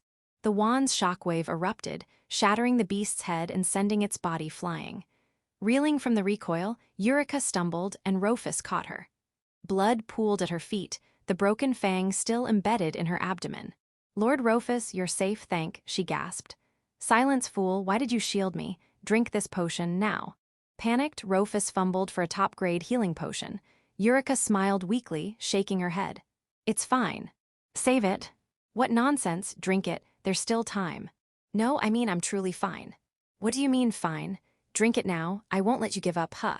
As Roofus pressed the potion to Eurica's lips, he froze. The fang that had pierced her abdomen had vanished, and the wound was perfectly sealed. Blinking in astonishment, Roofus stared as Eurica, still cradled in his arms, gave an embarrassed smile. I can use healing magic, so." Ah, relief washed over Roofus, his tension draining as he leaned into her. He knew Eurica wielded healing magic, but never imagined she could heal herself with a gaping abdominal wound. Flustered by Roofus's closeness, Eurica's face flushed scarlet. As they lingered, the Dark Knights, scattered to defend the gate, rushed to their side. "Young lord, are you unharmed?" one called, panic in his voice. "What?" Roofus shot him a chilling glare. The knight flinched. "Why have you all abandoned your posts?" Roofus snapped. "Return to your duties at once." But your injury." "This isn't my blood. It's from a maid wounded due to my carelessness." "Understood. Resume your posts. Don't make me repeat myself." "Why, yes, my lord." Cowed by Roofus's glare, the knights scattered back to their stations. Roofus turned his gaze to the base of the wall. The gluttonous leopard, its head shattered by Eurica's blow, was nowhere to be seen. Only a bloodstain marked where it had fallen. Its abnormal regeneration was known, but to survive a pulverized head and regenerate so swiftly. Truly, the only way to slay it was to exhaust its magical energy through relentless assault. In that fleeting moment, Roofus had glimpsed it, the gluttonous leopard cloaked in jade-green mana. The same mana as the demon whale, they're connected then. Another detail struck him. He'd sensed no mana from the gluttonous leopard. Even at point-blank range, his mana detection had failed. Likely, it used mana suppression, akin to Lillica's technique. Evading detection made it a formidable fugitive, compounded by its ability to vanish, perhaps invisibility magic, like Lillica's, or a technique akin to the blood-stained hat's presence-erasing skill. Either way, Roofus marked the gluttonous leopard as a true enemy. Eurica's sacrifice stemmed from his own negligence, and his inadequacy fueled a deep frustration. Activating his magic, he declared, "Lightless world." A thick, dark fog enveloped the entire forest. He wouldn't let the gluttonous leopard escape. If mana couldn't track it, the fog would reveal its location through disturbances in the air. The magical brigade, caught in the fog's blinding shroud, was a secondary concern. Within the dark mist, Roofus pinpointed the beast. The gluttonous leopard was bolting straight toward the forest's edge. Roofus unleashed a dark magic barrage, relentless as a hailstorm, intent on leaving not a single hair unscathed. Yet the gluttonous leopard didn't falter. Despite hundreds of dark spells tearing into it, it regenerated instantly, fleeing with single-minded focus. It breached the forest, tearing through the magical brigade's elite encirclement. Then, it vanished. Even an expanded mana detection yielded no trace. Realizing it had escaped, Roofus clicked his tongue in irritation. Eurica gently touched his cheek, wiping the splattered blood with a handkerchief. "My apologies, I've sullied your face." "It's not a stain," Roofus said, softly grasping her hand. "This is the blood of your wound, taken to shield me. I know your healing magic skill, but that fang pierced your abdomen. Are you truly well?" "I'm fine, no issues at all." "I see. It's presumptuous to say this, given my own failings, but why shield me? Even with healing magic, the pain must have been immense. This exceeds a maid's duties, even for one dedicated as you. Pain is trivial to me, compared to you being harmed." Eurica, her resolve and the depth of her devotion shook Roofus to his core. Why such unwavering loyalty? No, it wasn't mere duty. He knew it was something more. Unable to process his emotions, Roofus averted his gaze. As if to break the silence, he unleashed a magic barrage, annihilating the remaining beast pack in the forest. In the end, the gluttonous leopard's subjugation failed. It broke through the encirclement and fled. Roofus's magic barrage eradicated the beast pack, a small victory. The gluttonous leopard, battered by his spells, was likely weakened, its mana depleted. If caught now, slaying it was feasible. Marin, apologizing for Roofus's impulsive intervention, acknowledged his aid as a step toward victory. On the contrary, we failed to contain the gluttonous leopard, letting it reach your lands, she said. The apology is ours. Will you continue pursuing it? Roofus asked. Yes, are you offering further aid? Regrettably, no. Deploying forces beyond our borders poses issues. A jest, your help today was more than enough. Marin chuckled, and Roofus made a proposal. I can't offer ongoing aid, but contact me if another subjugation occurs near lightless territory. I'll assist as I can. He handed her a crystal. This is a mindlink crystal, attuned to reach me directly. That's generous, why such kindness? Not for glory, I presume. A personal grudge. Roofus lowered his gaze, as if chewing on his own shortcomings.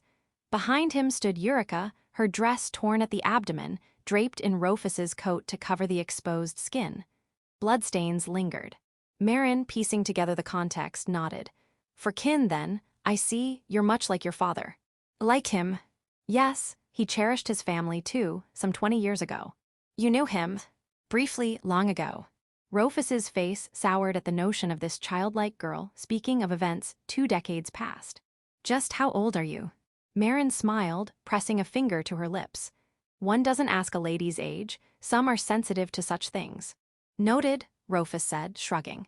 He recalled that Marin's age remained a mystery in the story. Thus, the troublesome affair that arose in Lord Rudens's absence concluded.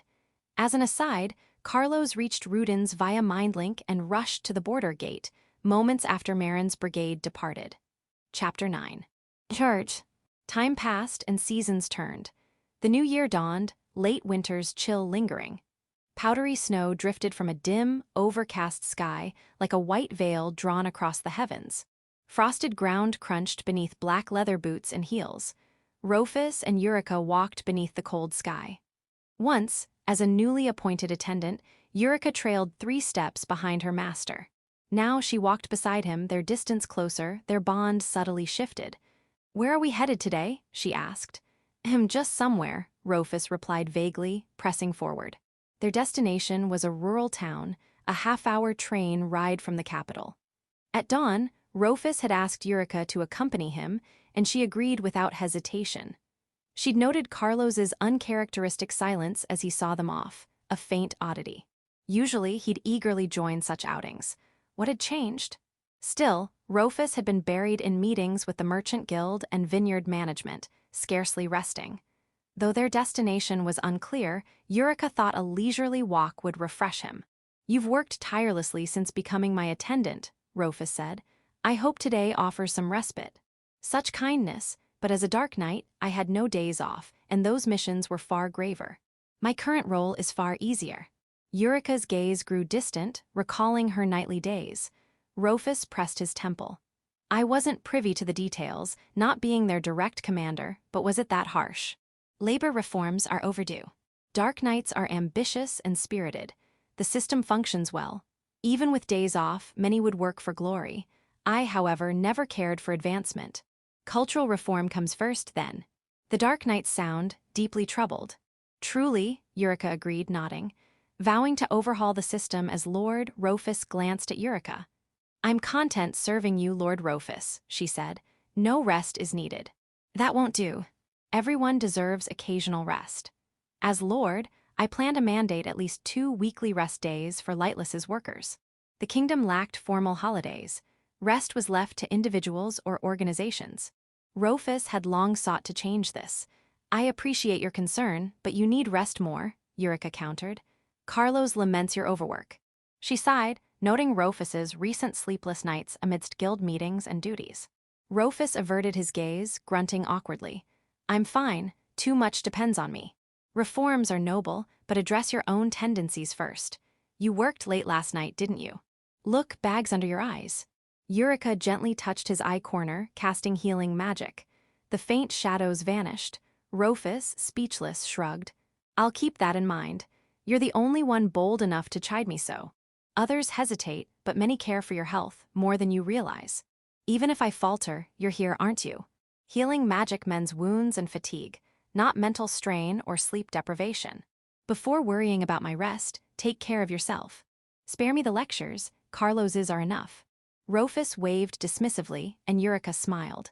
Very well, I'm honored to be escorted by my master today. It's an employer's duty to ensure workers' welfare. Then give Carlos rest. Rumor has it he's had none since becoming your attendant. Who'd wake me if he rested? Besides, he had time off recently. If you mean his time during your Styria visit, that was effectively confinement. And fear not, I can wake you. I'll consider it. Roofus reconsidered. Carlos, though spry, was aging. Reliance on him had been heavy, some care was due. But no need to fuss over me, Eurica added. I require no rest. You're that eager to work. Of course, serving someone I cherish is my greatest joy. Her near confession made Roofus scratch his cheek, flustered. You're getting bolder. I've never hidden my feelings, though I'm cautious at the estate, lest Carlos overhear. She continued, You've noticed my heart, haven't you? You're perceptive. As you know, it's been yours since we met at the Grand Cathedral 6 years ago. Her breath misted in the cold, carried off by the wind. Roofus gave a wry smile. Stolen, you say. You make me a thief. To me, you're the greatest thief. Roofin IV, no less. Roofin, what's that? I'm not sure, it just came to me. No deeper meaning. Perhaps a fragment of memory from before the church took her in. Roofus smiled at her sheepish grin. You say the oddest things. They shared a laugh, but a brief silence followed. Roofus, steeling himself, spoke. Don't you wish to be my wife? Eurica halted. Your wife, Lord Roofus. Yes.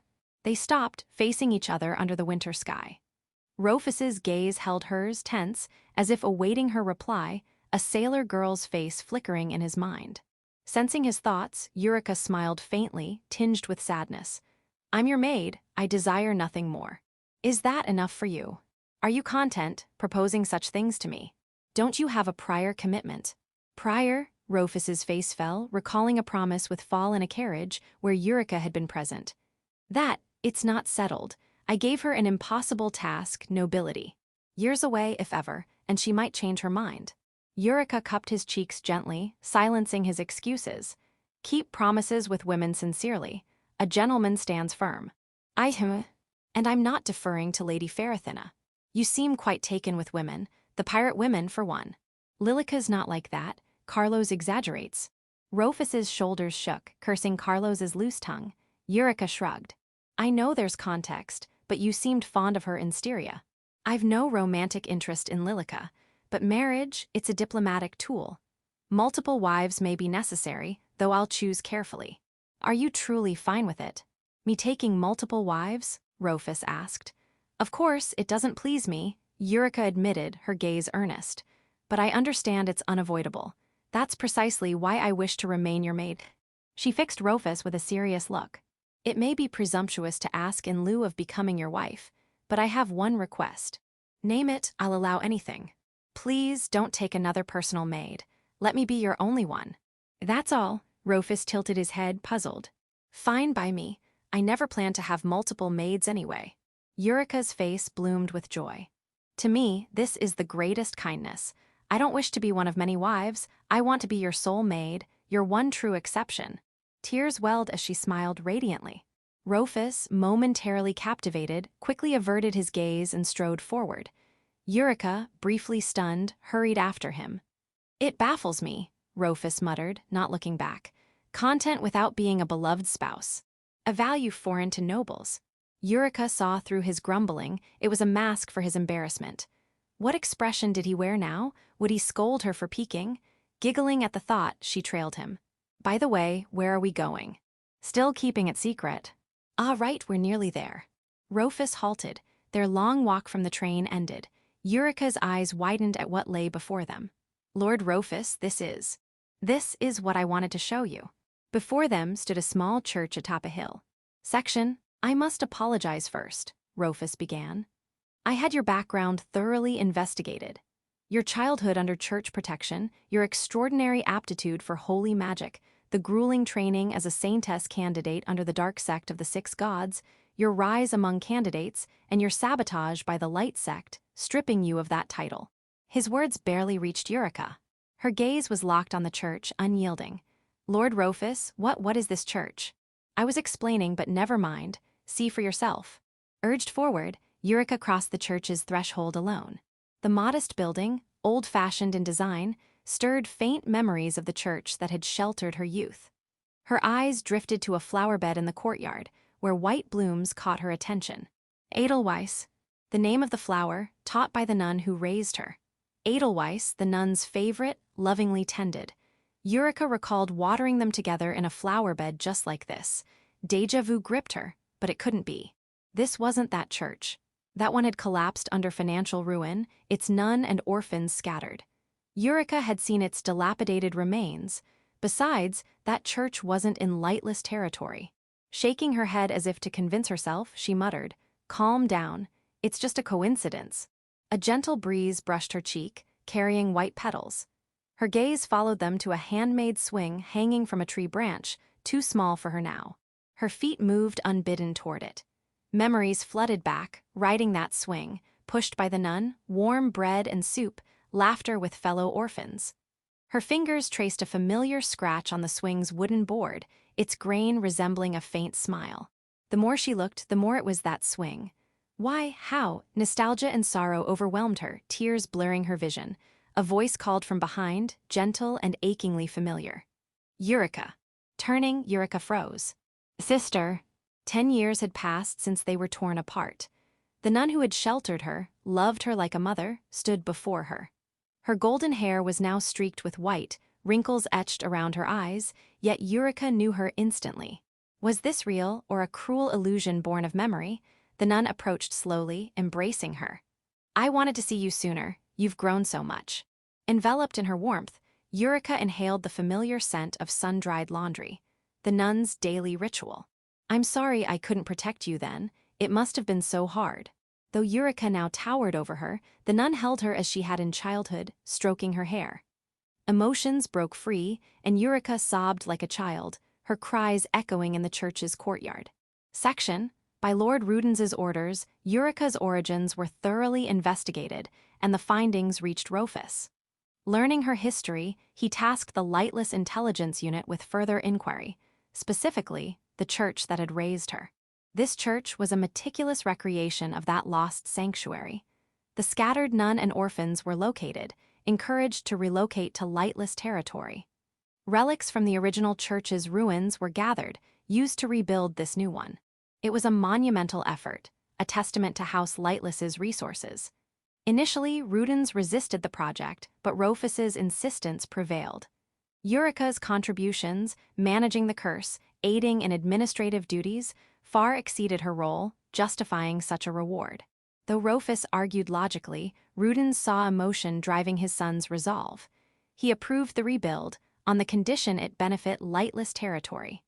Under the snowy winter sky, Roofus stood alone before the church's fence, gazing upward. How could this small church, built for Eurica, profit the territory? It employed no skilled workers, produced no industry, and the aging nun shouldn't be burdened. As he pondered, Eurica's sobs drifted from beyond the fence. She had reunited with her nun. A faint smile tugged at Roofus's lips, his efforts, even defying his father, were worth it. Today marked a year since Eurica became his personal maid.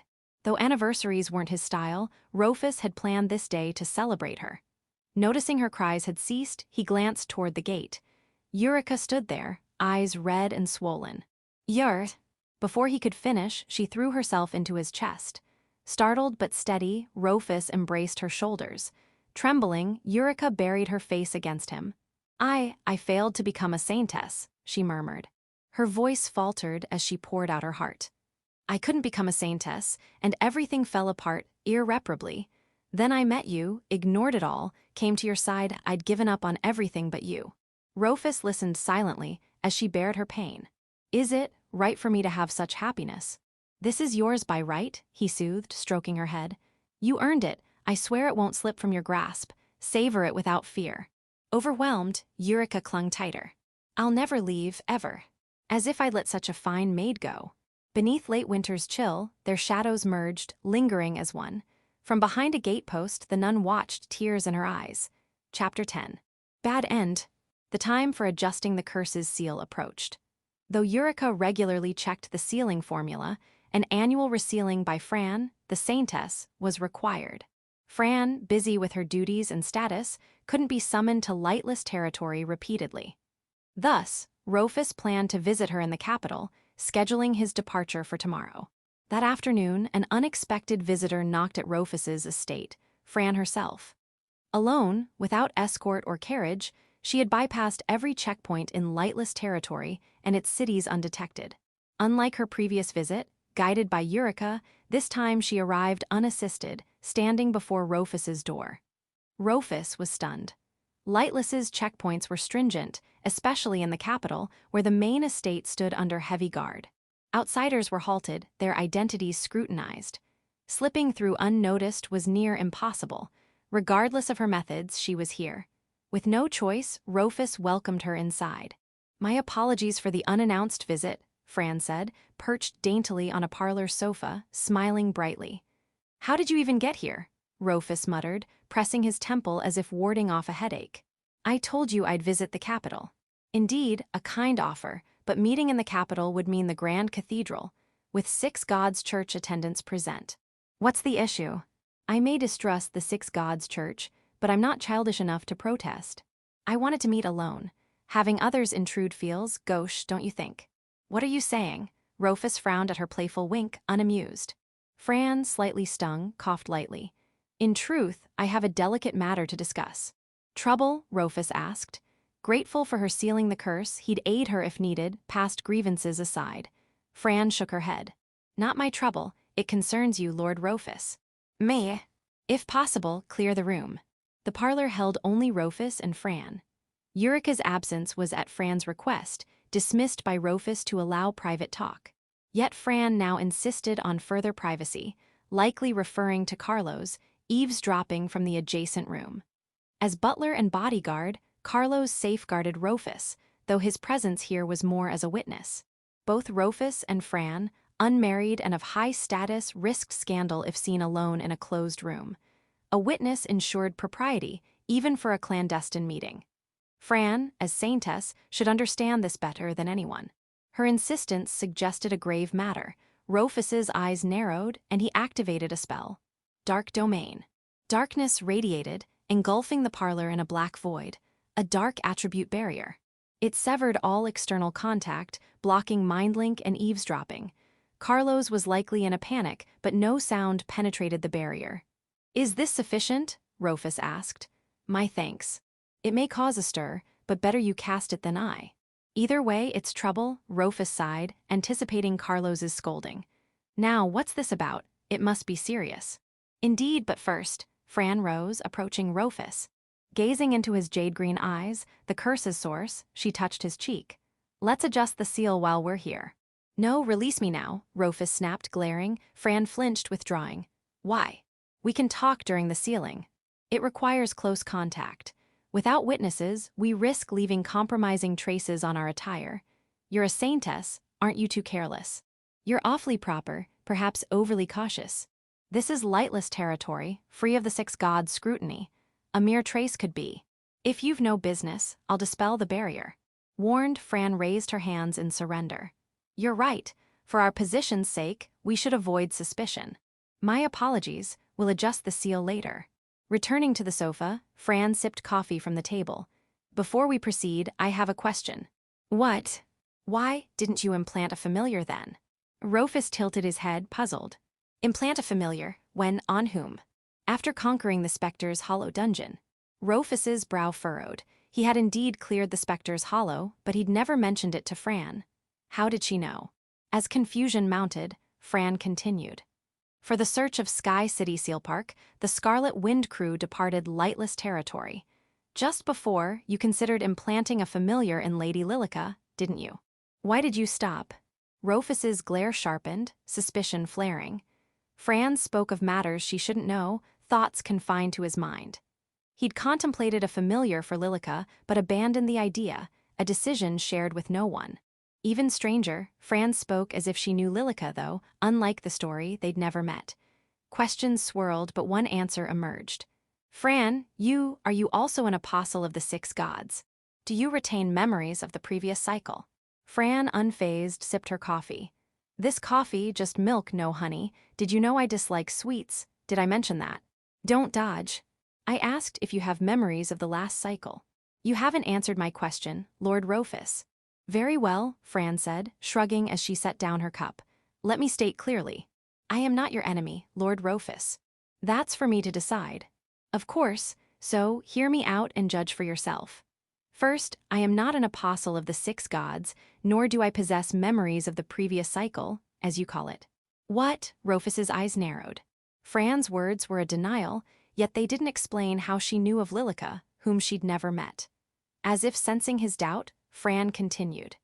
Even if I had memories of a prior cycle, how would that let me know you chose not to implant a familiar in Lady Lillica?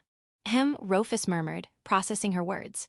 Recall the basics, Lord Roofus. Who am I? Her gentle prompting sparked a realization. The Saintess, of course, God's Oracle.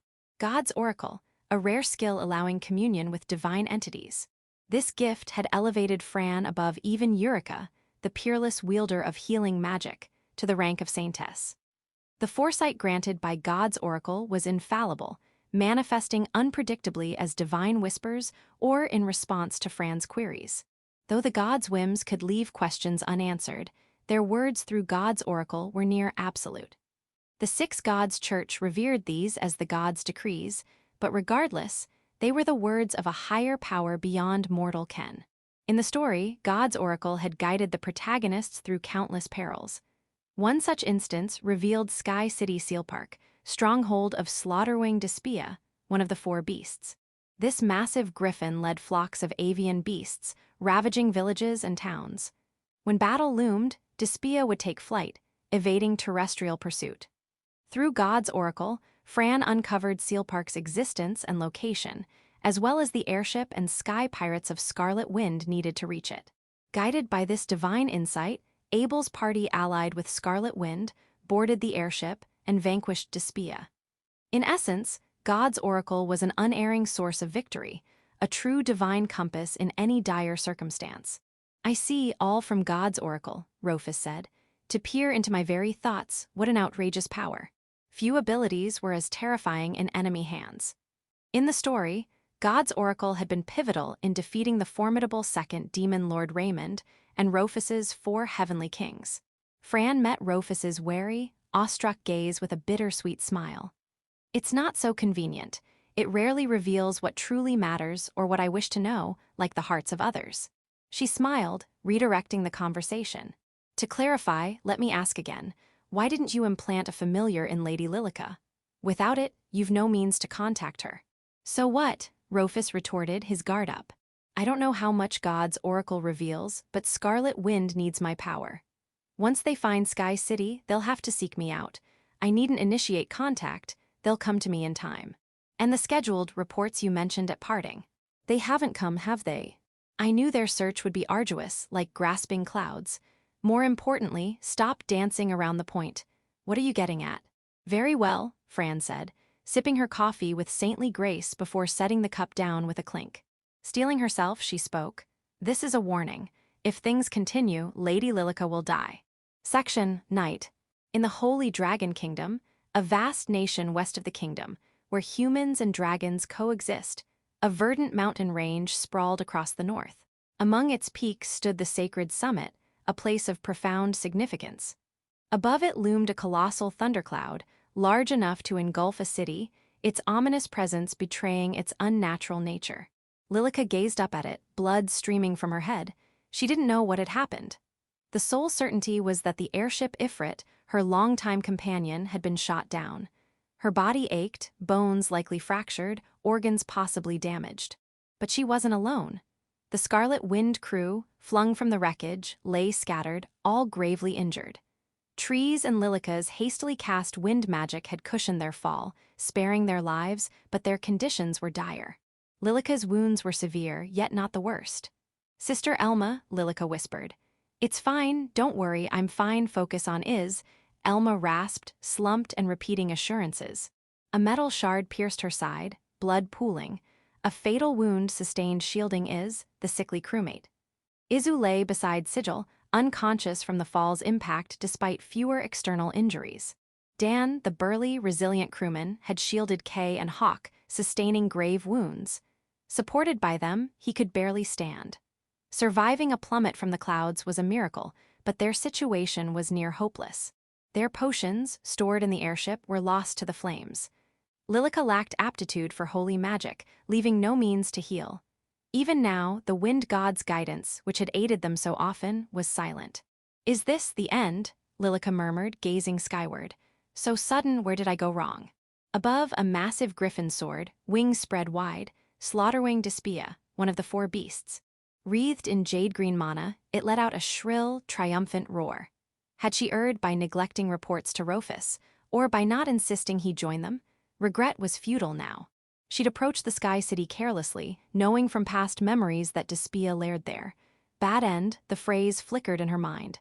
Section, earlier at the lightless annex. Fran's prophecy, that Lillica would die, spurred Roofus to action. He bolted from the parlor. Young master, what's wrong? Where are you going? Carlos shouted. Wait, Lord Roofus, what happened? Eurica called, both rushing to stop him. Roofus ignored them, mind racing as he prepared to leave. Fran had named Lillica's location, the sacred summit in the Holy Dragon Kingdom. Lightless territory lay at the kingdom's far east. The Holy Dragon Kingdom, sprawling to the west, was impossibly distant. Even by airship, the journey would take days. Conventional routes were out of the question. An airship's path was ideal, but Roofus's familiars lacked the speed for such a flight. Repeated teleportation magic could theoretically reach the destination fastest, but even Roofus's mana risked depletion mid-journey. The long-range teleportation formula his father, Rudens, used in Styria was a closely guarded secret, beyond Roofus's grasp. Explaining the situation to Rudens and learning the spell was a possibility, but unlikely to succeed. The urgency would make persuasion difficult, potentially wasting precious time. Roofus didn't even know Scarlet Wind's current state. Fran's words echoed. Lady Lillica and her crew face imminent peril. If you wish to save them, act now. But beware, the destination holds threats surpassing the demon whale. Proceed with resolve. Her warning was vague, lacking specifics.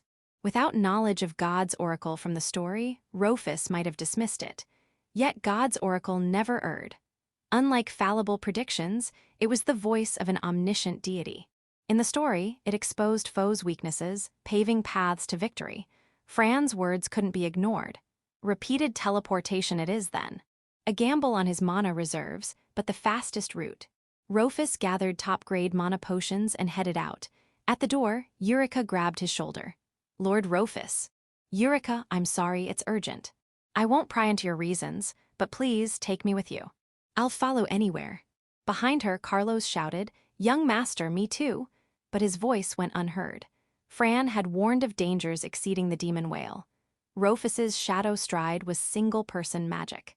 Though his mana could theoretically transport others, each additional person doubled the strain. With his mana's limits uncertain, taking Eurica was impossible. No, I go alone.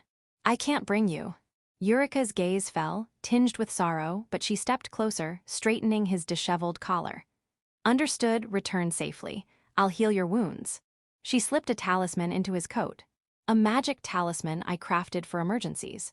Break it to trigger a single-use healing magic. You made this too. You always rush off alone. I'd prefer you never need it. True, I'm always troubling you. I'll avoid recklessness and return. I'll be waiting.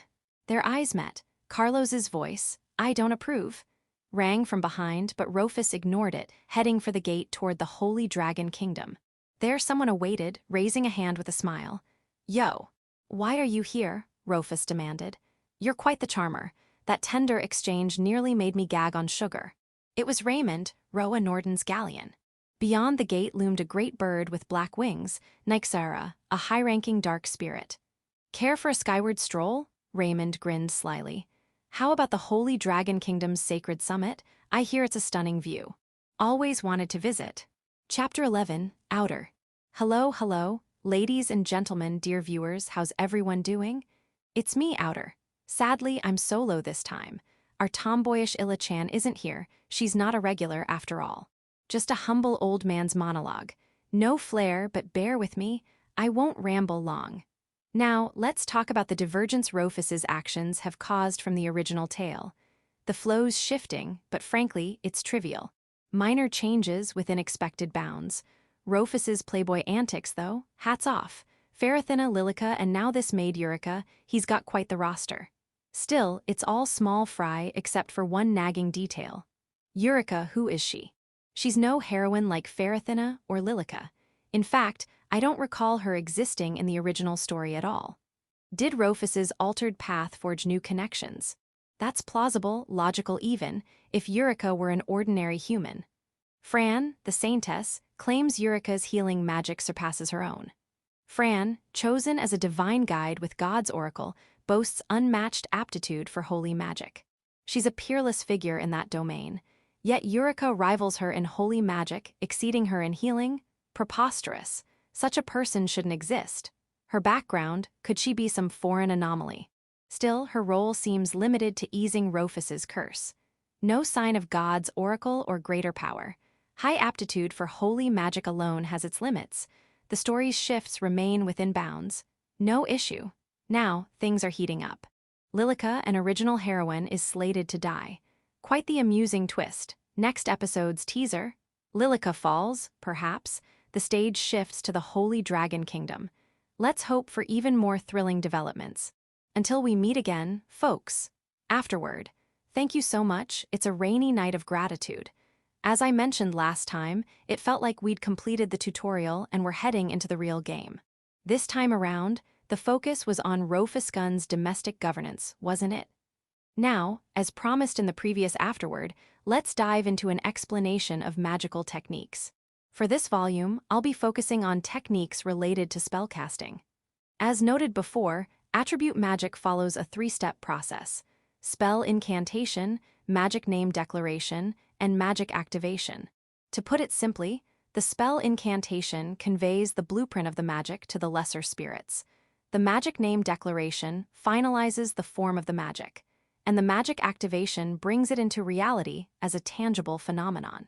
First, let's talk about Chan abandonment. As the name suggests, this technique skips the spell incantation step, allowing the caster to activate magic solely with the magic name declaration. By shortening the casting time, this enables magic to be unleashed much faster. In the heat of battle, where time is more precious than gold, this advanced technique can turn the tide of combat. Naturally, it's quite difficult to master. As mentioned earlier, the spell incantation serves as a blueprint for the lesser spirits constructing the magic. Skipping the incantation is akin to demanding a carpenter build a house without any blueprints, a pretty unreasonable request. For an inexperienced mage, attempting this would likely result in the magic fizzling out entirely. To successfully issue such an outrageous command to the lesser spirits, two things are required: a strong affinity with the magical attribute and the technical skill to independently construct the magic in case the spirit's assistance falls short. Only with these two factors can this technique be achieved. The downside: if the lesser spirit's support is insufficient, the magic's power may be reduced. The fact that it can be activated at all is impressive enough, but our protagonist, Roofus, uses it as if it's second nature, truly befitting his title as a prodigy. That said, this technique is incredibly useful in magical combat, and in the kingdom, many skilled mages have mastered it. While the difficulty is high among magical techniques, it's relatively well known. Now I'd love to move on to no-chant casting, but it's about time to wrap things up, so I'll have to leave it there for now. If there's a next time, I'll dive into no-chant casting then. I hope to meet you again soon. Yashitsugu Kirikawa. Short story: The Black-Haired Girl and the Platinum Saint. On a moonlit night in the royal capital, illuminated by a radiant crescent moon, a lone girl walked along a quiet, sparsely traveled street. Her pure black hair, rare in the kingdom, and the black nun's habit she wore seemed to blend seamlessly into the darkness of the night. Passers-by occasionally crossed her path, yet none seemed to notice her presence. Unfazed by this, the girl continued walking with a single-minded determination. Her destination, the lightless territory, a land mentioned by a boy who had once called her hair beautiful. Knowing only its general direction and with no one to rely on, she pressed forward, driven by an unshakable impulse. Suddenly, an ornate carriage pulled up beside her. Raising her gaze, she stared blankly at it, her eyes catching a distinctive emblem. A cross framed by rays symbolizing sunlight, the Holy Cross, emblem of the Six Gods Church. Surprise flickered through her. Why would a church carriage be here? Could they be here to drag her back? Determined to avoid that fate, she turned on her heel and began to run. But a voice called out from within the carriage. Eureka-sama. The soft, familiar voice made the girl, Eureka, turn back. The carriage door opened, revealing a girl dressed in a white nun's habit, her glossy platinum hair catching the light. Despite her youthful appearance, Eureka knew her well. Fran-sama. Good evening. Even in the royal capital, it's dangerous for a young girl to walk alone on such a dark street. The girl, a fellow saint candidate, wore an innocent smile. Section. Within the Six Gods Church, Eureka belonged to the dark faction, which revered the dark god, while Fran was part of the light faction, devoted to the light god. Though united under the same religion, the factions' differing beliefs and teachings created deep divides. On the surface, they were comrades in faith, but beneath lay a ruthless struggle for pride and influence. For saint candidates, who bore the weight of their factions' expectations, these divides were stark. Candidates from different factions were rivals. Even those within the same faction were competitors to be outdone.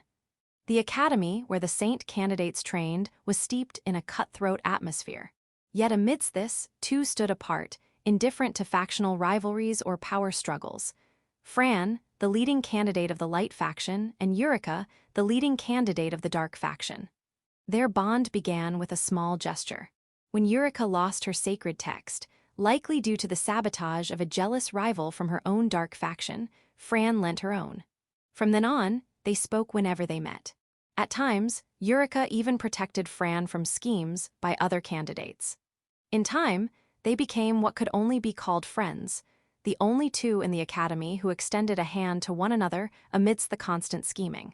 Now, seated across from her only friend in the royal capital, Eureka found herself in the carriage. The plush, high-quality seats made her feel out of place, and she shrank into herself as the carriage began to move. She had boarded at Fran's invitation, but the thought that it might be heading to the church filled her with dread. Unable to hold back, she asked, where are we going? No need to look so anxious, Eureka-sama. We're just taking a short ride through the capital. I'm sorry for delaying you. You were headed somewhere, weren't you? No, it's fine. Fran gave a wry smile at Eureka's lingering unease before her expression turned serious. By the way, it seems the dark faction is looking for you, Eureka-sama. Me, they're looking for me. Eureka's confusion was evident. I didn't know. She tilted her head, puzzled. Why now? She had been stripped of her saint candidate status, and her mentor, the priest, had abandoned her and left. You know that gloomy-looking priest, your mentor? Apparently, he's causing a stir, saying you've suddenly vanished. Vanished? It was that very priest who had left her behind after her disqualification, abandoning her to fend for herself. Could he possibly claim it wasn't his intention to leave her? Or had he been so preoccupied that he only belatedly noticed her absence? Eureka stared out the window, her expression a mix of emotions. I thought I had been abandoned. You may not realize it, Eureka-sama, but you're an extraordinarily skilled healer. No one but a complete fool would discard such talent. Well, that priest did seem a bit foolish, though. Eureka gave a bitter smile at Fran's blunt words. My apologies, that was poorly phrased. Not foolish, honest to a fault. Priests like him are rare. Rare? Yes, to rise to the rank of priest and still hold true to his faith is uncommon. His devotion to the dark god is genuine. Haven't you felt that, Eureka-sama? Perhaps. Yes, maybe. Her mentor priest had been harsh, demanding perfection in her training to become a saint. He spoke of nothing else, and any misstep was met with the sting of his rod. For Eureka, it had been a nightmare. Yet that priest was gaunt, almost sickly so, unlike the many corpulent priests in the church. He lived ascetically, donating most of his priestly stipend, not out of poverty, but out of devotion. He had forsaken personal desires, dedicating his life to the dark faction's revival. His faith was excessive, almost fanatical, and Eurica had been caught in its wake, a situation she found far from amusing. It's unfortunate, but few priests manage donations without dipping into them. He's one of the rare uncorrupted figures in the church's upper ranks. Of course, for you, Eurica-sama, who suffered under his zeal, it's understandable you'd hold no fond feelings. Fran-sama, are you here to take me back? Not quite. I'm just saying you haven't been abandoned. You still have a path back to the church. Back to the church. Returning to the church, to that priest, would at least guarantee food and shelter. Setting out alone from the capital with no connections was, frankly, reckless. The lightless territory, as far as she knew, lay in the kingdom's far east. She had no clear idea of the distance or the route. The odds of perishing before reaching it were high. Yet, Eurica shook her head softly. What she sought now wasn't safety or stability. Her eyes caught the moonlight streaming through the window. The crescent moon in the night sky, it was just like the emblem she remembered. The emblem of a crescent moon eclipsing the sun, worn by that black-haired boy who had called her hated black hair beautiful. Eurica's sole desire was to see him again. Nothing else mattered. Fran-sama, thank you, but I think I'll get off here. I see. Fran let out a deep sigh, and Eurica, expecting to be stopped, was caught off guard by her acceptance. You're not going to stop me. Your resolve seems firm, and I had a feeling it would come to this. Above all, a friend's new beginning is something to celebrate. Shrugging, Fran smiled. You've had a good encounter, haven't you? I hope so. Recalling the boy's face, her heart warmed as she stepped out of the carriage.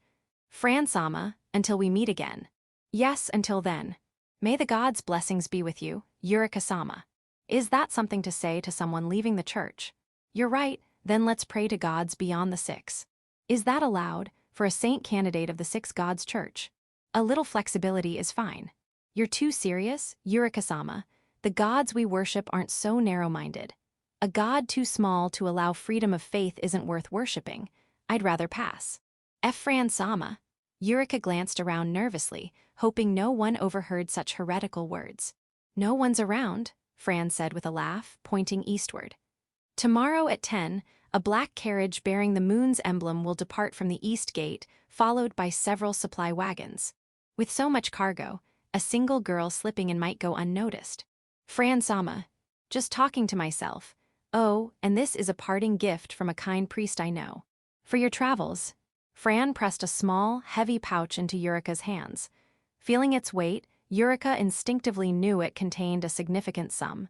Who is this priest? I can't accept this much. Don't worry about it. A generous benefactor heard of your situation and wanted to help. I'm just the messenger, so please take it. With a wink, Fran watched as Eurica tightly gripped the pouch. Tell him I'll repay it someday. He's well off and probably doesn't need it, but I'll pass it along. With those words, Eurica and Fran parted. As Eurica disappeared into the night, Fran called out to the coachman from the carriage window. She says she'll repay you someday, generous benefactor. Tell her it's unnecessary.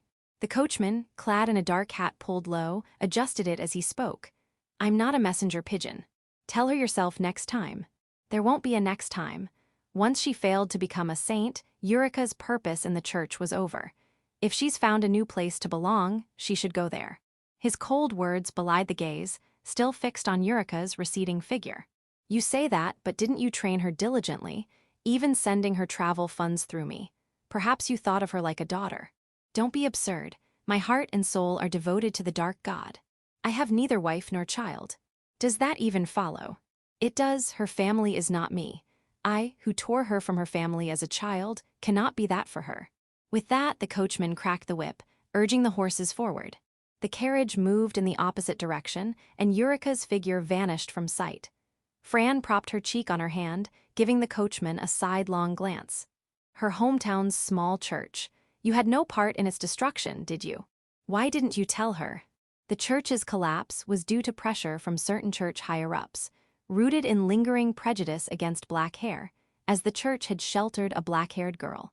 Naturally, the dark faction, devoted to the dark god, had no involvement. The pressure came from another faction. The coachman snorted. What would telling her achieve? A destroyed church can't be undone. Did you have to show her? That kind of thing would traumatize most people. The coachman frowned at Fran's words, as if she had seen it herself, and lowered his gaze. If she became a saint, rebuilding a church would be trivial. I only stated the facts. Besides, Eurica isn't weak. She rose to the challenge, trained tirelessly, and became the finest healer. She bears no fault, he continued. Her failure to become a saint is solely due to my shortcomings.